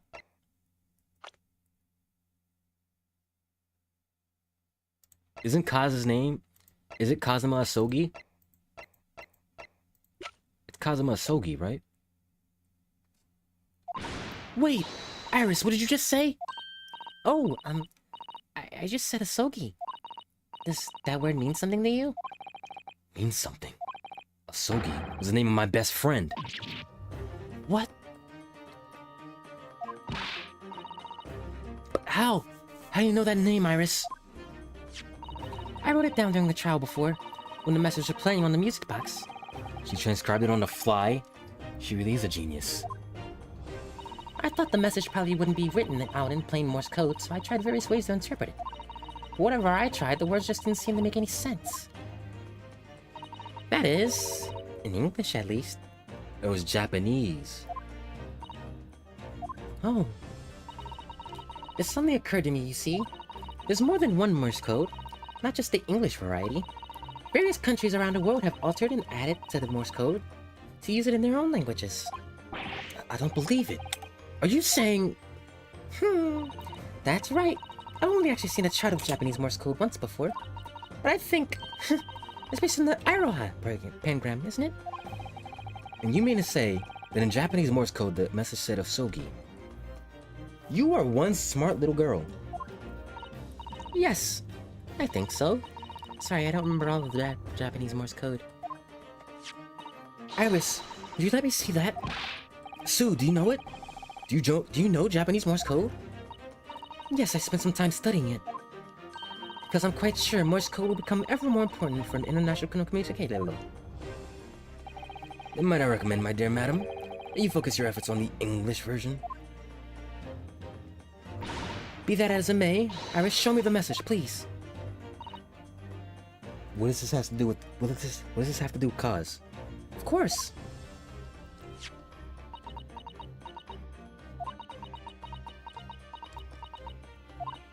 But what can this possibly mean?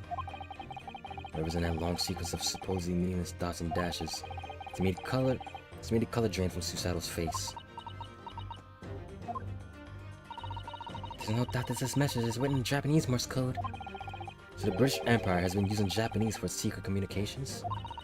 I don't understand the reason why, but the message appears to be a list of 4 people's names. 4 names? The first is Kei Asogi. Kaz. Why? He was supposed to be sent over. He was supposed to be sent over here. What's his name on that disc? The second is A. Shin. Shin. I don't recognize that name. The third is T. Gregson. Tobias Gregson. Gregson. It would appear Tobias Gregson is the 3rd man on the list. And what's his name doing in a secret government communication? And the last name? What's the matter, Sue? It's just so strange. So unexpected. Oh, what is it, Susie? Don't keep us in suspense. The last name is J. Wilson. Papa. Papa. Iris's papa. What? Wilson. John H. Wilson? You mean... Daddy? And he was killed in the first chapter. Or was he? I'm misremembering. It says only J. Wilson, so I'm afraid I can't be sure. Then after the 4 names, it reads, if I translate from Japanese, that is all 4. And that's the end of the message, or rather, the end of what you noted down, Iris. Just can't believe it. Who'd ever have thought that those discs contain Japanese Morse code? not to mention a strange list of some disturbingly familiar names. It would appear that this particular message is a communication of some kind between Great Britain and the Empire of Japan. So Daddy could be in Japan then, where Susie and Bruno come from. Oh, well... No, it's not very likely, really, is it? I mean, there are thousands of people with the surname Wilson, and there must be a lot of J's among them. Professor John H. Wilson, visiting professor of medicine at the Imperial Yume University. I remember that girl killed them. And we have not circled back to that at all. Because she got off the hook. They let her go. Can't tell Iris about that now. We just can't. This is so strange. Somehow in solving the case of Mr. Winterbank today, I feel like I rolled back a boulder out the mouth of a very dark cave.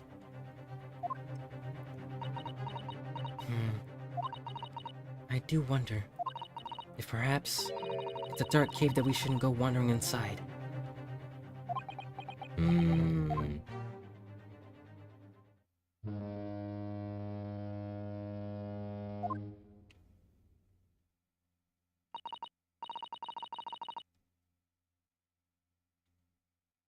Oh dear, the ship is going to set sail soon. You gotta go now.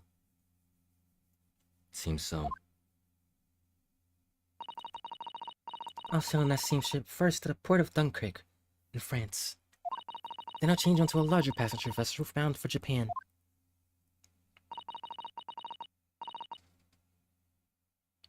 You're really going then, Susie? We wish you a safe passage, Miss Susato.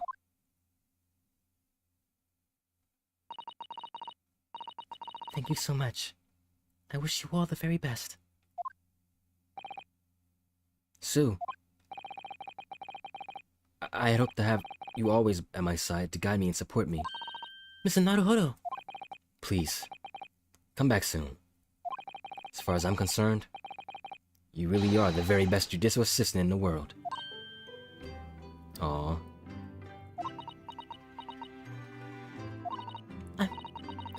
I'm quite sure. I'll be back before you know it. Really, Susie? No, don't forget, Iris. I made you a promise I've yet to fulfill. Promise? About your manuscript. Ah, Yeah, the Hound of the Baskervilles. That's related still. Well, I'll be waiting for you, Susie. A promise is a promise.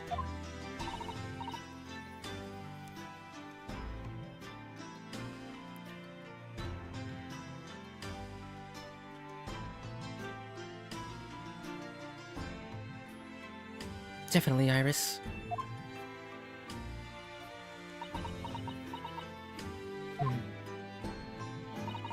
Mr. Naruhodo, Yeah, what's up? do you remember the first time we met? Of course. When I asked this Buria, when I was dragged out from that wardrobe, still half asleep. If I remember rightly, you threw me halfway across the cabin with a suicidal takedown. You know very what I'm talking about after that. It's strange, but being thrown together as we were in that case, I saw how I felt straight away. That you were the perfect person to continue Kazuma's great Kazuma-sama's great legacy. Sue.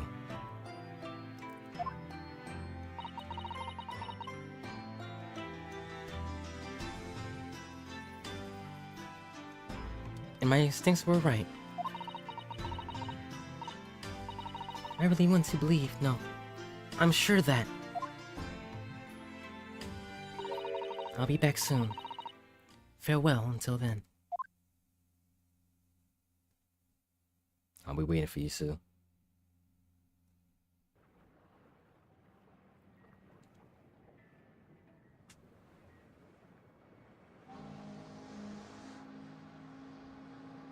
Somehow we seem to have come to the end of the adventures of Ryunosuke Naruhodo. Or the first volume, at least. Looking back now, it feels as though fate has led me on this journey.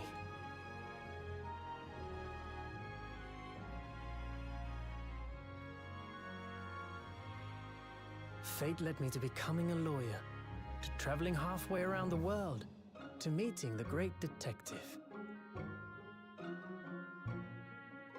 I'm sure there'll be trials and tribulations ahead. That's a game. Of course there will. Mhm. But whatever happens, I know I'll be able to turn my fortunes around. That side profile was wicked, I ain't gonna lie. After all, I have the greatest friends in the world. On Don't my turn to the side side. again, Ryu. That was terrible.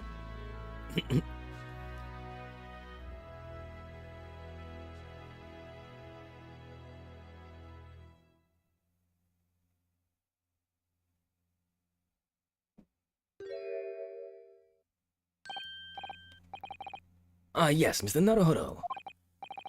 What's up, Sholmes? I have some rather awkward news.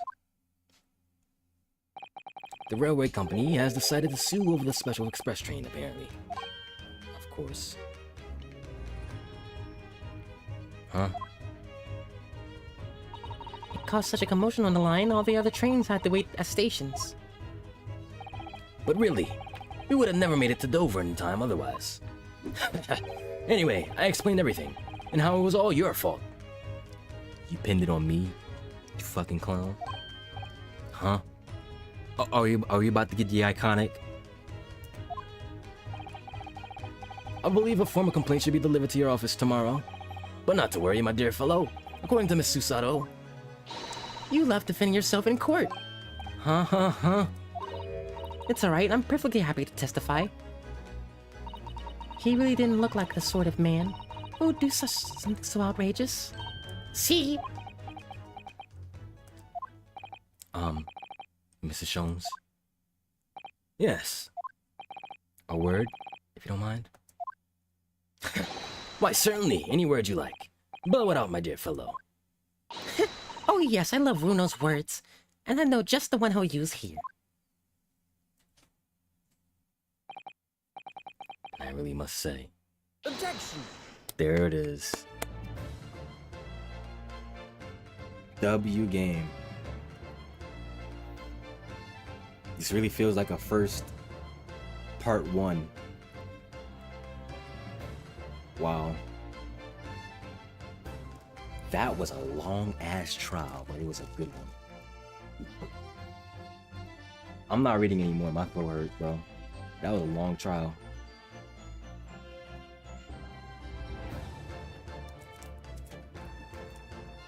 We're definitely gonna get back into the Baskerville.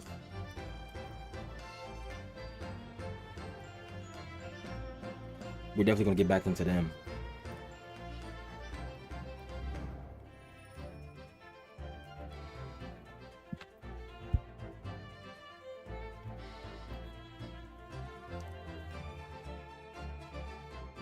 This really was an improvement on the 3D aspect too. It really was an improvement. This is great.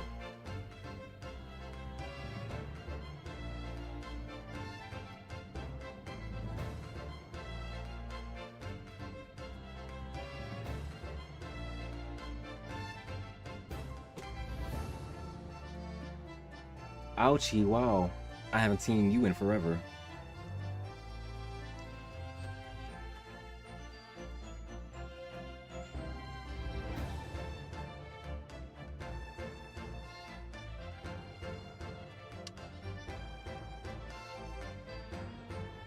Japanese judge. So long ago. That was so long ago. A whole year? I spent so much time on this game. Took too many breaks.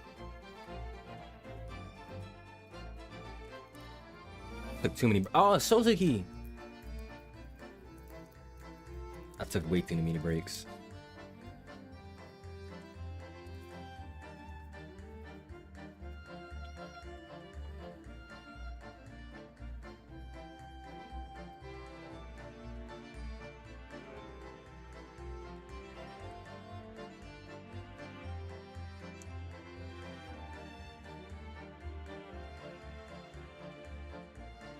You're still suspicious to me, too. I have a feeling we're going to be going up against you in the second one.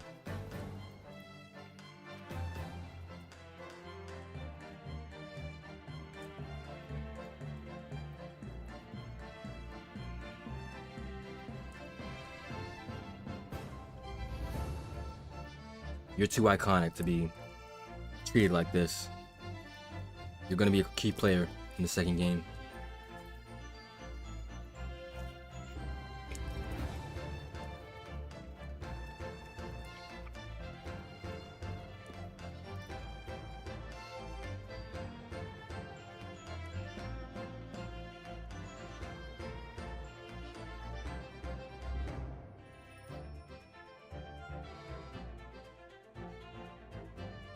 You still got glazed. That's crazy.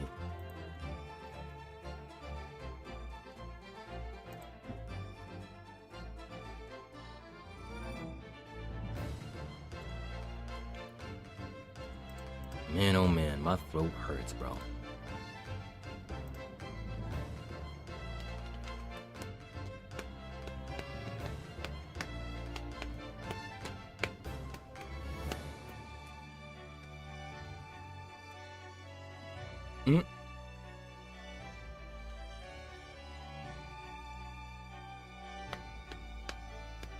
Oh, that's right, because his wife isn't. Oh.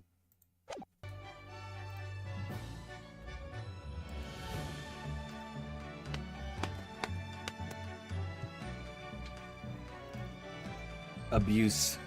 Abuse still. That's still abuse.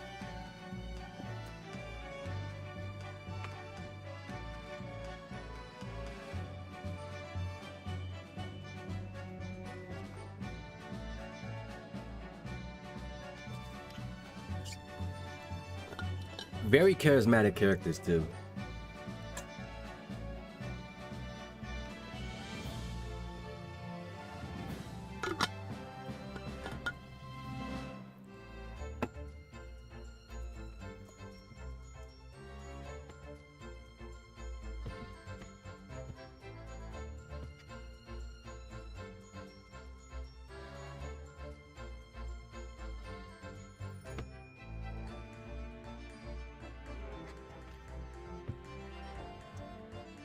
We might see her again in the next game.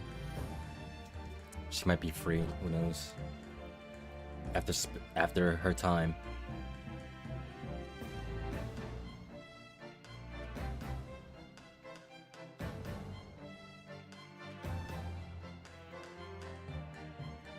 Oh.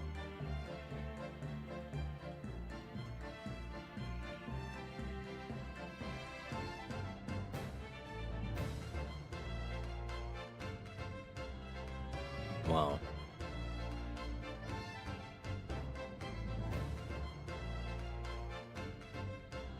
Bunch of clowns with the real villain.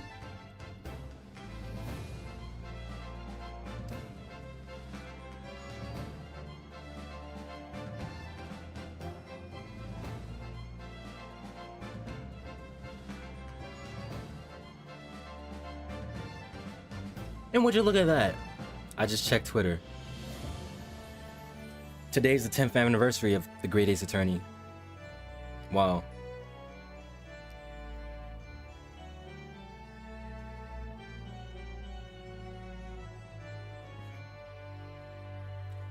The way I time these things, man.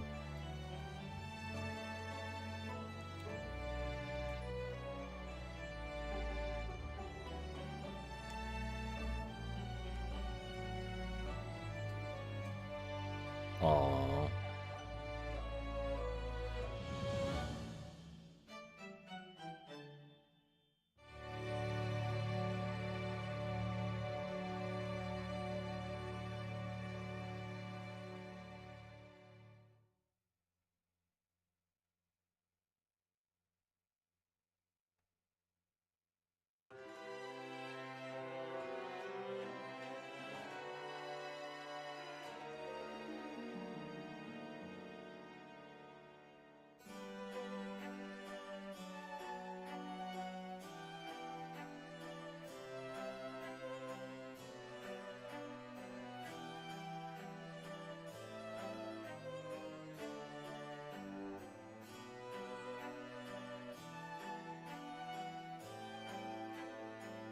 Get the full 3D models.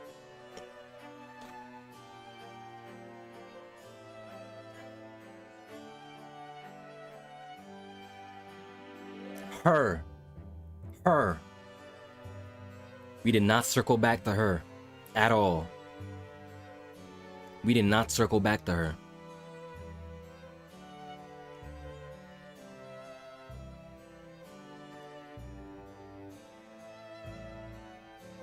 Hope the father's alright.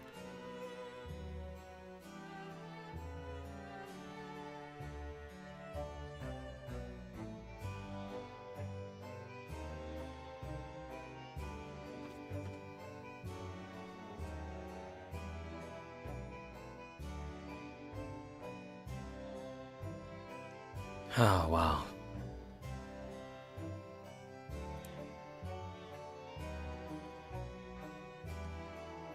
The way they pulled an Ace Attorney Investigations for the second trial, switching the formula up.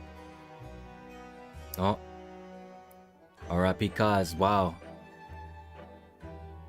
Wow. Let him walk on his own now.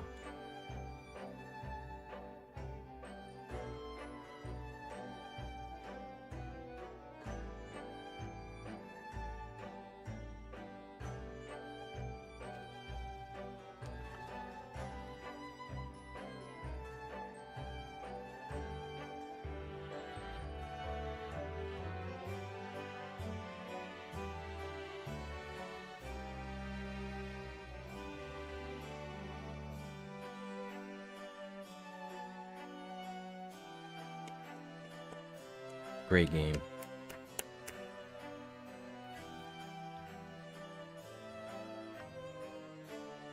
Shows our journey.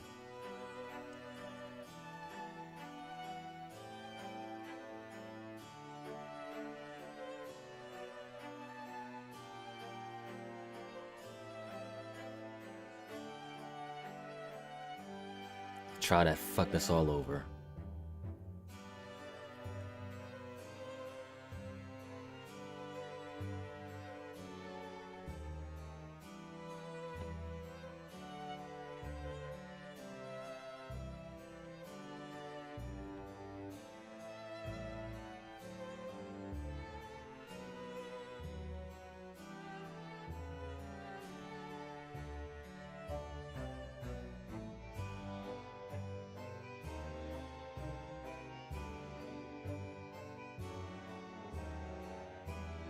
As much as what clowny he is, he's very helpful. He's very helpful.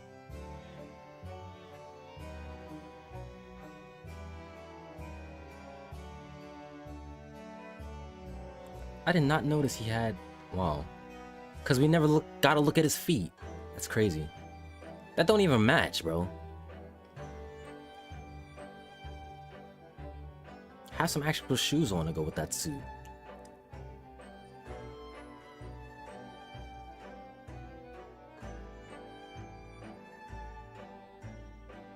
Tall as... Golly, he's tall!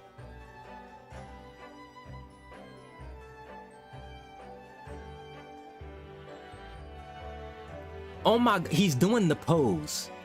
He's doing their pose. I should have realized that.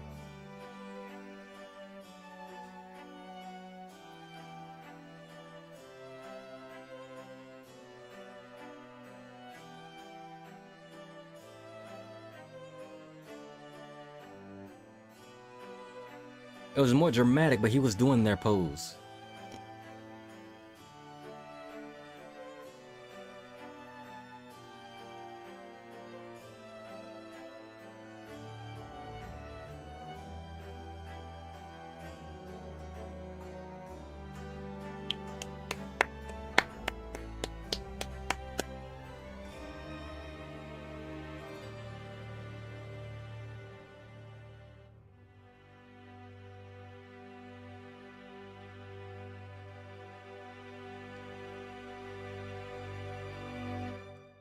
W.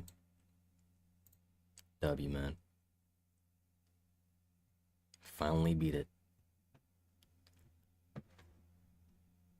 but it was worth it. The whole thing was worth it. Ooh, that's some good art. We gotta do something about that hair, Ryu. We gotta do something about that. That shit is terrible.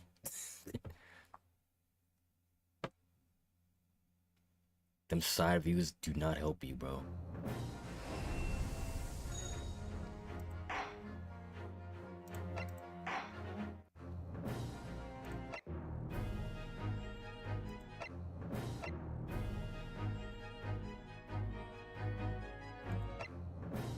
Nice. There's no outfits, right? There are alternate outfits.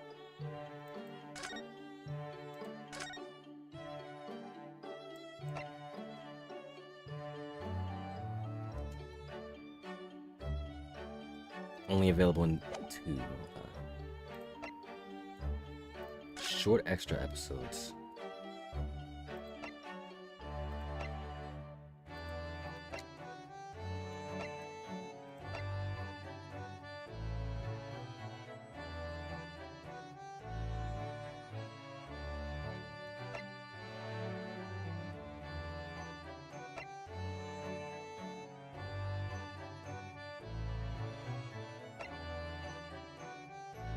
Are these just situations you can get into? Huh. Okay. I am done here, though. I am done. 5 hours and 49 minutes. My voice is cooked, buddy. My voice is cooked. Another game beat. Another game beat, but that doesn't mean we're not gonna. That doesn't mean we're stopping with Ace Attorney. Doesn't mean we're stopping. That's just part 1. Oh boy! Thank y'all for tuning in to this journey. Took a long while. Took a very long time, but we beat this one. We beat it. I'll take less time. I'm a promise this. I'll take less time to beat the second one. It'll be beaten within the year. Man, I will see y'all when I see y'all. Bye bye.